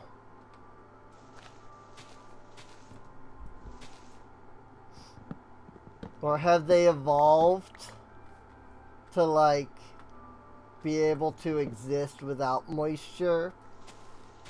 And the dried gas are like the original gas that lived in the nether back when it was frozen?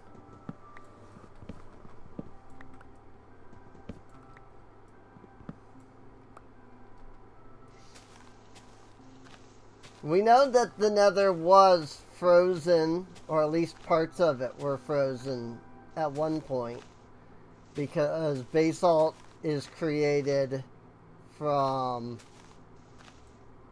ice.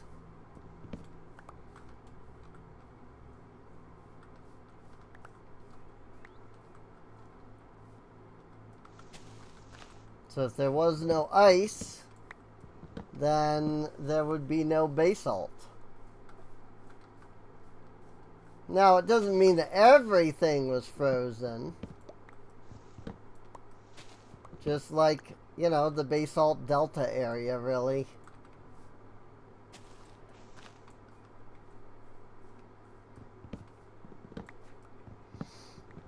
And anywhere else where there's, like, big basalt, like, generation. Like the big basalt pillars that go throughout the nether. Like, those areas were frozen.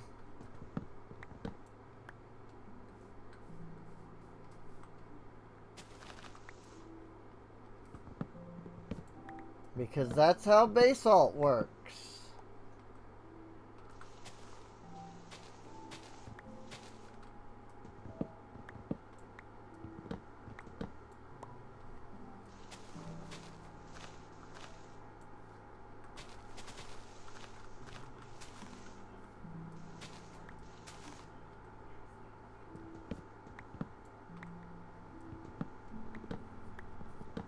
Like, not just in, like, real life, but I think there's also, like, a...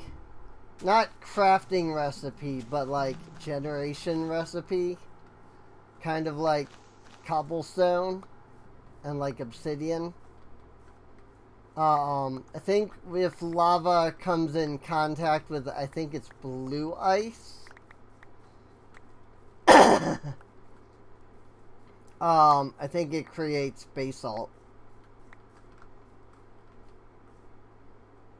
Similar to, like, if lava and water touch, it'll create cobblestone.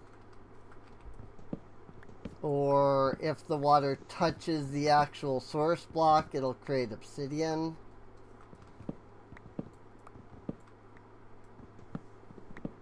or if lava flows onto water, like if lava touches a water source block, I believe.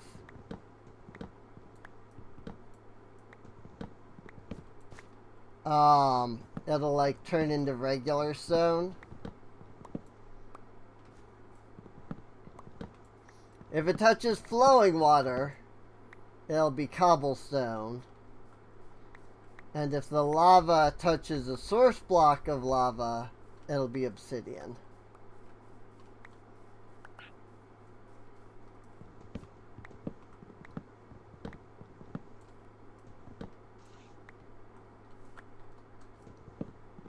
It's something like that. Anyway, I'm pretty sure.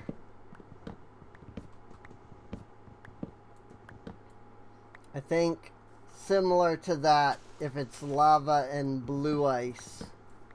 Not like ice or packed ice, but blue ice.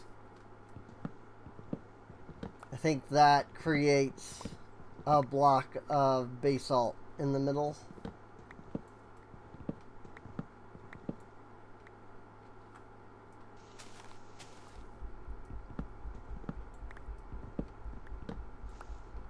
And thus, you have renewable basalt.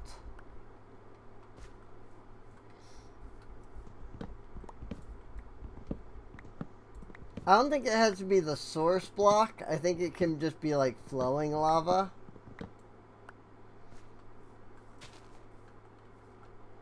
But I don't fully recall.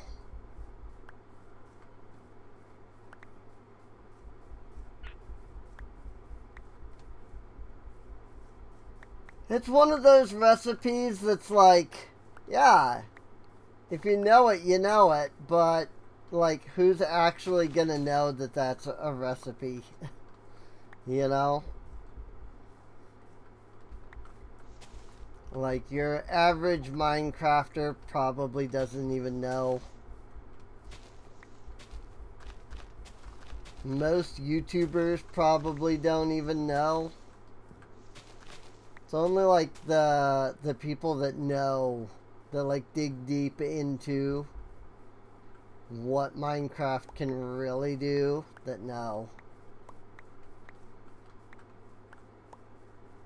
Unless you've heard it from somebody else. Anyway. Like, you know, me telling you.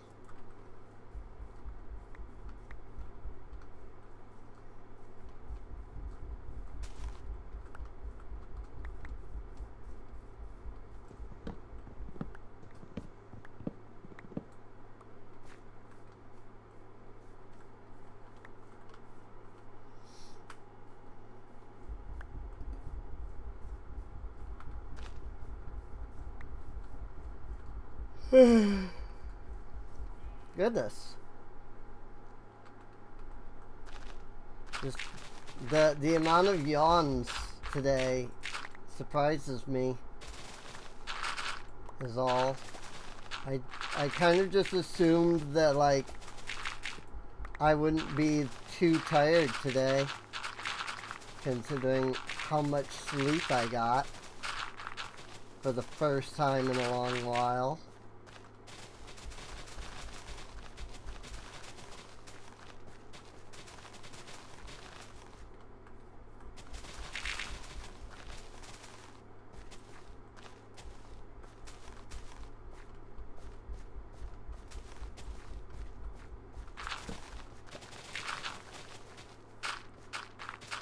This new medicine that I'm on for sleep is really nice. Like, it puts me to sleep real quick. Not like super fast, but like within like 15-20 minutes of taking it, I'll be asleep. And it's really nice. Means I don't lie in bed and struggle for 2 to 3 hours to fall asleep. which is what I used to do. Let me tell you, if you've never dealt with that, it is not fun.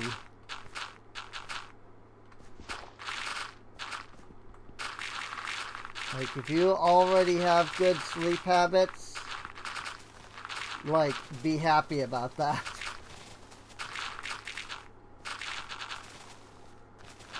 Because let me tell you, not sleeping sucks.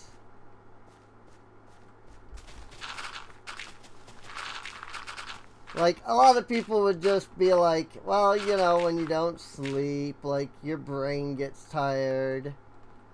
And, you know, so you're groggy all the time.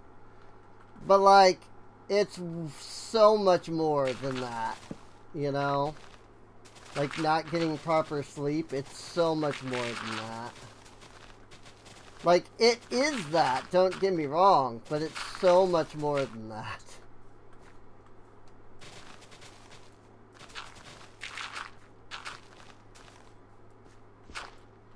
Like, it can straight up affect your whole, like, personality. I don't remember who, but back in, like, the 90s, maybe a little later, I want to say, there was somebody who did, like, a radio broadcast for, like, 5 days straight with, like, no sleep. And he was just never the same after that.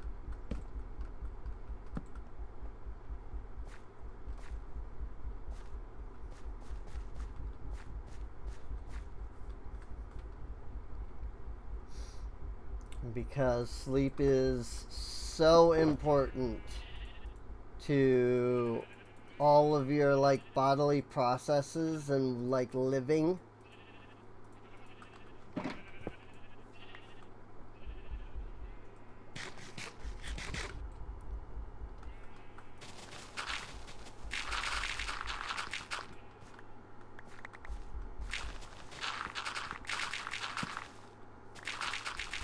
And, like, your personality.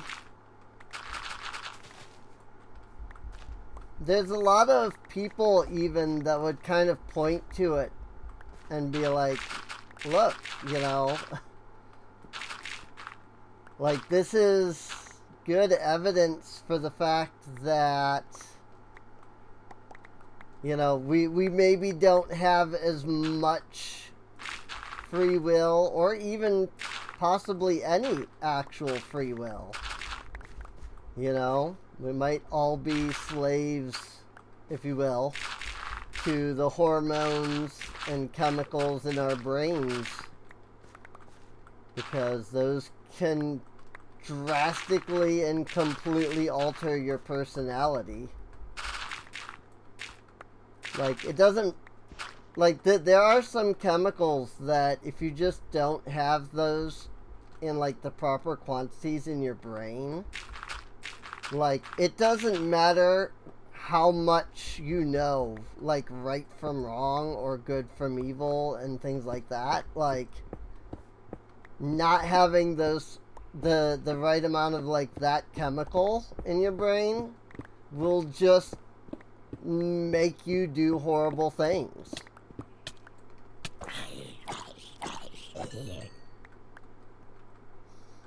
And a lot of horrible people actually have that. Where it's like, actually, you know, not to like, what's the word? Not to defend them or anything, but like,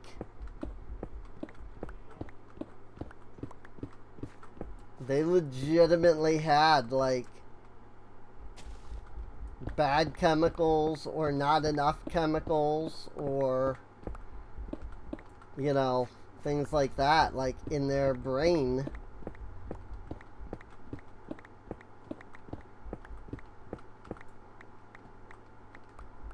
And that just drives them, you know, it drives them insane. Like, it literally makes them insane.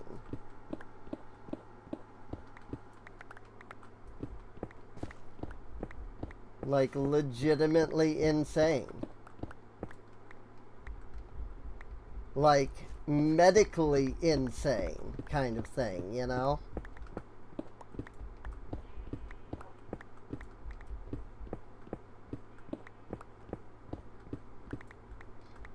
Not just like, oh, he's a little crazy, but like, legitimately. Like, you could go to a doctor and get diagnosed with insanity kind of insane.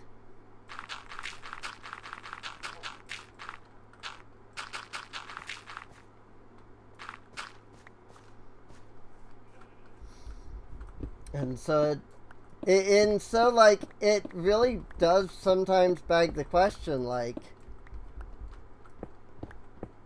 you know, do we blame them because of that? When, like, they just didn't really even have a choice in the matter?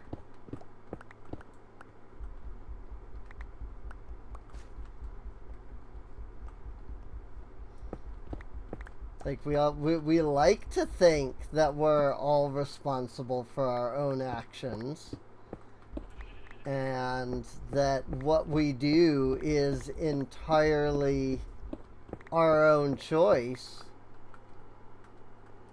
And I would reason that that is true for most things. That there are some things, you know, that most things are our choice. But as somebody who has, like, dealt with depression, for example, major depression, what is it that they refer to it as? Major severe depression or something like that is like my official diagnosis.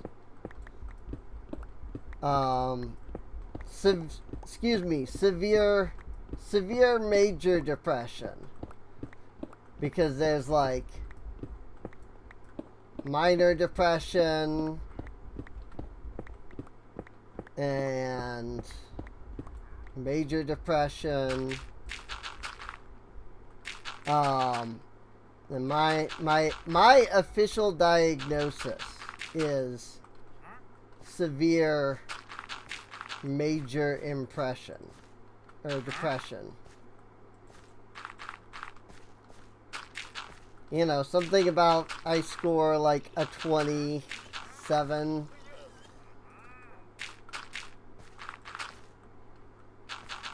So, you know, somewhere between 27 and 30, depending on the day, on a depression scale of 30, you know.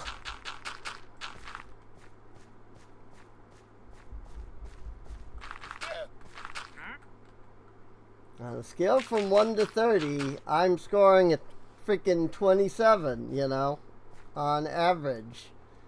Like, it's not good at all.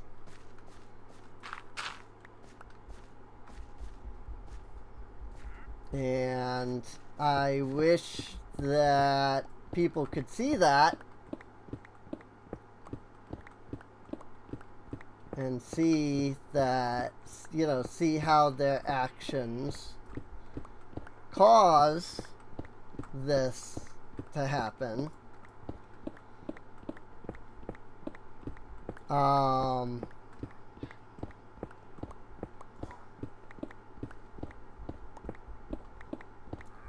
But we'll see. I mean,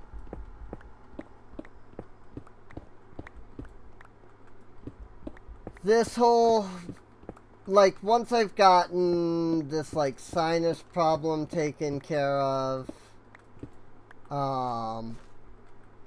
and I've, like, been able to fix some of the other problems that I have. I might look into making some other, changes in my life that will hopefully help with the depression. And I mean, again, that kind of comes down to that, question again, right? Of, at what point, do you say, oh, it's your fault? And at what point do you say, it's not your fault, it's, the chemicals in the brain,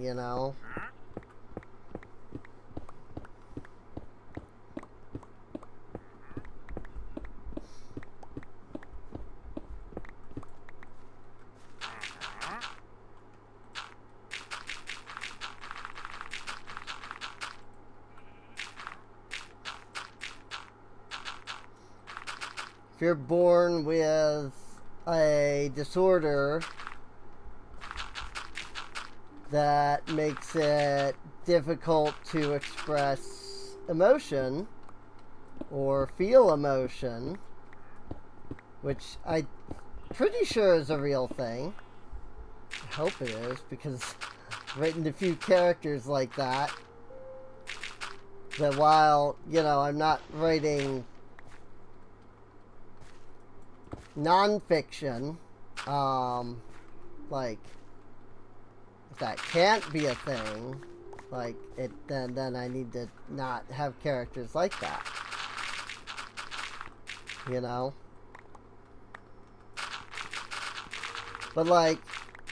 no, it really does beg the question, at what point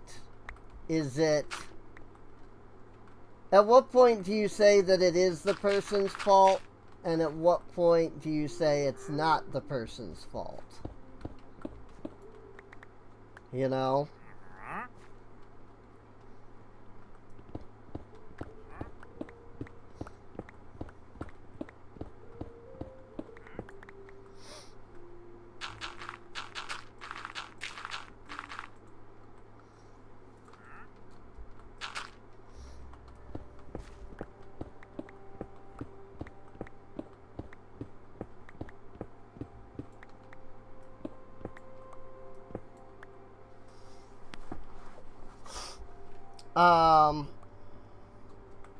But yeah.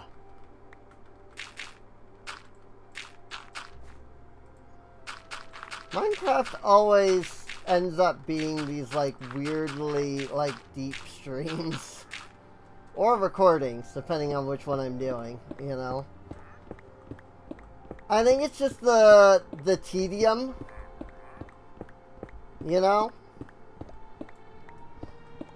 it's not tedious.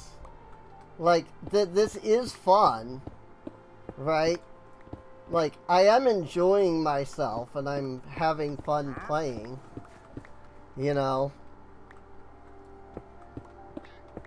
But, there's only so many times that I can, dig stone and talk about myself digging stone.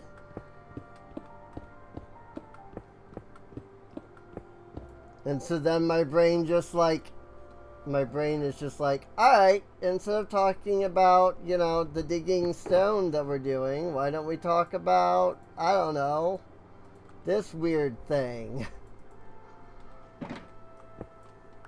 Yeah, fault does kind of feel like one of those social constructs. We've always, grown up being taught about fault, because regardless of whether or not regardless of what a person believes, And whether, you know, but whether they do or don't believe in deities and things like that, a lot of morals that we have been raised with come from the, like, you know, a lot of, like, the morals that we know have come from those times. You know, like we were taught because our parents believed in those things. You know, regardless of whether you believe in, you know, deities or whatever, like the last 100 years have been shaped by people's personal beliefs in things like deities, supernatural, you know, stuff, etc.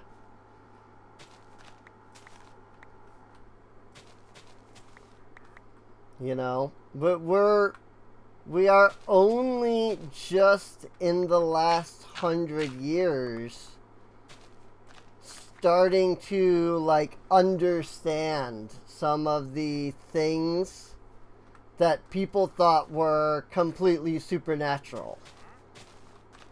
You know? Like, we have found some of the fish, for example, that match descriptions of, like, Leviathan, or, you know, like some of those old stories, you know? Some of those ancient tales and legends.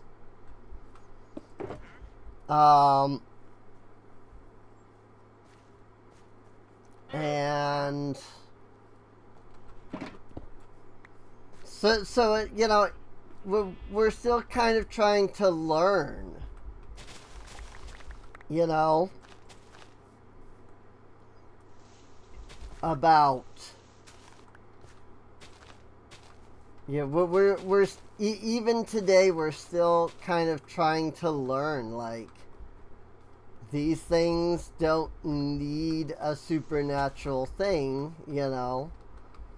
We've only recently discovered what actually causes weather, for example. You know, we always knew that weather was a thing. We've experienced it our whole lives. But, I mean, I couldn't tell you, like, when some of, like, the stuff about weather was discovered. But I feel like, just based off of, like, science progress, that it probably was only within the last, like, 200 years. You know? And somebody definitely might say, like, well, 200 years is a long time, but not when you're talking the grand scheme and the grand scale. You know? To us as humans, yes, 100 years is a lifetime. You know? Maybe a lifetime and a half even. But the universe has been around for billions of years. At least 13.8 billion is what scientists currently say.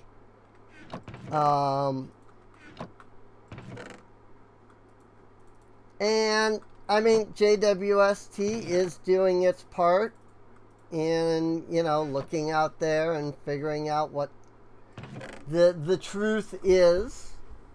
And yeah, unfortunately, we are kind of also learning that maybe those numbers haven't been correct. The universe could be older, and we just didn't know.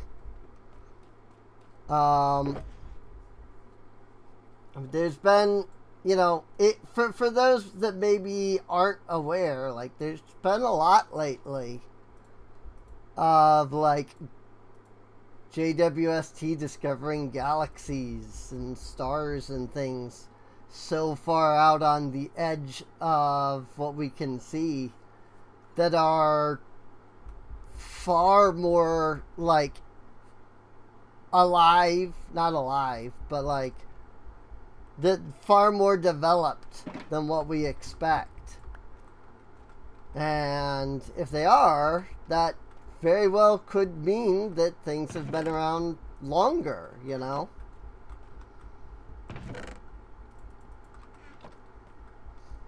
And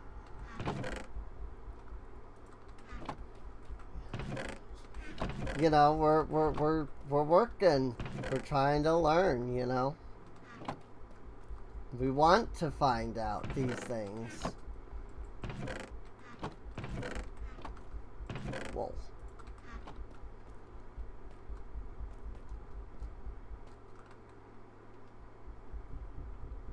But we've gotta just keep looking further and further out there until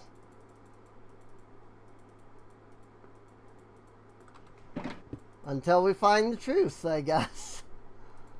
You know? I don't know of another way to put it, so we just gotta keep looking, keep researching, you know?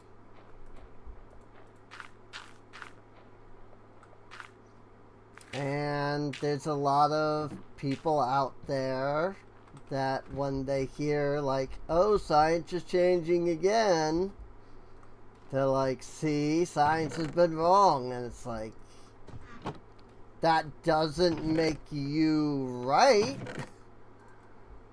Because what you think had already been disproven long ago.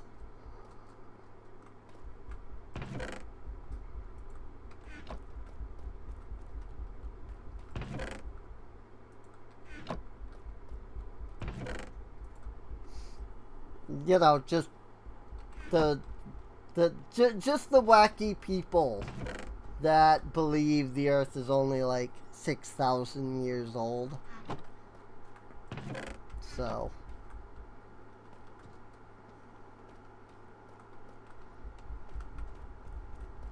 I'm being nice about that. I could have said another word that was not wacky.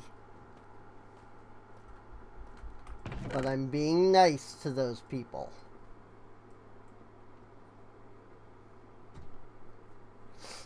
Our honeycomb supplies are doing pretty good, though. See that?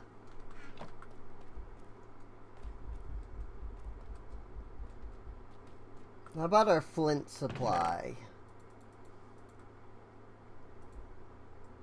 Because I need some repairs on the shovel again.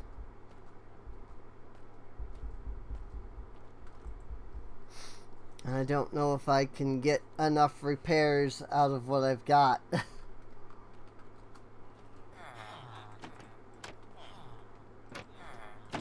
Science can't be wrong.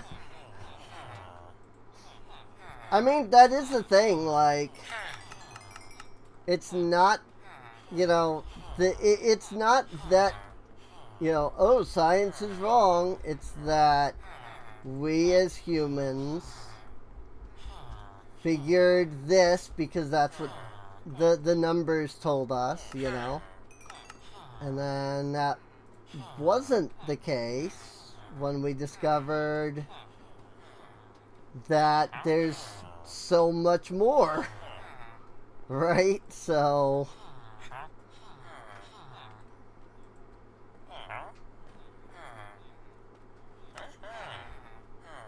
want some lanterns.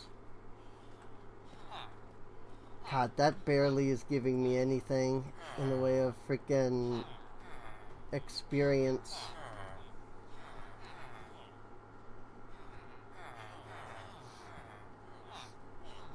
Right. It's like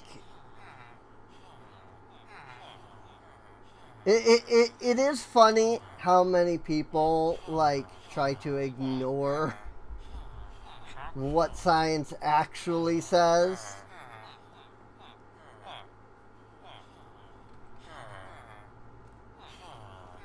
And it's like, well, except that this is how it works. And it's like, that's not at all what science says. You're not conflating the argument, but like you're using your like lack of scientific knowledge and then calling it scientific knowledge.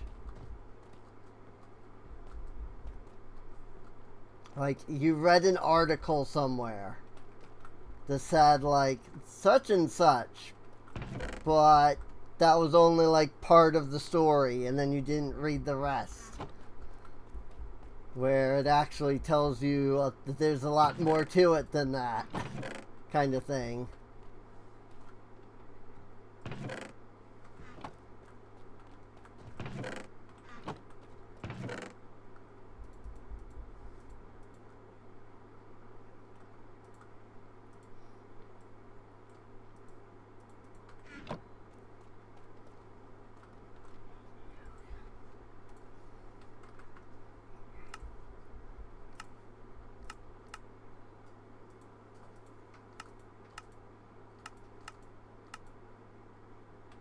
Whoopsies.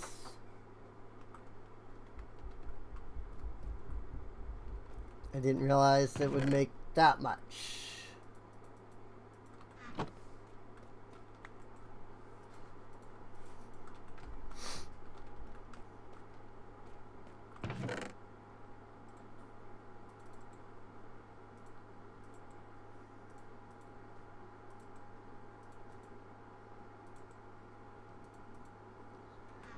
But yeah, it is unfortunate how, like, illiterate some people are. Like, and I mean no offense,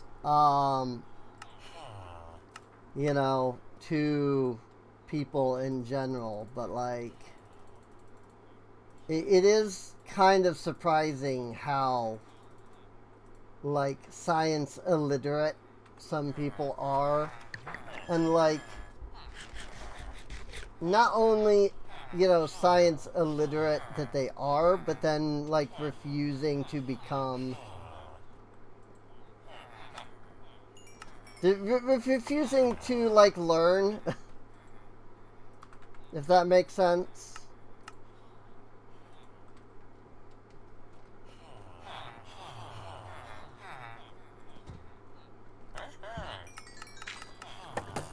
Like they think they know science better than, like, you know, the people who do that as like a job all day, every day.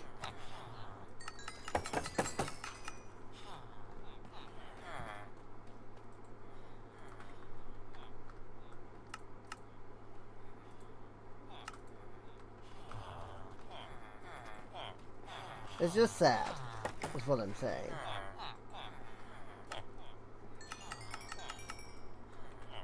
Like, the world would be much better off if there was a way to, like, inform people of things, like, I want to say properly, but more properly? I don't know what the word would be.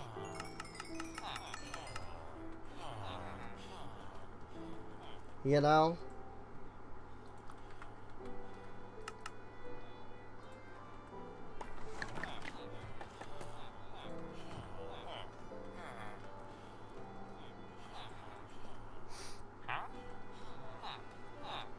Now I really need one of these Fletchers. Here we go. I was gonna say, I need one of these Fletchers to freaking refresh. And then they did!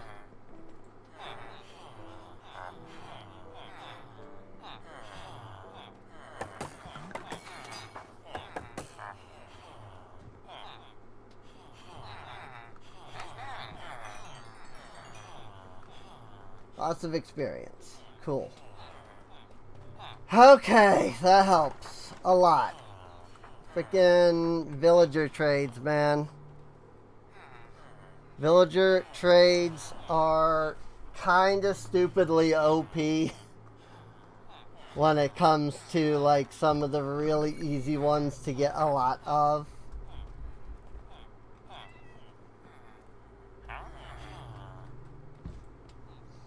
Prot 4, efficiency 5, blast prot.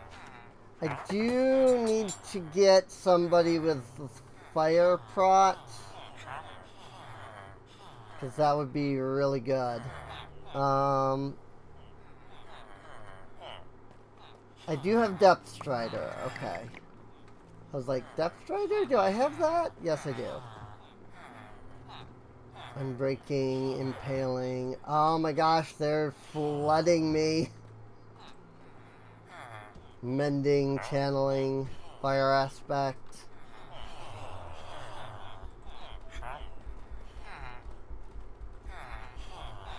There's definitely a couple more enchants I would like to get.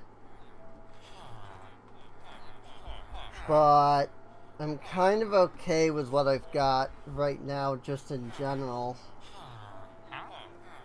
So...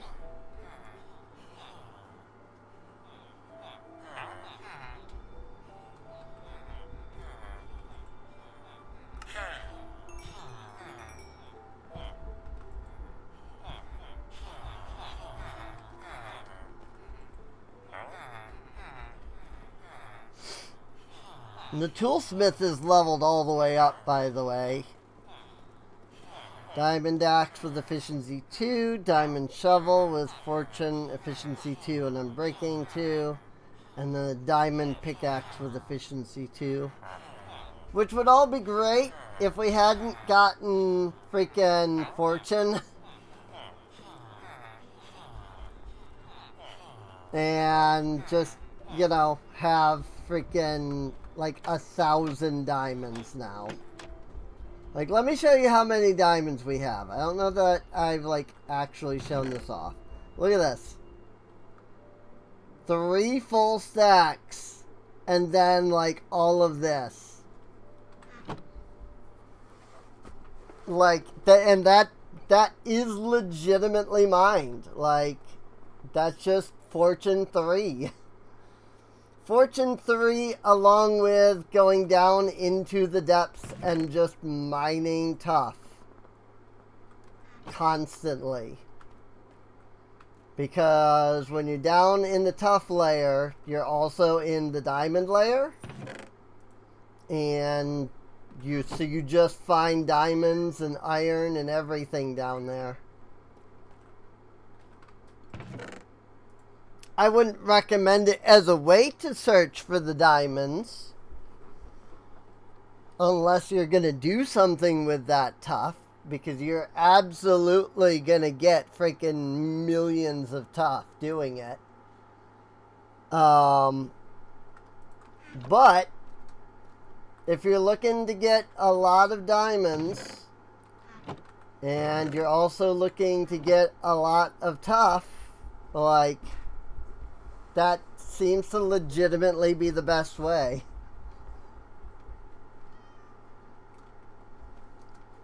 Because I've gotten so much freaking... so many diamonds just down there mining tough. I mean, look at how much tough we still have.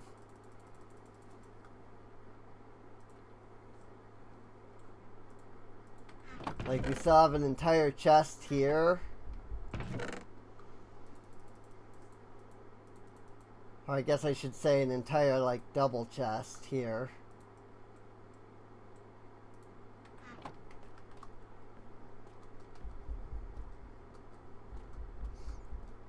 Let's make some tough brick.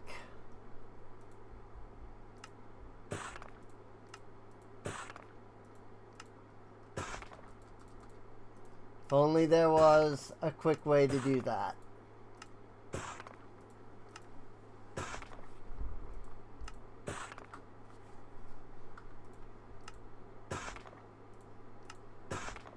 But alas, you cannot.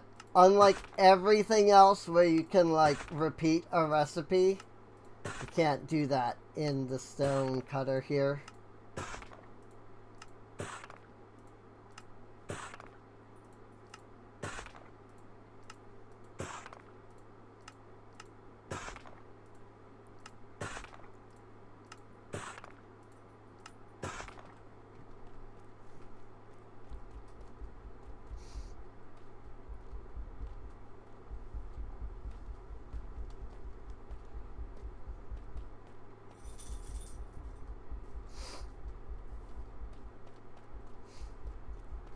Every stream, we just do a little bit of work on the ziggurat here, you know? And then eventually we'll get it done.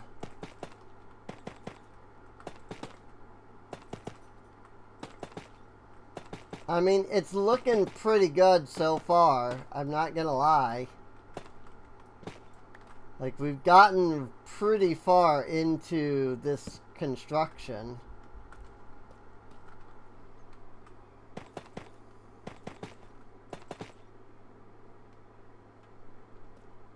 I mean, there's still a lot to go. But we have gotten pretty far, you know?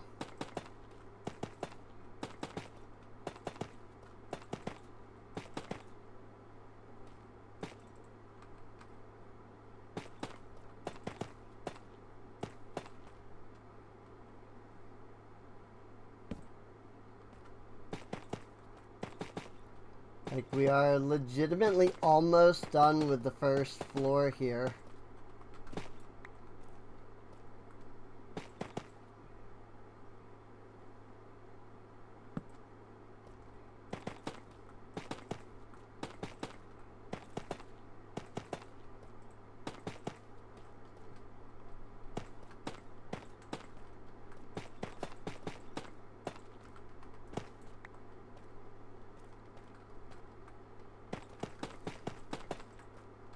And I mean, this is the biggest, most time-consuming part.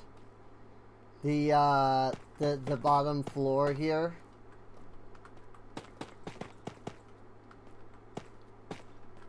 Especially if I was, like, building this the way that it is IRL. Because apparently this thing is solid.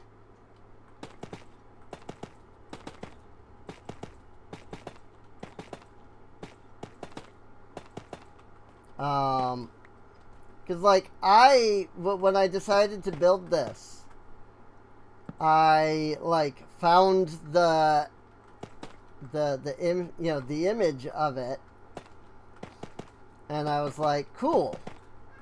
And then I kind of just built it to, like, what I thought were kind of the correct dimensions and things. I discovered that it is far larger than what I made.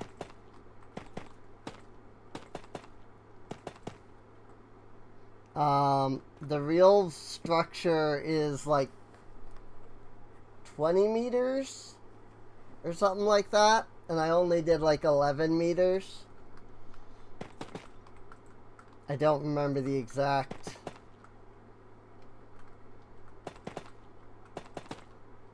I just remember that I discovered that it was far larger in real life than what I built.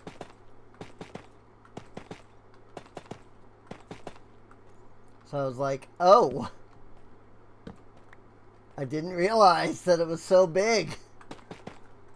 Like, I thought I had built it pretty big to begin with, but then I found out that the real thing is much larger.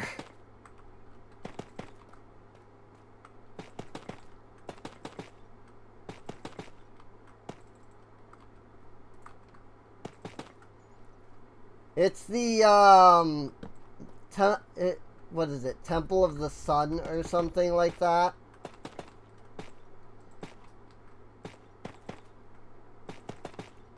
Temple of Ur.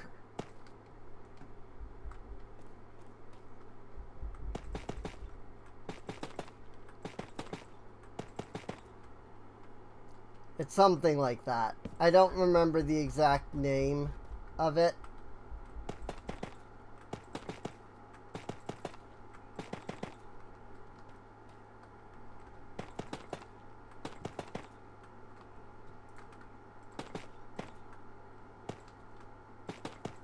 I just looked up Ziggurat online.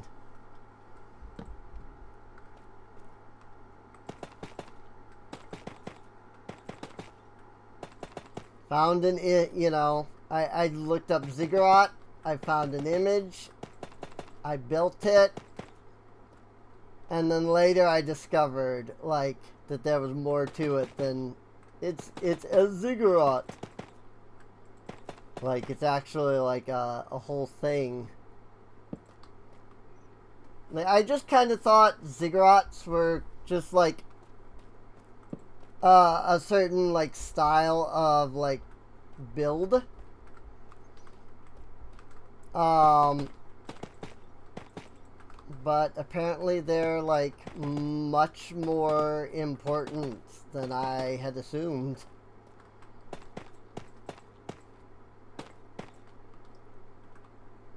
Like they're like to like the builders, you know. Like they were far more important than just like a temple or a castle kind of thing. I've always just known Ziggurats to be a type of castle or palace, you know. That's what they were in a lot of the like games that I played. So I just never thought otherwise about it. And then I discovered a lot of information while I was like looking this up. You know? Like, again, it's a completely solid structure. There is no, like, there's no interior. I think they just, like, carved it right out of the stone.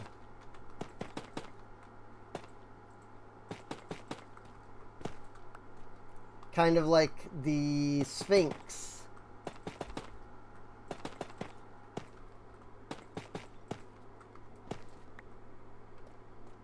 I could also be completely wrong on that, because I did look up some information, but I didn't look up a lot of information.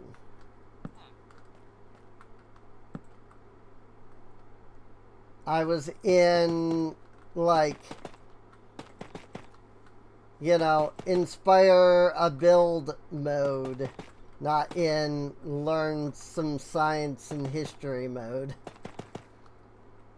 So I wasn't really looking up the information. It was more just like what I learned as I was looking for info and like pictures and stuff.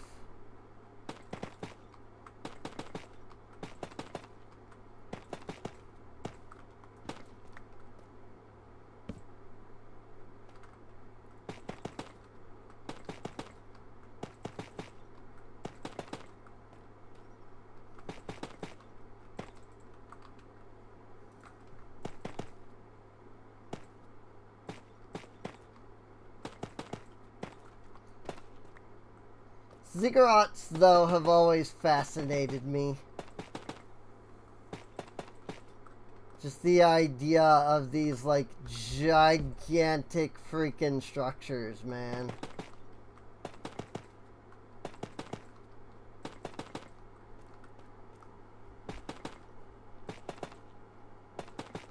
Like, how ingenious were humans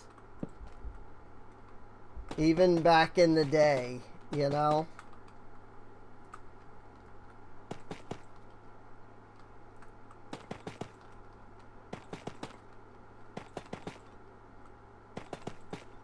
Like, primal man gets a bad rap. Because we always think of primal man as being, like, dumb. But in reality, they had they had a lot of things figured out back then. You know, agriculture, construction.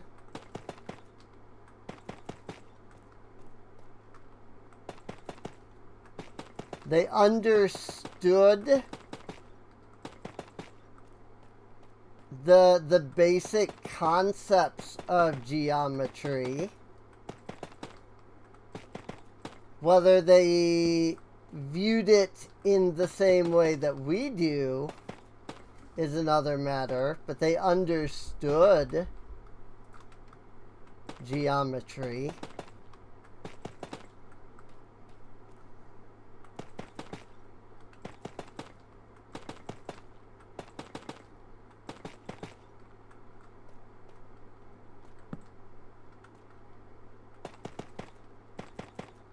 Like, they were far more intelligent than we give them credit for.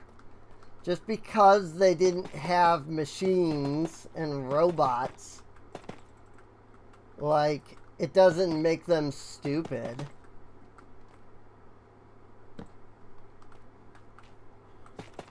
They just didn't have, you know, they didn't have that level of technology, but I don't know. Sometimes I think having that level of technology has made us more stupid. I mean, come on. You and I sit here all day and watch videos.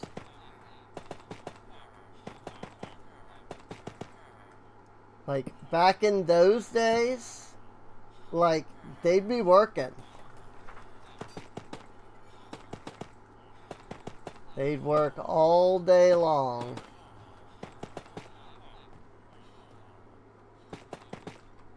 Back in those days, there wasn't a concept of, this is a 4-hour shift. No, they walked in at daybreak.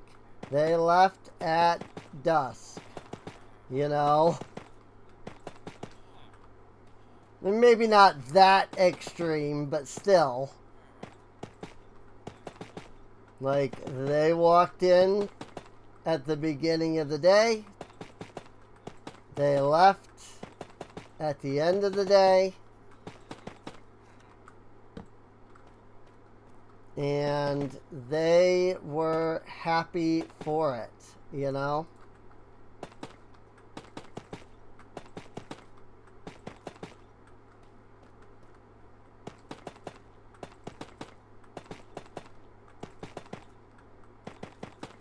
Nowadays, and like, not to offend anybody, but like nowadays, the amount of people that are like, I don't want to work, is just, it's really sad.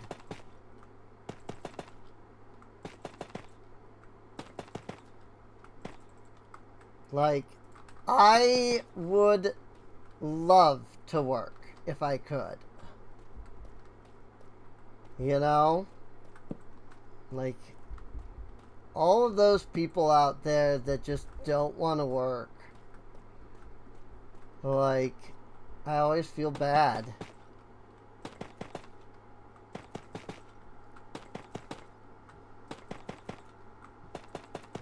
Because it's just like, it sucks. It sucks that we've taken this thing that used to be like, everybody did these things that they enjoyed. you know? The farmer did the farming. And he loved farming.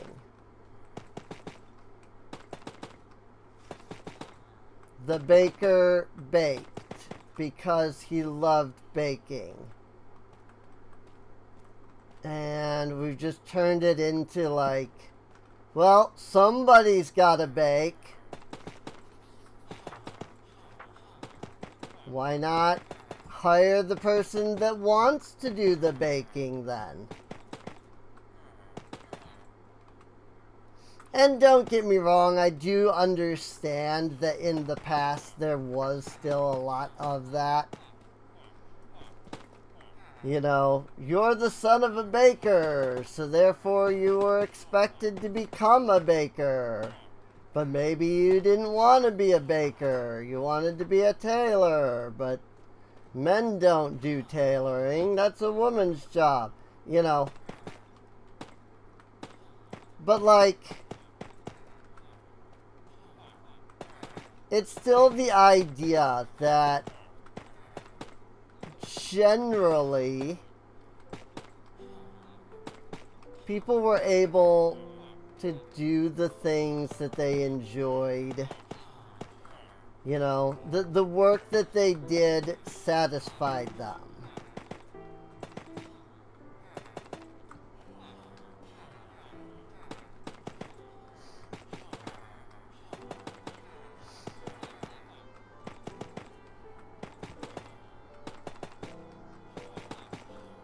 And by the time you were ready to even like go out there and work, like you had been an apprentice to somebody for years upon years, you know?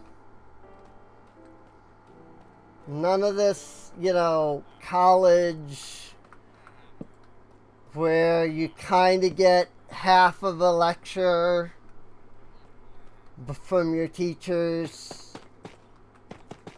and then tested on whether you understood the things that they didn't teach, and you spent hundreds of thousands of dollars not actually really learning.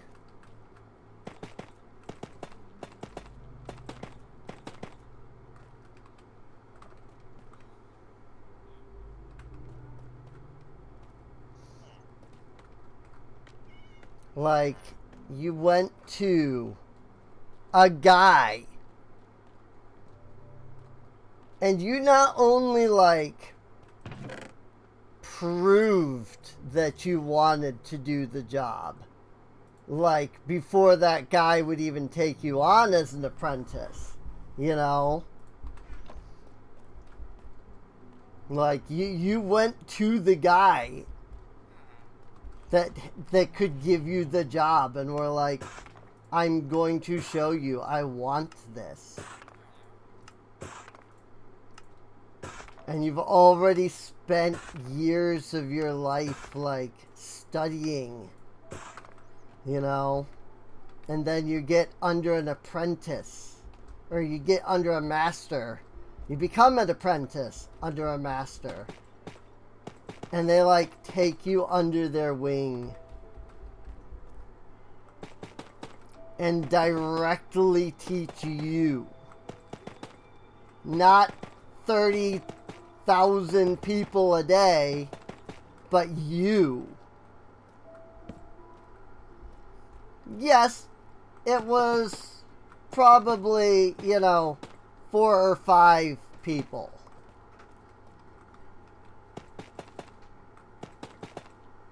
So it wasn't just you. But it was that somebody was taking their time to teach you.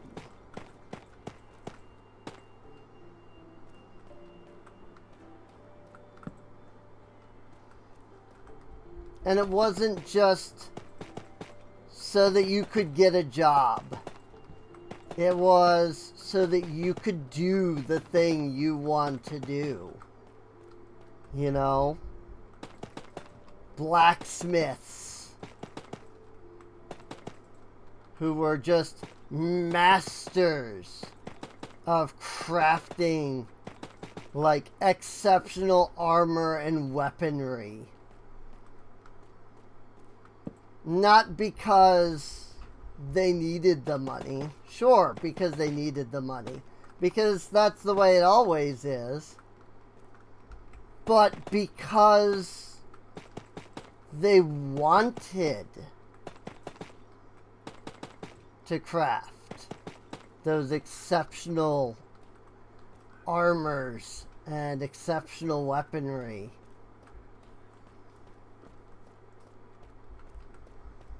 And you could tell whether a person wanted to do the thing or not based off of how well they did. Because if it was something you were truly meant to do, if it was something that you truly wanted, you would put every ounce of your being into.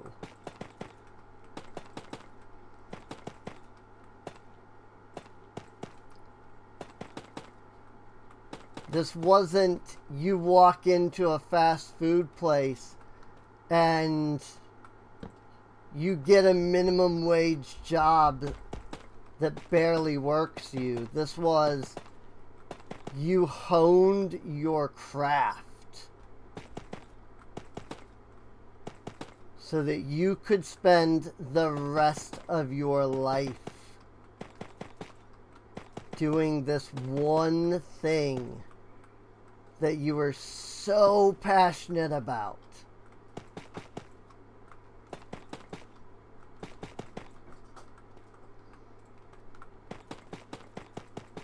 And yes, again, I do understand that that wasn't the case for absolutely everybody. But that was more often the case than not. At least that's what I have read. I could be wrong about that. And I'm willing to admit that I could be wrong about that. Whew! Look at this though. Look at that. It is a beauty.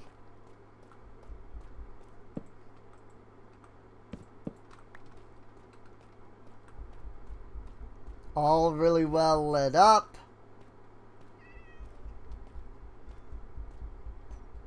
Completely from end to end. Every block of tuff placed.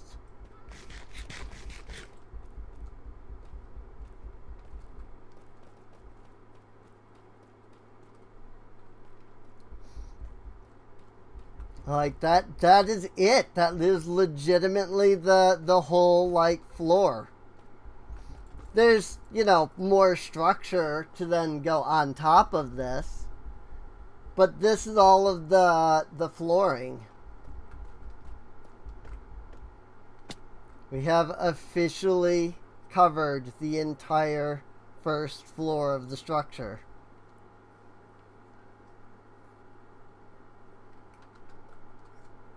That is so cool.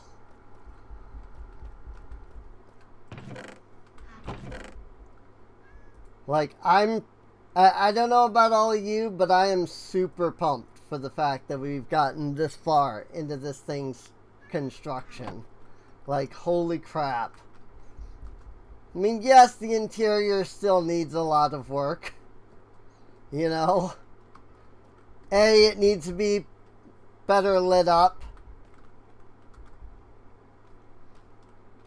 I don't think there's any zeros though. Like there are some darker spots, but I don't think there's any zeros. I'm just seeing a lot of like 8s and 7s. And if this were old Minecraft, I would like put a torch here because it's 7. but 7 is no longer the spawn, like the darkness level for spawns. It is now 0. Though I might still put down some torches at these 7s. Here's a 6, for example. So yeah, I mean, things are looking really well, like, built. You know, I've got all my villagers in here. We could work on building these stairs. I am going to need to go to my build world to double check the exact, like, way that I have this set up.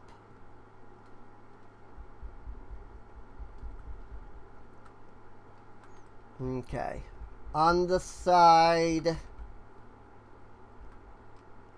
on the 5.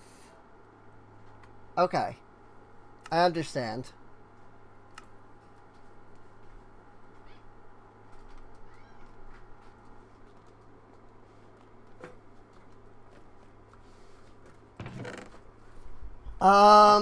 The fun part is going to be that I need slabs for all this.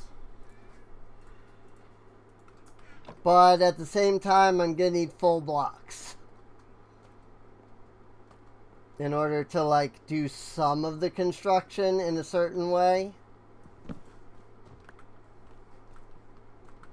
Gonna go ahead and move all of this stuff over here now.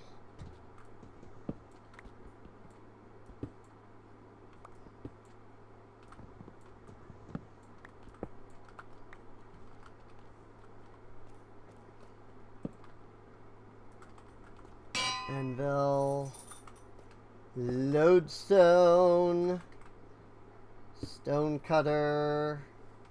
Actually, the lodestone,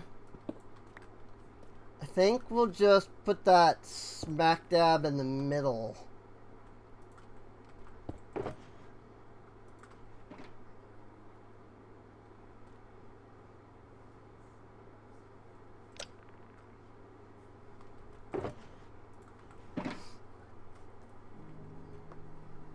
I think that's good to have that there.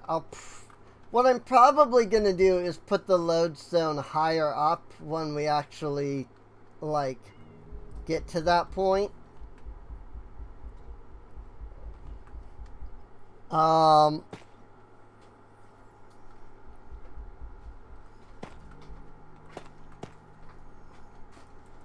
here's where it gets a little annoying.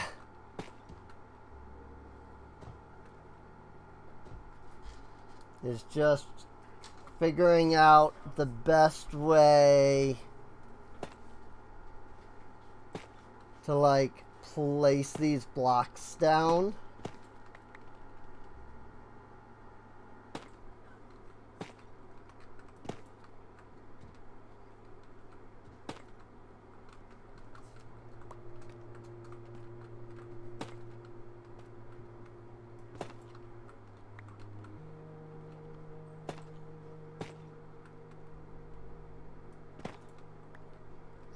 One, 2, 3, 4, 5.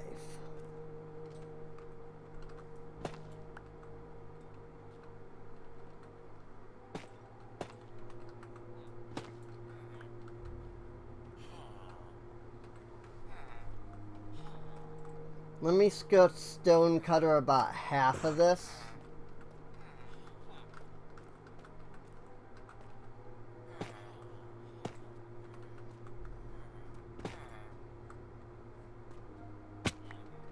And the most annoying part is more just the fact that I can't, like, build it and mine it and whatnot, just, like, as we go up. due to like the actual like placement of the blocks.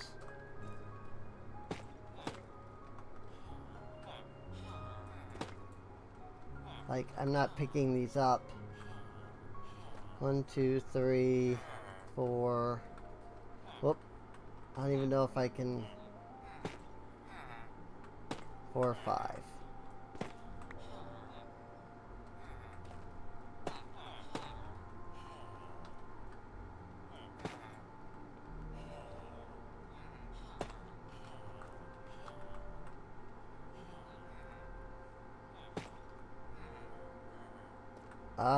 See, and then the problem here is I actually need that block to place that one. So even though I technically had the ability to shortcut the slab placement, I couldn't do it.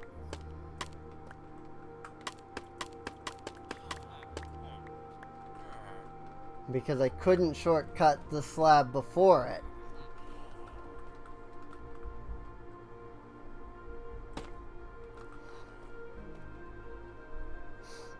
And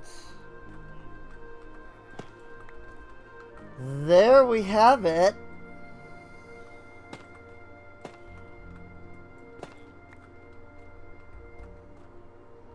We have one step.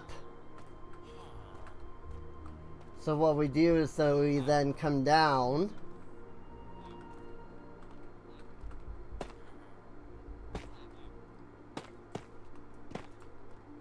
And we perform the same thing.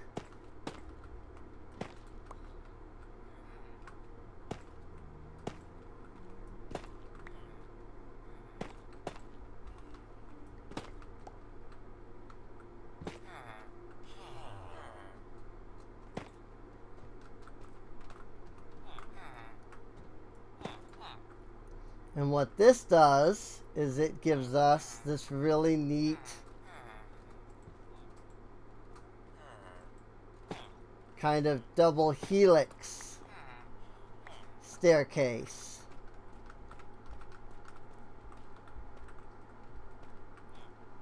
As it goes up.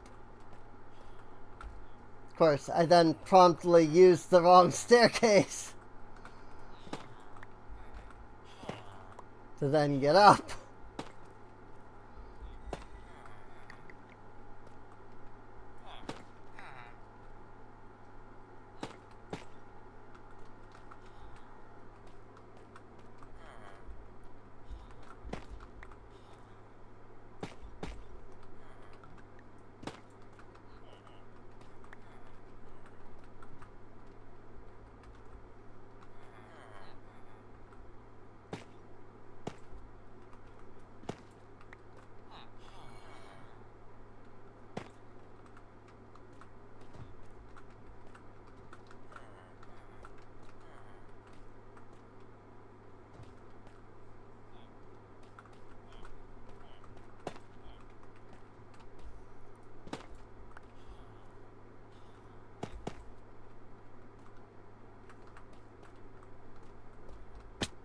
Ow.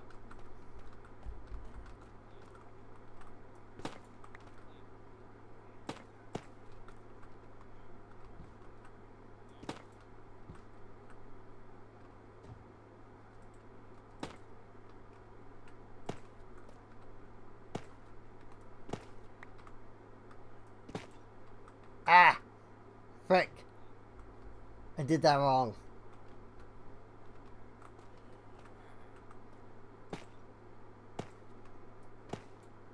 Now I can break that.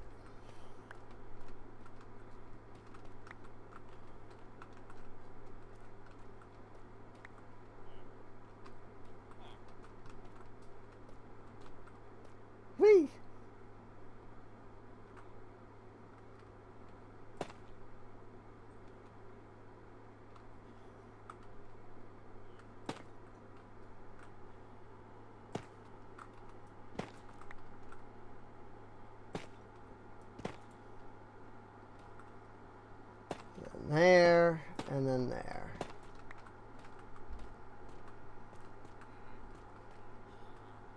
that gives us these cool stairs.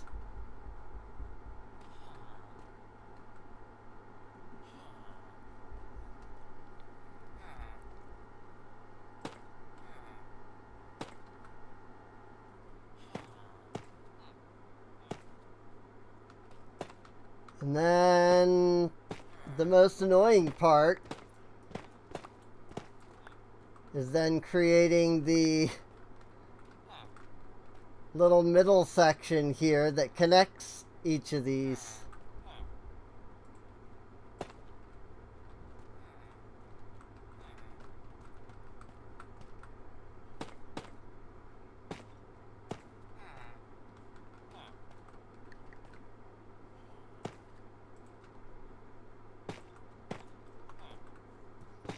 Yeah, that's better than what I did before.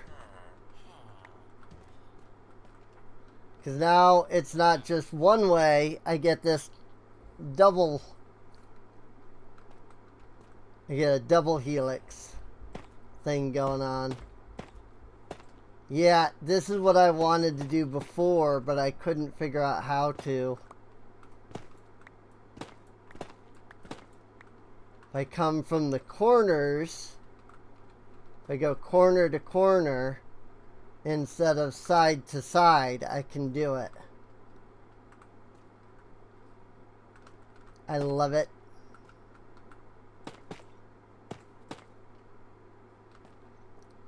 Boop, boop, boop.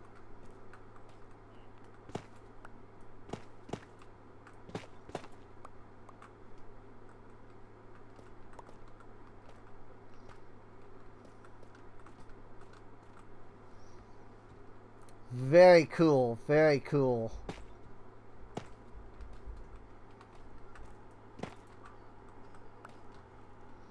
I'm doing that mostly so I don't confuse myself. Because I very likely would have.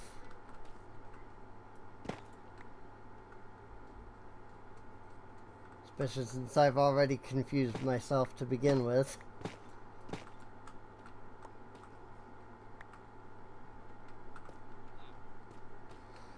Coolies.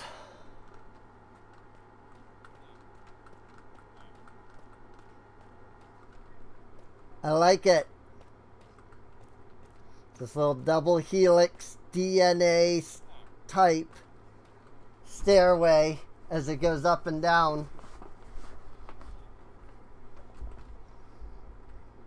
Very cool. Very cool. I like it a lot.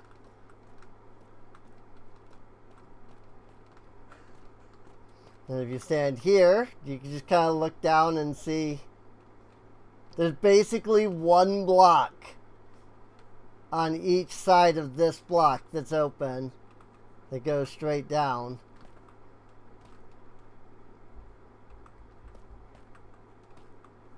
And then like you get here and you can like shift to duck underneath the slab above and cross over in case you need to switch sides for some reason.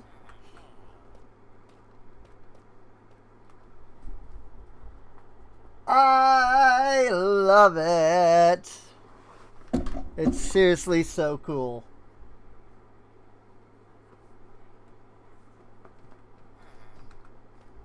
I think that's a good spot to end it on, honestly.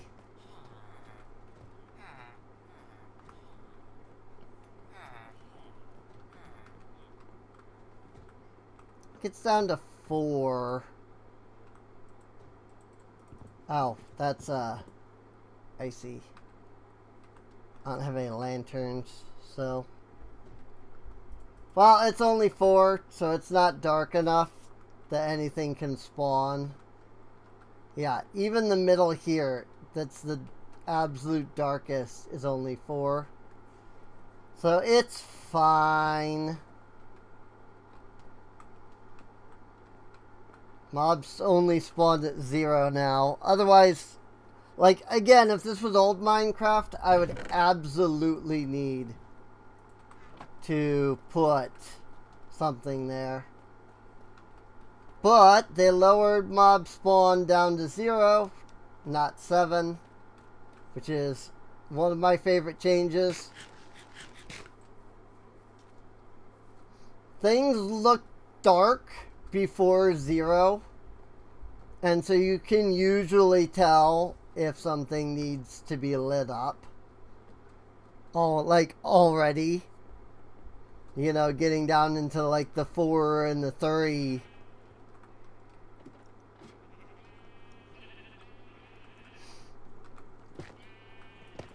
You very rarely find yourself getting down to 0 before you go, this is dark, maybe I should light it up. You know?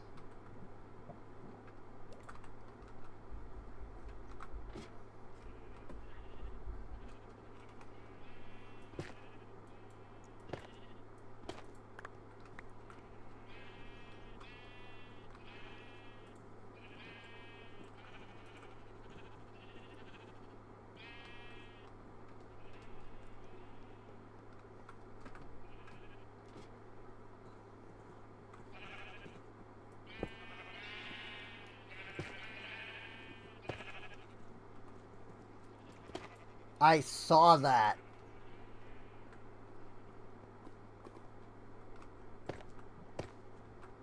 Like, I saw that grow. That was cool. I've never actually seen that.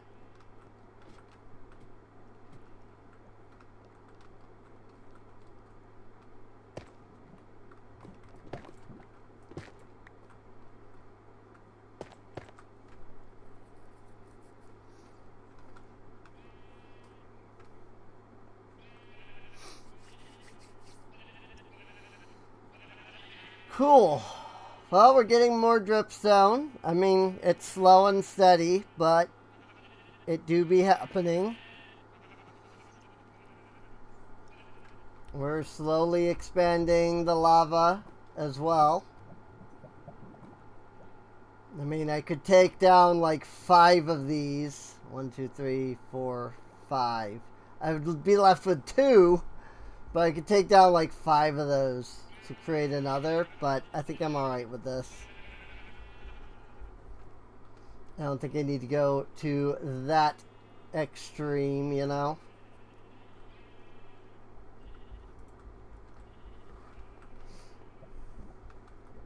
But yeah, so our dripstone is dripping and growing. Our lava is infiniting.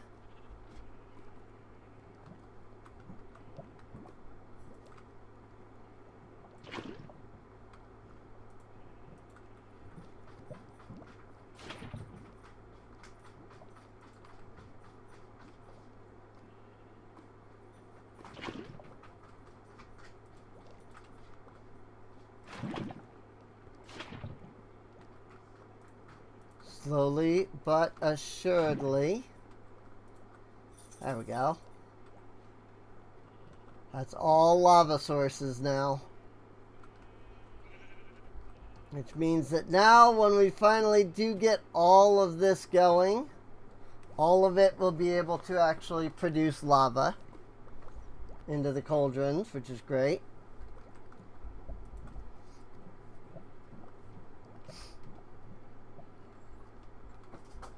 And the dripstone will, you know, keep dripping until it grows.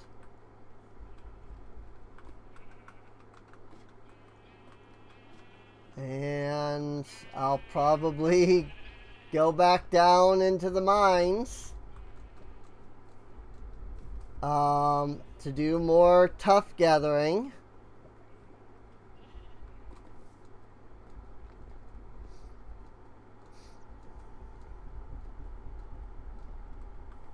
I have to mine down those trees at some point.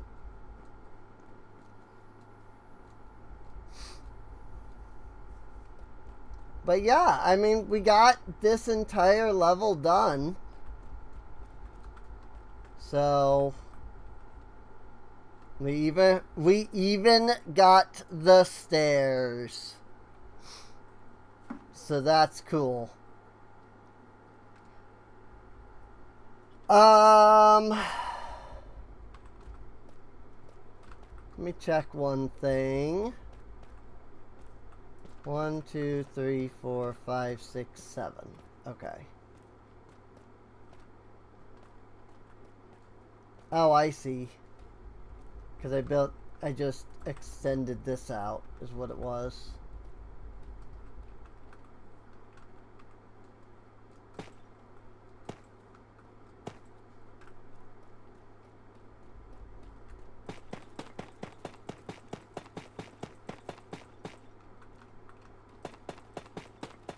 I'm pretty sure this is all just solid over here. But I'm still just like building it up along the stairs here. I've got to double check and relook at it and everything to be doubly sure I understand what I did here.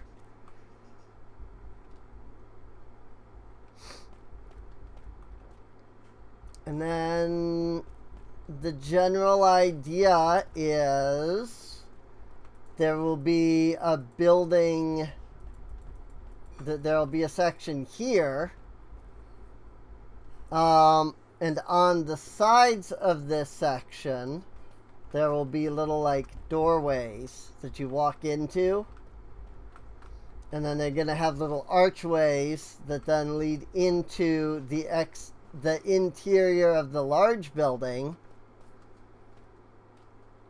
And then from there, you can go up and down these stairs. Like, here, I'll show you. Or is it up here that... No, okay. Yeah, it's here. Now, this is all made out of stone brick, because I had the idea for tough later. But, as you can see, you know, this is the stairs that we've built. This is as high up as we've built so far. It's right up to here. You can see it goes higher.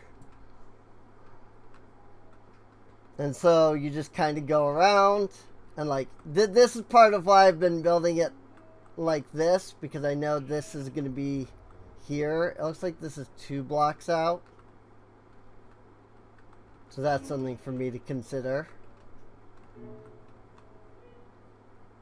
But then you get to the side here, and you've got this area, and there's this big archway here.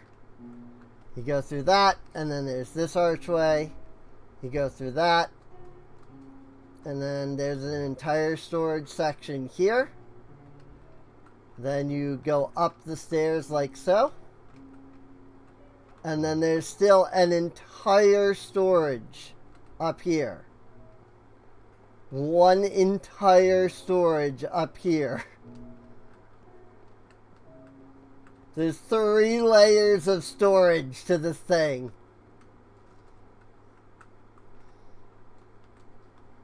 And the best part is, like, again, the stairs that we built only go up to here. But there's still an entire section up there. And so then you're going to go forward. And you're going to go up these stairs. And then here is the actual, like, palace / castle part. You walk in. This is where we need a lot of gold. And a lot of yellow and red carpet. This is where we need a lot of gold for the big throne here.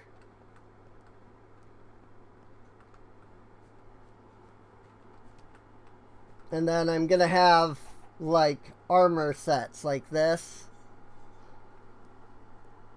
Probably not these exact armor sets. But I'm going to do something similar to this.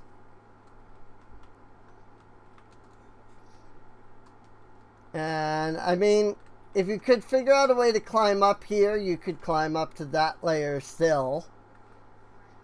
And then there's also this, the grand chandelier, that's inside of this section. And it's inside of this little dome thing that's up here. 1 block of redstone, and then just a bunch of redstone dust everywhere.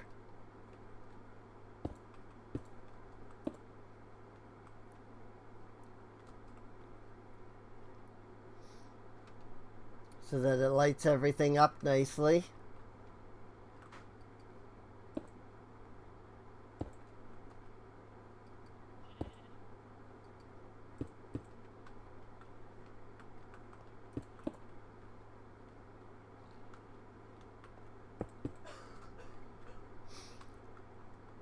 And then you get this neat little dome on the top.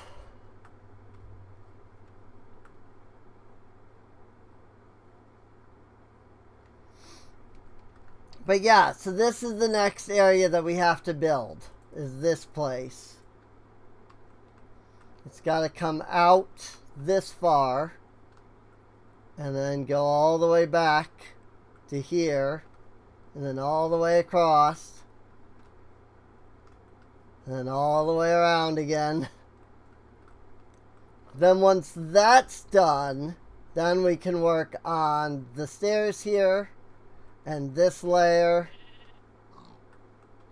And then once that's done, all that should remain after that is the main palace portion at the very top here. And then finally, all of that will be done. It's going to take forever to do because it's all tough block. You know, I've got tons and tons of tuff to still mine. But this is what it will inevitably look like once it's done. At least in stone brick form. So, I don't know how to do like a replace to like make it all tough. But that's fine. You know, we'll get a chance to see what it looks like completely when we get there, when we get it done. There is, however, one big change that I've made, and that is the interior here.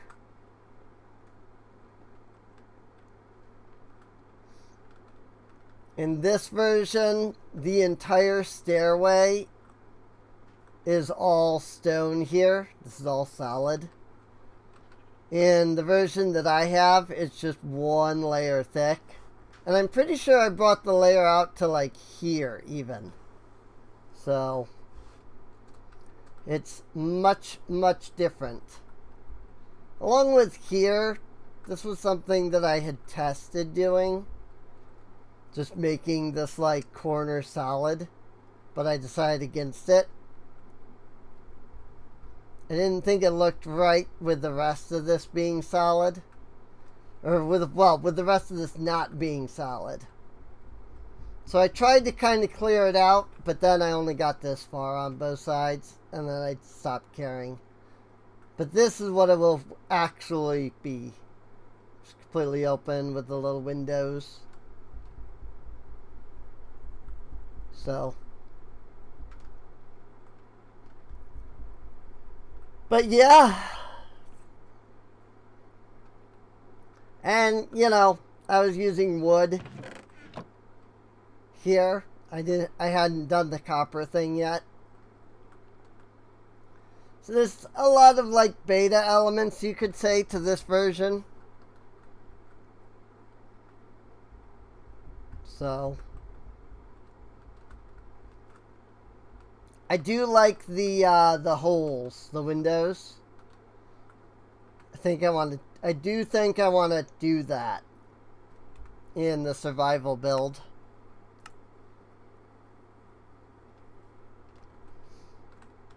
So, but it's also like this double helix here. I didn't have this in the original because I couldn't figure out how to do it. But that's because I was grabbing this block and going to this block instead of this block to this block.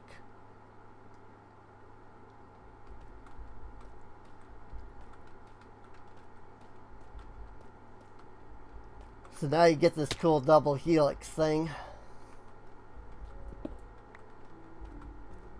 And my general idea is that I would want to put the lodestone like here.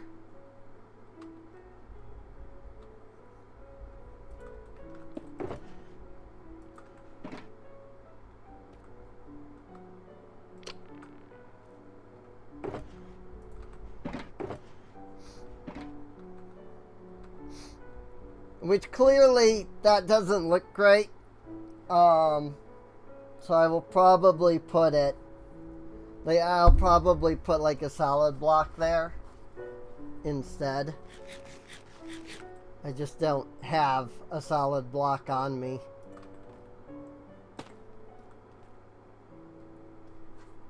Good enough.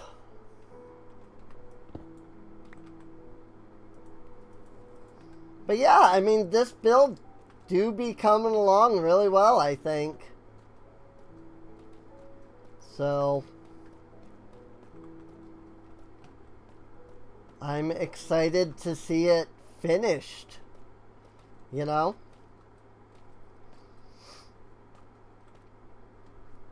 But getting it finished is going to have to wait for another time. There's plenty of other things to do. Plenty of other things to build. And so on. So.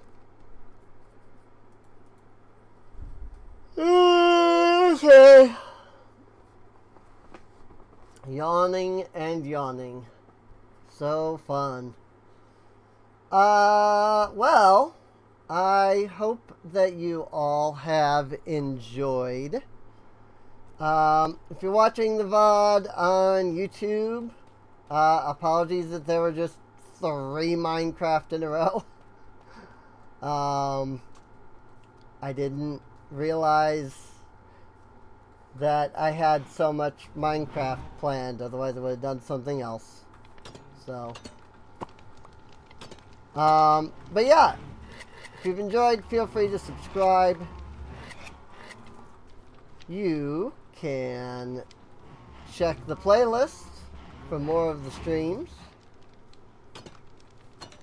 You can come on out to twitch.tv/SereneInc, where you can watch these streams live, hang out with us, chat, and all of that good stuff. So,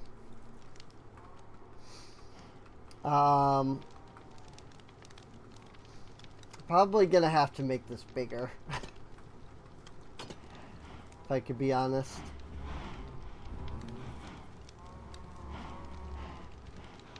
It's fine for now, but I'm probably gonna want to make this bigger. Bees! I was a little worried I hadn't seen the bees yet. It was like they didn't like glitch in some way, did they? Nope, they were just all in the hive. So, that's fine.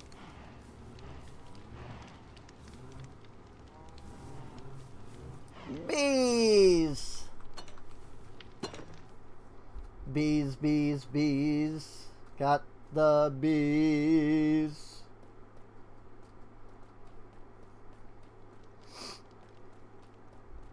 But yeah. I guess with that, I will see you all next time. There's so much copper in here. This is so ridiculous, dude. See you later.